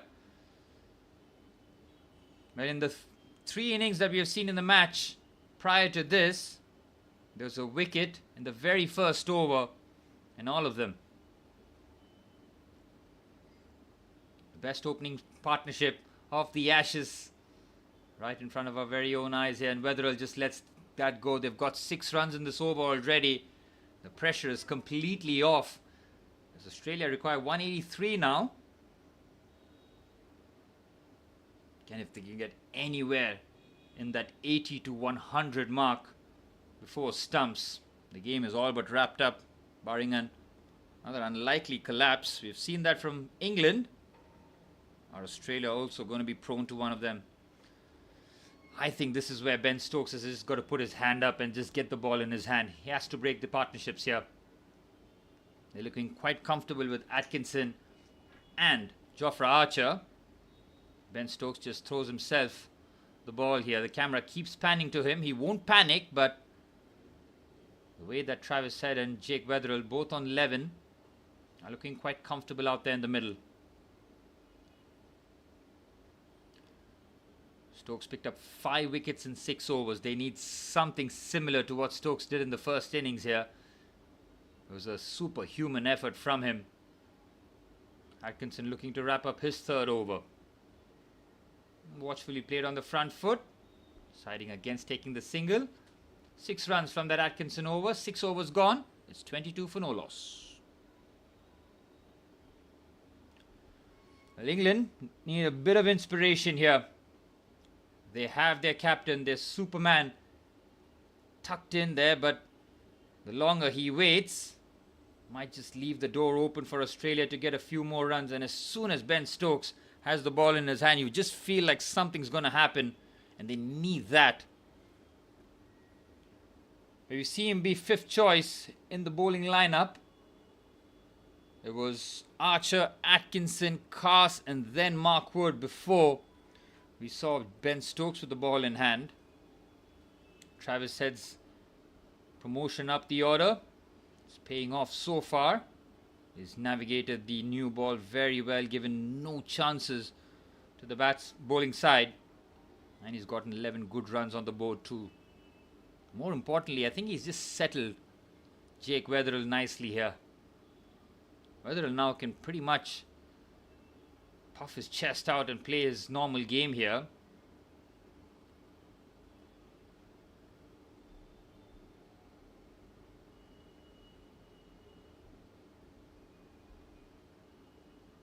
South Africa approaching the 150 run mark. Again, Travis Head on the back foot, punches that through the offside. It's a chase there for Stokes. Another 3 runs on offer here. But Stokes chases very well. Stick to 2. The runs are keep on flowing here. They're dealing in 2s and 3s. The occasional boundary is being hit.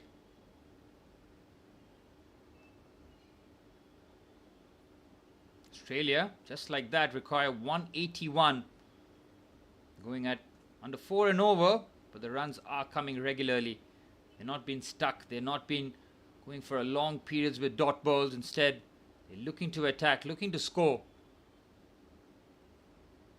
Fuller delivery. Could have punched that down the ground. He has, but the timing is not perfect on it, but should get 3 again. This is very good from the Aussies. 0 risk cricket. 5 runs on the board for this over. Brilliant. Australia completely absorbing the pressure of the early stages here. Archer's bowled 3.5 overs with no success. Good shot there from Travis Head. He's so quick off the mark. Jake Weatherall has to really improve his pace there. Was running towards the danger end, but comfortable. Travis Head Not used to running so much in the early stages. That's what the situation demands here. Well, Weatherall can't get too carried away because Archer is still a dangerous proposition. 27 for no loss here, Australia, chasing 205. Well, England did get a boost of that 50 runs from Bryden Carse and Gus Atkinson's partnership in real quick time. That was in 34, 35 deliveries, if I remember correctly. And if that wasn't the case, Australia would be 128 away. Jamie Smith was dropped for a duck too. He contributed 15 runs, so you could see how Australia could be very much on for finishing the chase today. Instead, they might have to wait till tomorrow. That's a good delivery there from Archer. Nips back in with real pace. Weatherall once again very much aware where his off stump is. Lets that go safely.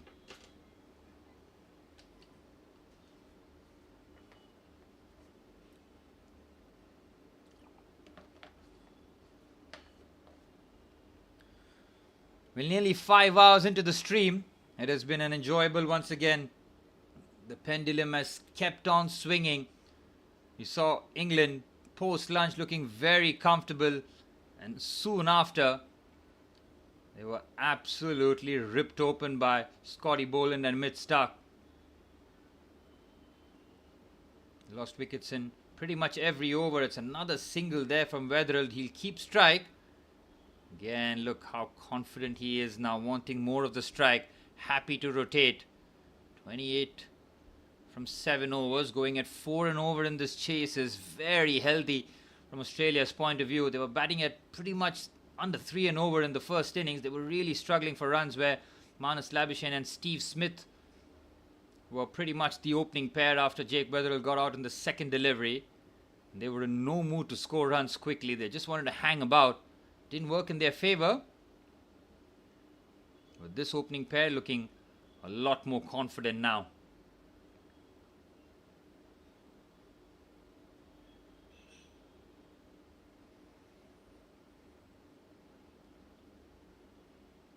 ...28-run partnership in 42 deliveries.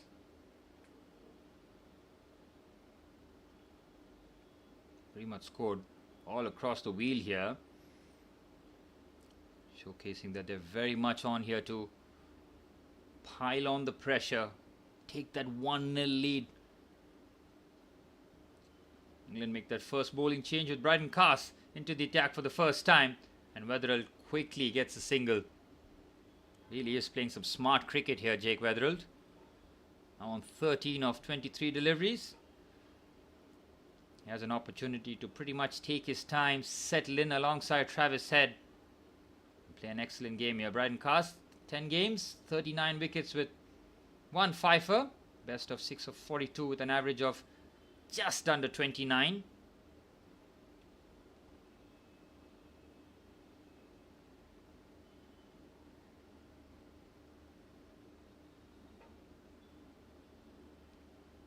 Here's Carse to Head. Short delivery. Oh, that is so clever there from Travis Head. They got that for a 6. I think he has. That is an outrageous shot there from Travis Head. Just gives himself a little room and lifts it over the keeper. Very little back lift here. This is high quality cricket here. Look at this. Oh, yes. Perfection. The first 6 of the chase comes off the blade of Travis Head, and this decision to promote Travis Head up the order is paying dividends for the Aussies. 35 for no loss already.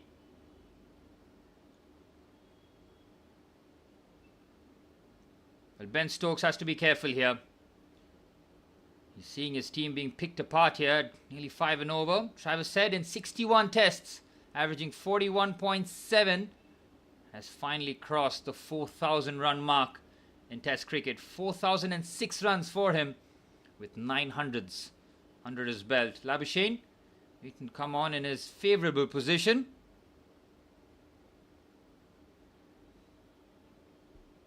Here's Carse. Oh, what a shot that is from Travis Head. Gives himself a little bit of room, scoops it over the offside. And after a 6, it's a boundary, and the Aussies are really catching fire now. Brilliant cricket this from Travis Head. So clever. Again, cuts out the risk element. Look at that. This opens up. Such a good shot. The feet have not moved. It's just bent a little bit. Goes inside out. Magnificent. There was a fielder there, but he trusts himself to get over it. Absolute top stuff this from Travis Head. 26 of 23 deliveries.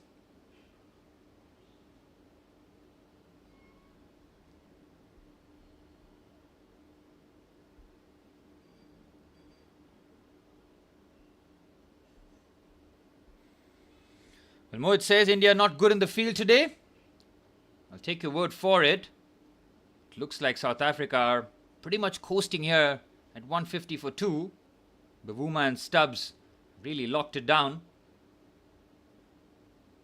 Travis Head is playing a brilliant innings here. 26 of 24 deliveries, taking the pressure off completely. Australia now require 166. Game-changing decision. I think that injury to Usman Khawaja is a blessing in disguise for Australia. The way that they were brave enough to chuck Travis Head in the deep end, but this man has seen and navigated the toughest of situations. I'll never forget his knock in the World Cup final where he broke 1 billion hearts. That 6 was just crazy, man. He just barely moves his body out the way. He opens his bat up to lift that over. That was absolute class from Travis Head.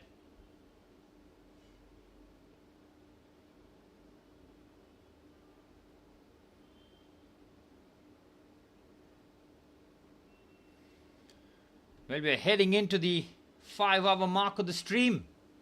4 hours, 55 minutes.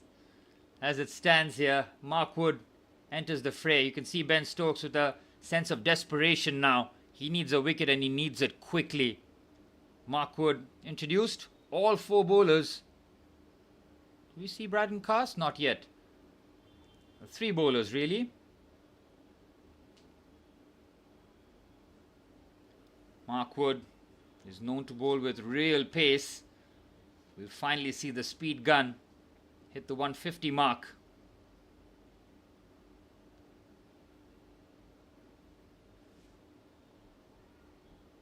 Here's Mark Wood, first ball. Oh, it's got real pace, and Weatherald does well to just nudge that away.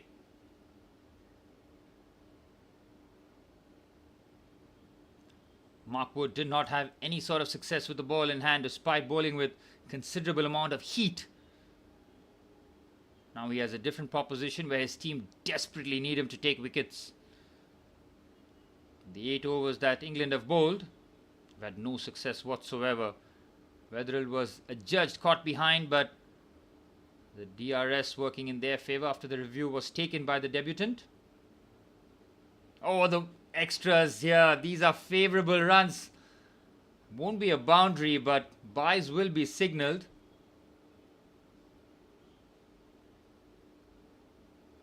So Australia with a few overthrows. Just the 1 run added to the total. 40 for no loss here, Australia. Going at just about 5 and over here. Perfect for them.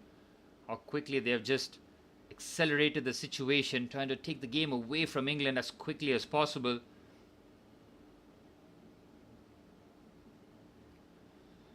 Mark Wood just consulting his skipper, making sure that the plan is very much in play here.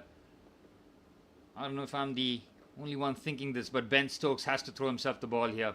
They have to break this opening partnership as quickly as possible. Give Stokes a couple of overs. I mean, give yourself a couple of overs and try and break through here.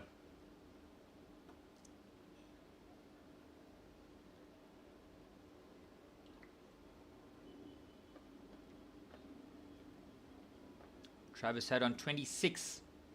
Weatherald on. Here's Wood. Good pace again. Nicely navigated by Travis Head.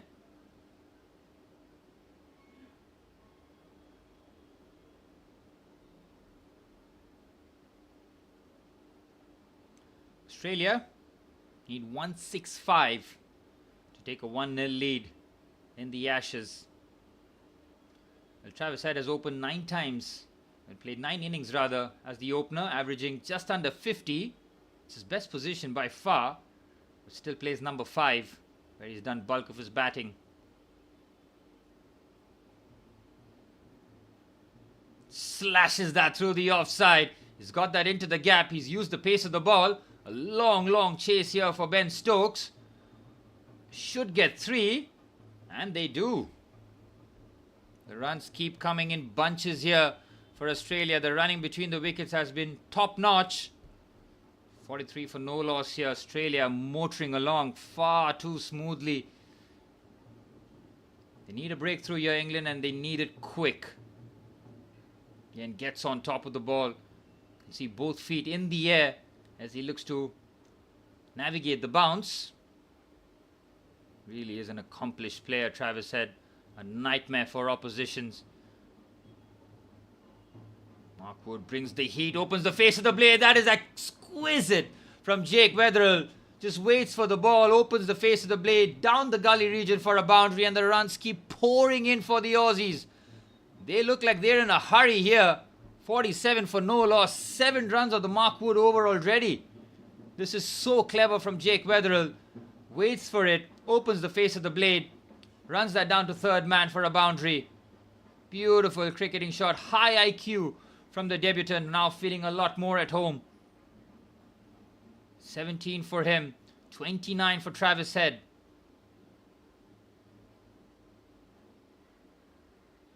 He's cracked him on the pads, but that one was pitching outside leg. Australia, in a flash, has brought down the target to 158. Incredible scenes here. 9 overs gone. It's 47 for no loss. And the opening pair is causing a lot of pain to the English. England would have thought that they're very much on top here. They had the 100-run lead. They were just down a wicket. They were looking at a score in excess of 250 at least for Australia. And then that wobble, then a collapse. Then you saw England just like deer in headlights, just struggling to find a way out. But Gus Atkinson and Brydon Cast with a 50-run partnership just took England to safer waters with a target of over 200. But Usman Khawaja's injury meant that Travis Head was promoted up the order, and that has paid dividend after dividend. Cast now bowling his second over. Travis Head easily plays that on the onside. He's looking so comfortable. These are ominous signs, really. They're not troubling him with pace. They're not troubling him with movement. 49 for the Aussies. They're looking to score at over 5 and over here. That's how confident they are right now. They have their foot on the England throats here.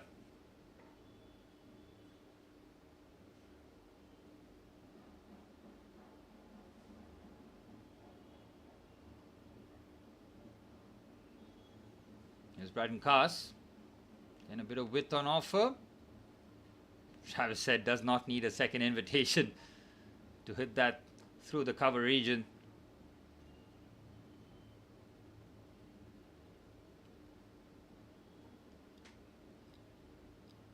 Well, the Aussies right now in pole position to secure the first test match here in Perth. It has been fast and furious action. There's been no time to rest for anybody really. Already in the 4th innings, in tea time of day 2. That's how quickly things have moved in this test. Oh, what a shot that is, but it's a thick edge. The fielder coming underneath can only watch as the ball sails over for a maximum. The 50 comes up for Australia. Travis Head is launching an assault here on the English bowlers. His second 6 off the chase already. He is so aggressive. Again, gives himself a bit of room. Carves that through the offside. Massive 6 considering how deep the boundaries are. Brilliant from Travis Head.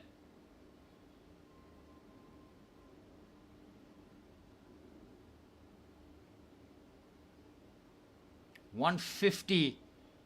Now the target for Australia. This is what they were supposed to be chasing.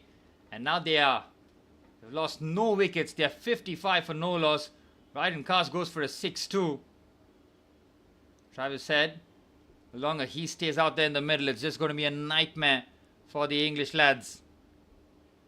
Weatherill, on the other hand, can play a lot more relaxed now. 17 of 27 deliveries after Travis Head is the 38 of 31 deliveries. Pressure, what pressure?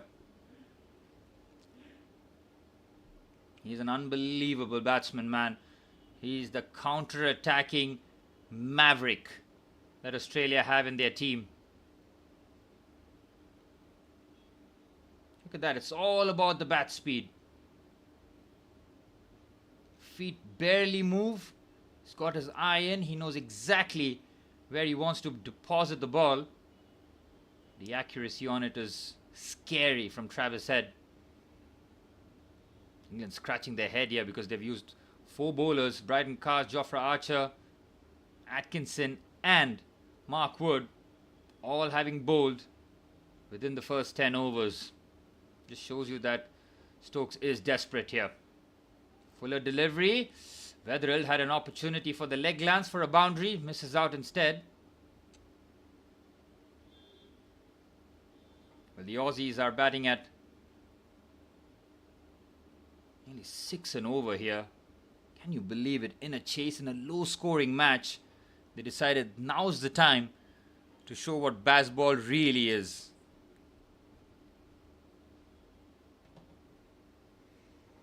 Stokes has to throw himself the ball.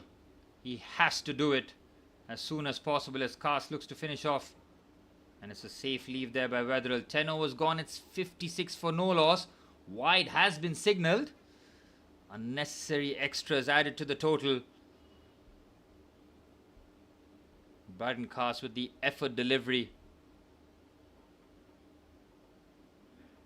Then going at well over 6 and over now. Trying to bring that back. It's an easy decision there. So 2 meters over the stumps. Here's Cast. Take 2 to finish off. Well, 10 runs in this over. Make that a couple more as Weatherill just knocks that down for a single down the onside. He will keep strike for the next over. Australia 58 for no loss after 10. The perfect start to the chase here. Absolutely perfect. Australia throwing a spanner in the works for the Englishmen. Travis Head promoted up the order.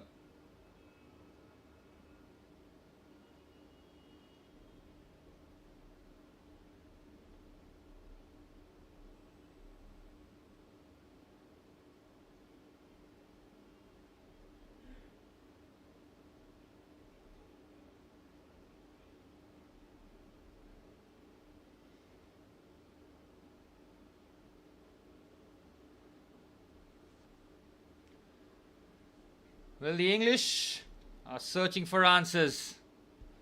The first 50-run partnership, the opening stands in 4 innings, has come courtesy of an unlikely promotion of Travis Head, courtesy of that injury to Usman Khawaja. And that has worked perfectly for the Aussies. Wood back in the attack. They're trying to use the pace there, Weatherill. Looking a lot more comfy out there. 144.7 clicks an hour there from Mark Wood. Another comfortable single there. The Aussies can do this in singles too. They don't have to really hit England out the park here.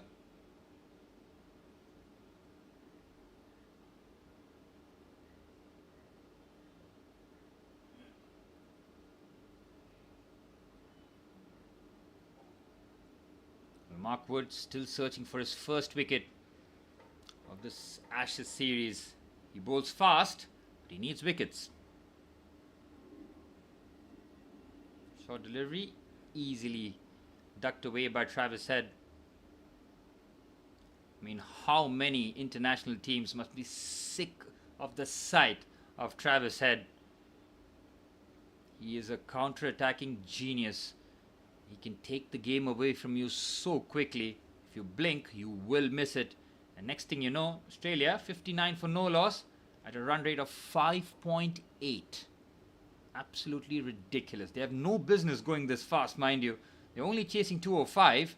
They have nearly 3 days of cricket ahead of them, but they want to finish this very quickly by the looks of it. Again, he's got the glance. He's got that fine. Not fine enough though. Just a single. 60 up. 145 now the target for Australia. Head and Weatherald have not just weathered the early storm, they've put England on the back foot here. Got Stokes scrambling for answers in the first 10 overs, using all his 4 frontline bowlers in a desperation attempt to pick up a wicket.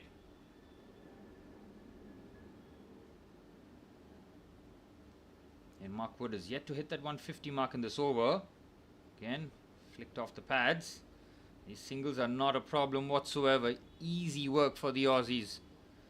If it's not boundaries, the singles keep on coming. 61 for no loss.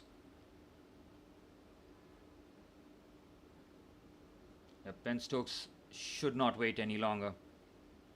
They have to attack. This game is going away from their hands. They need a Aussie collapse here by the looks of it.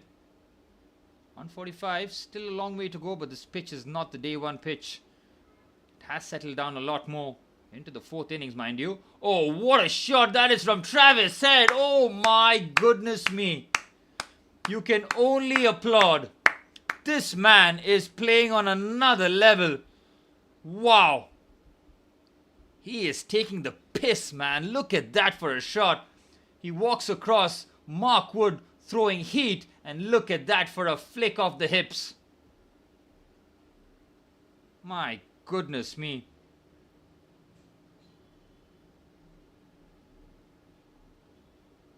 Wow.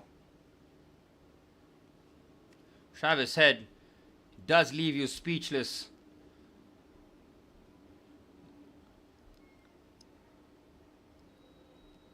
Well, where do the English turn here now? Mark Wood is getting deposited as well. That's through the point region. Is that going for a boundary? It just might. Oh, the runs keep pouring. Travis Head 49 of 35 deliveries. He is running away with this one. He is crushing the souls of the English players. 71 for no loss after 11 overs. Travis Head 49 of 35 deliveries. My goodness me.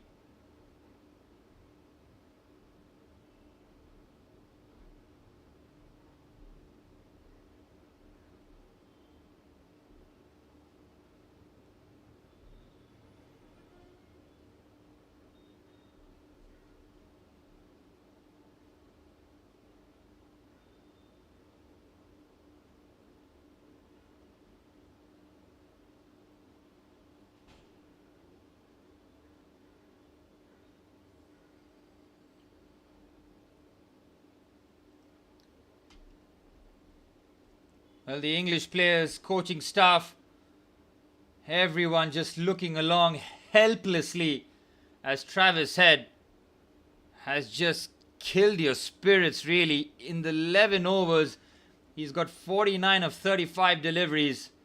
Australia now require 134. My goodness me.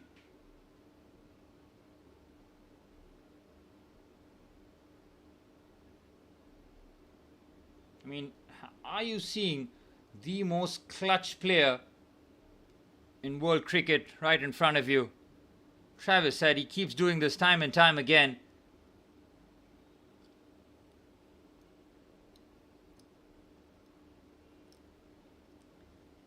Australia now require 134. Weatherald is having the time of his life, getting the best seats of the house here at the other end, but now he's facing Bryden Cars, pulls that away. Might go for a boundary here. Weatherald looks in full control of the shot, and that will race away to the boundary. It just feels like the England team have just lost any sort of momentum that they had heading into this one. They're being crushed here in Perth. This Jake Weatherald has now joined the fray here. Again, Ben Stokes, throw the ball to yourself, my friend. You have to go for it. The 4 bowlers have been dispatched with relative ease here. Bryden Cars has gone for, what is that, 26 runs already in his 2 overs? It's absolutely crazy. Fuller delivery as he knocks that down.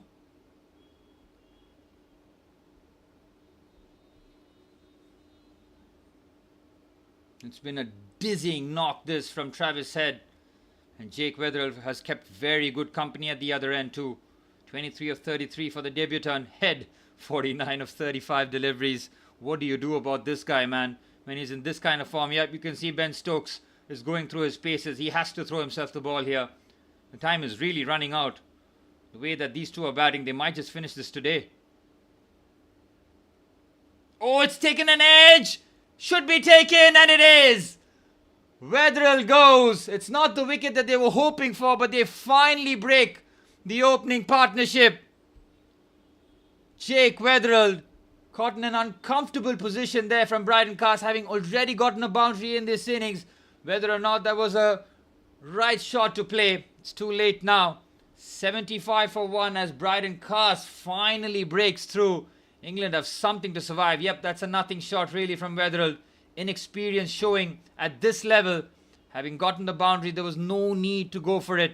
You almost get carried away looking at Travis Head at the other end. 23 of 34 for Jake Weatherall. It's 75 for 1.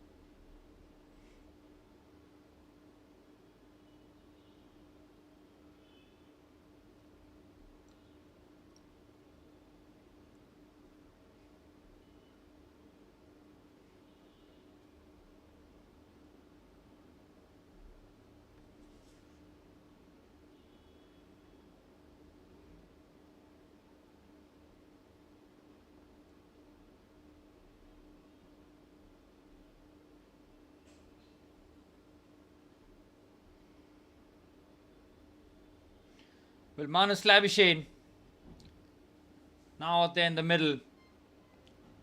England having finally broken through. Now an opportunity to put the pressure right back on the Aussies here. Travis Head still remains the key wicket. But Jake Weatherall playing a unnecessary shot, having already gotten a boundary. Didn't have any business going after that one in that fashion.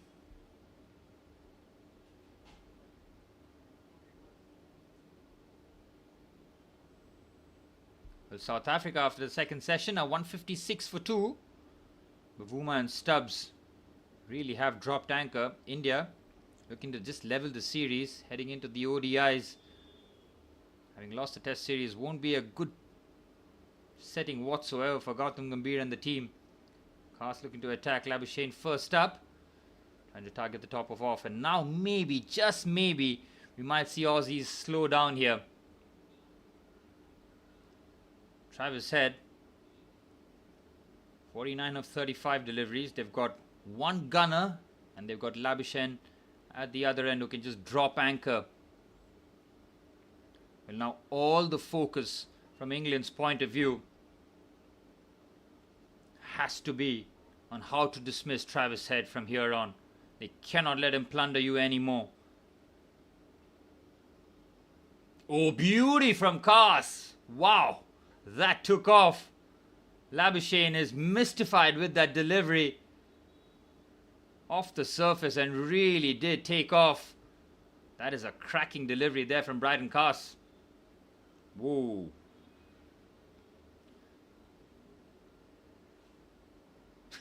Labuschagne is a funny character, isn't he? Beautiful outswinger there. That is textbook seam presentation and movement away from the right-hander. Whoa. What a ball. Final delivery of finally a successful over for the English. It's navigated successfully there by Labuschagne. It's a dot ball to end the over. 4 runs and a wicket. 12 overs gone. It's 75 for 1.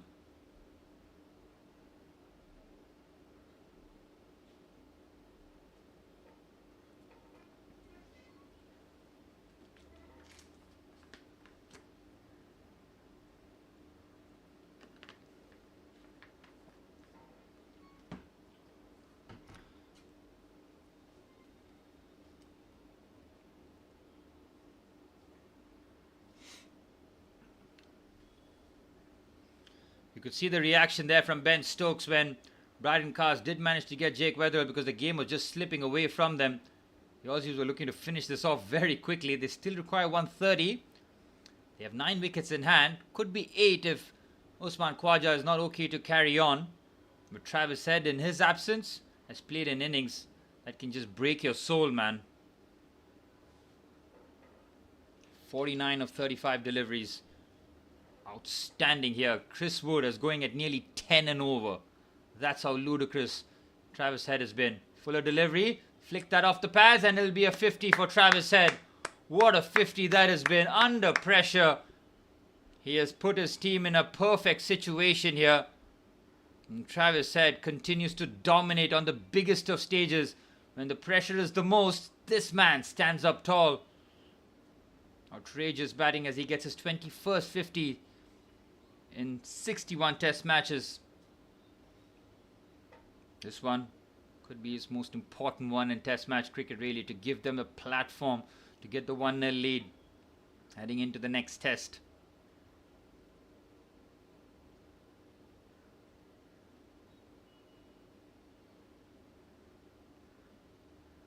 Travis Head has been on destruction mode. Now whether or not he decides to bring that down now that Australia have lost 1 wicket, we'll wait and see.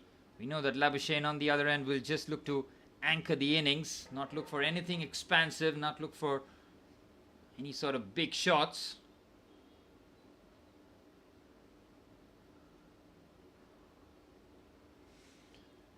Mark Wood has dismissed Marnus Labuschagne 5 times in tests at an average of 16.4. That is a very good stat in favour of the bowler. They will need that stat to come to life here as Wood looks to dismiss Labuschagne. Pulls well. Marnus on the up. Very good shot. Positive from the number 3. He's got that away fine. Won't reach the boundary. Should be able to reach back for 3. But decides to keep it at 2. There you go. Marnus Labuschagne will be looking for runs when the opportunity does present itself. That one's touched shorter. Marnus does well. First one wasn't run with rapid swiftness. They should have taken off for the third. You know that Marnus was ready. It's a good decision maybe by Travis Head. Labuschagne off the mark with the 2.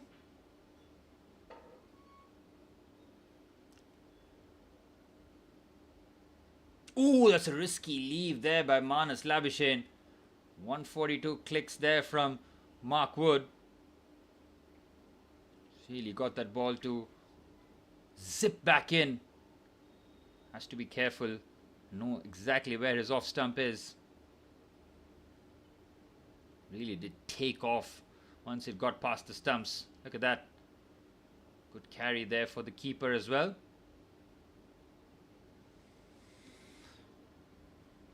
Mark Wood looking for his first wicket of this Ashes series. Still eluded him. This is a much better third over. Was taken to the cleaners in his first 2. Good delivery. Worked off the pads. It'll just be a single by Labuschagne. Travis Head has done a lot of running. A lot of 3s were run. A lot of 2s with Jake Weatherall. Travis Head now on 50 of 36 deliveries. Might look to really unleash now. He's got his team in a good position, but still the job far from done. With the 50 from Travis Head, you can see they was just struggling now with the runs. This is going to be a bit of a problem here for the Aussies. Yep, I don't think so. Travis Head is very much switched on here. He's very much in the zone. He's not going to give this one up.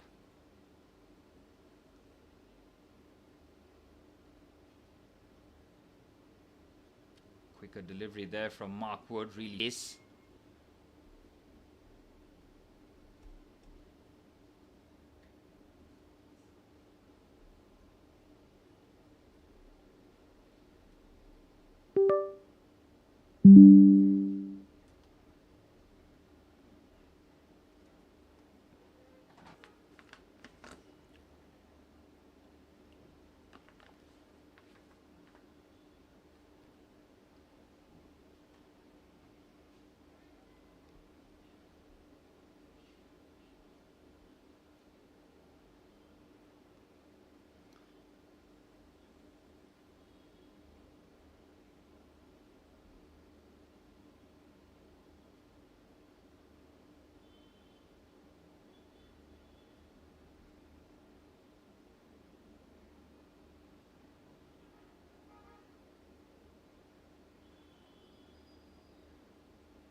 The 13 overs gone, 79 for 1.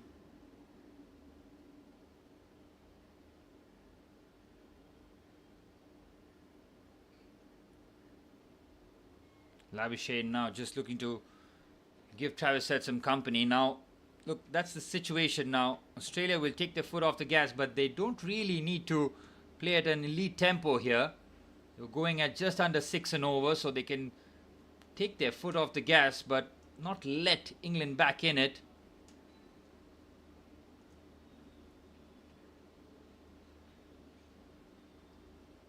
Fuller delivery, jammed out nicely there by Labuschagne. Biden Cast, having picked up the wicket, gets the ball straight back here to try and affect this. They need that second wicket.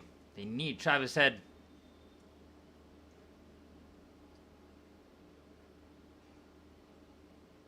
At 50 of 37 deliveries. Australia now need 126.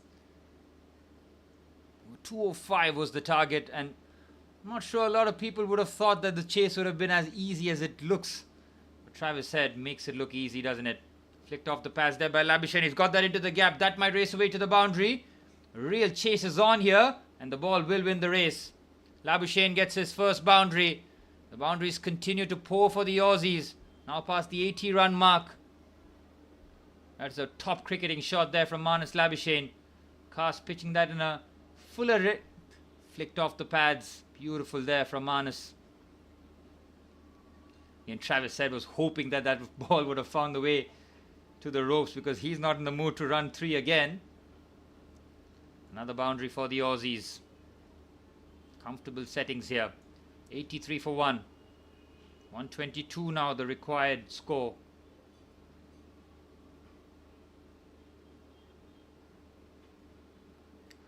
Watchfully pushed there by Marnus.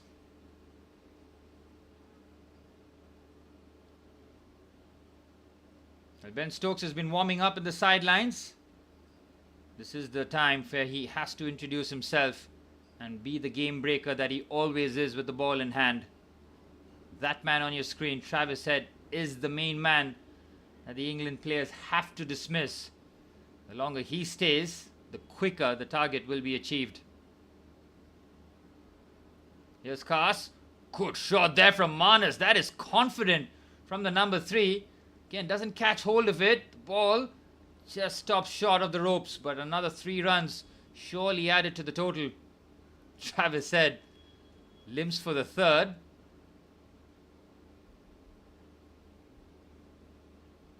Brings him back on strike.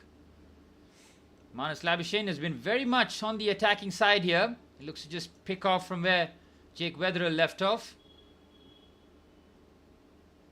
Wants to make sure that the momentum isn't stopped here. It's all in the favour of the Aussies. Now the target under 120 now needed.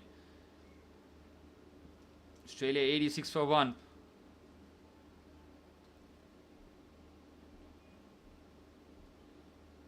Well, Mohit, you had predicted 89 for the Aussies by the end of the day. Well, 14 overs. They're almost there. Imagine that. Travis Head. You can't really account for him, can you? You just don't know what you're going to get from him. But one thing's for sure, when the stakes are high and the pressure is on, Travis Head really does stand up. 14 gone, it's 86 for 1.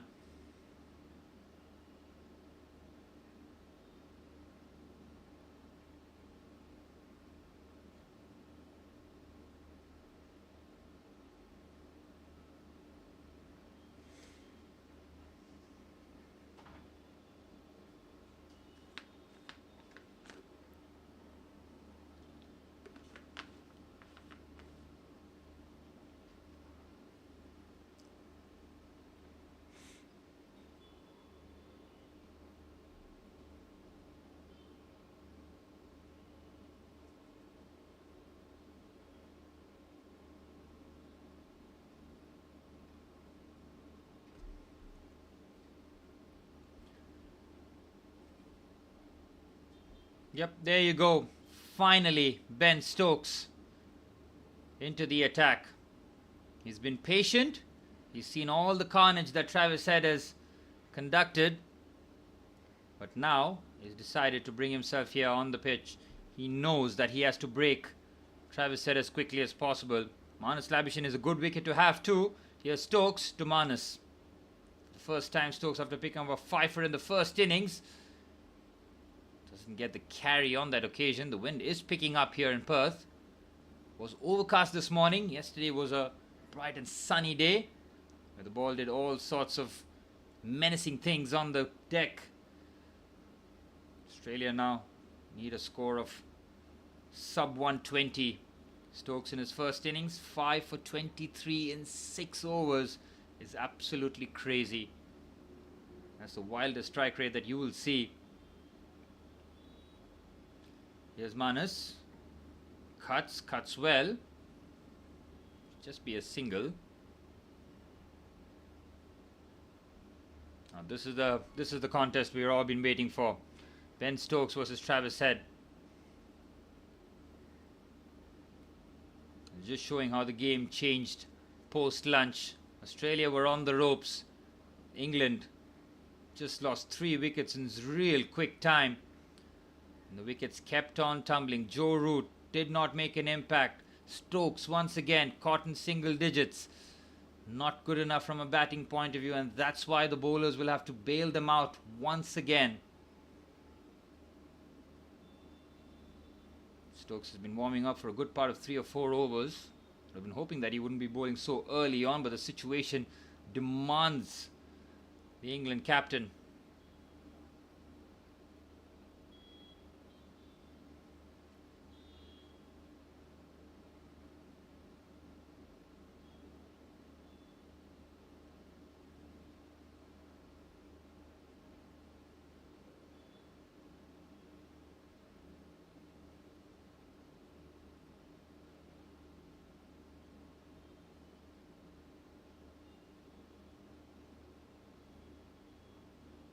Good delivery there from Stokes, forcing Head on the back foot. Stokes has dismissed Travis Head 3 times in Test match cricket. If there's ever a time to be a fourth, this one would be it. Average of 33 of Stokes to Head.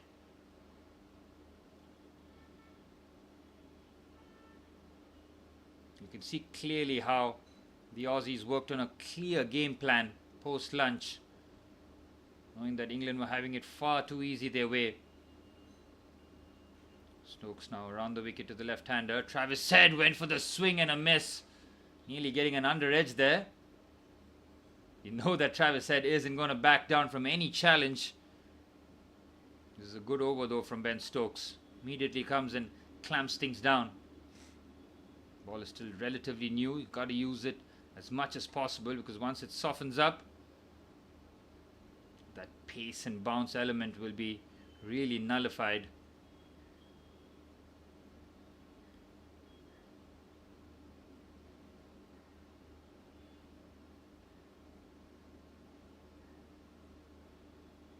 Full delivery, no inside edge. Excellent first over there from Ben Stokes. Just the 1 run coming off it. 15 overs gone, it's 87 for 1.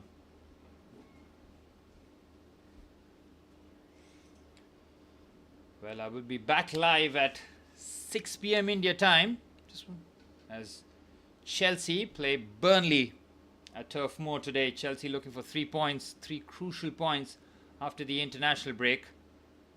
The 3-0 victory against Wolves too, just before the international break, was a perfect tonic for us. But Cole Palmer seems to have fractured his toe. Whether or not that's a genuine injury or Chelsea just looking to protect his groin injury, we'll wait and find out. But regardless, Cole Palmer will miss the games against Arsenal and Barcelona. Next week, Chelsea will have the sternest of tests. Midweek, Barcelona, and at the weekend, the mighty Arsenal. The drinks being taken here. It's been a long stream, 5.5 hours. The game has swung in multiple directions.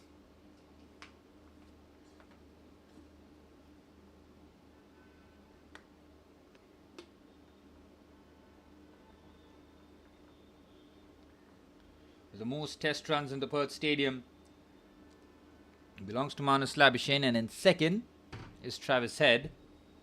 So the 2 top batsmen out there in the middle looking to further add to England's woes. 544 runs in the Perth Stadium for Marnus Labuschagne. Travis Head with 462, Steve Smith 389, and Usman Khawaja 293.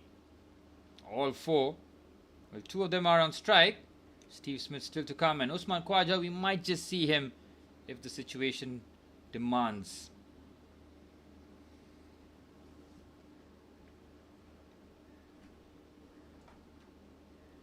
Well, since the dismissal of Jake Weatherald, the run rate has just gone down a touch. And it's something that will not concern the Aussies whatsoever. Travis Head has played a masterful knock. 50 of 42 deliveries, 3 boundaries and 3 outrageous sixes. This guy, when he's in full flow, how do you stop him? A lot of countries have tried. They've often failed.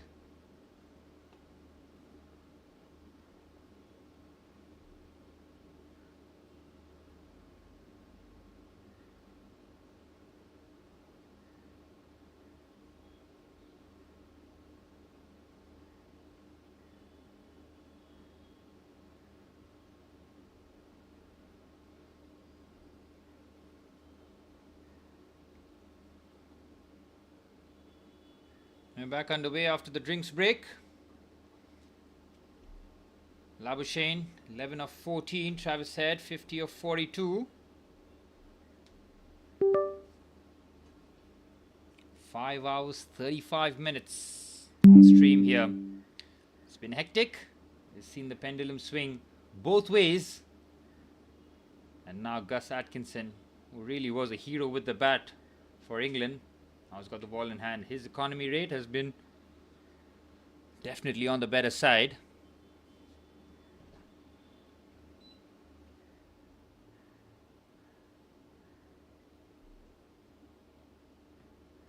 Good punch there. Quick single taken. Has to hurry. Running at the danger end was Travis Head. Now that is unnecessary risk, really. Ben Stokes knows that that was very close. There's no reason to do that, really. Travis Head would have been safe. Would have just been safe, but don't want to really give England a route back into this contest courtesy of an unnecessary run out. That was never a run, really.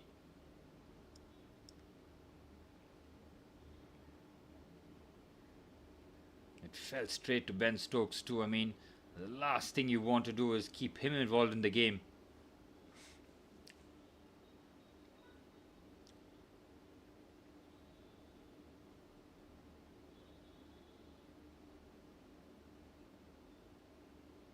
It's been quiet since his 50 has been brought up. May have found a reason to just rein it back in here.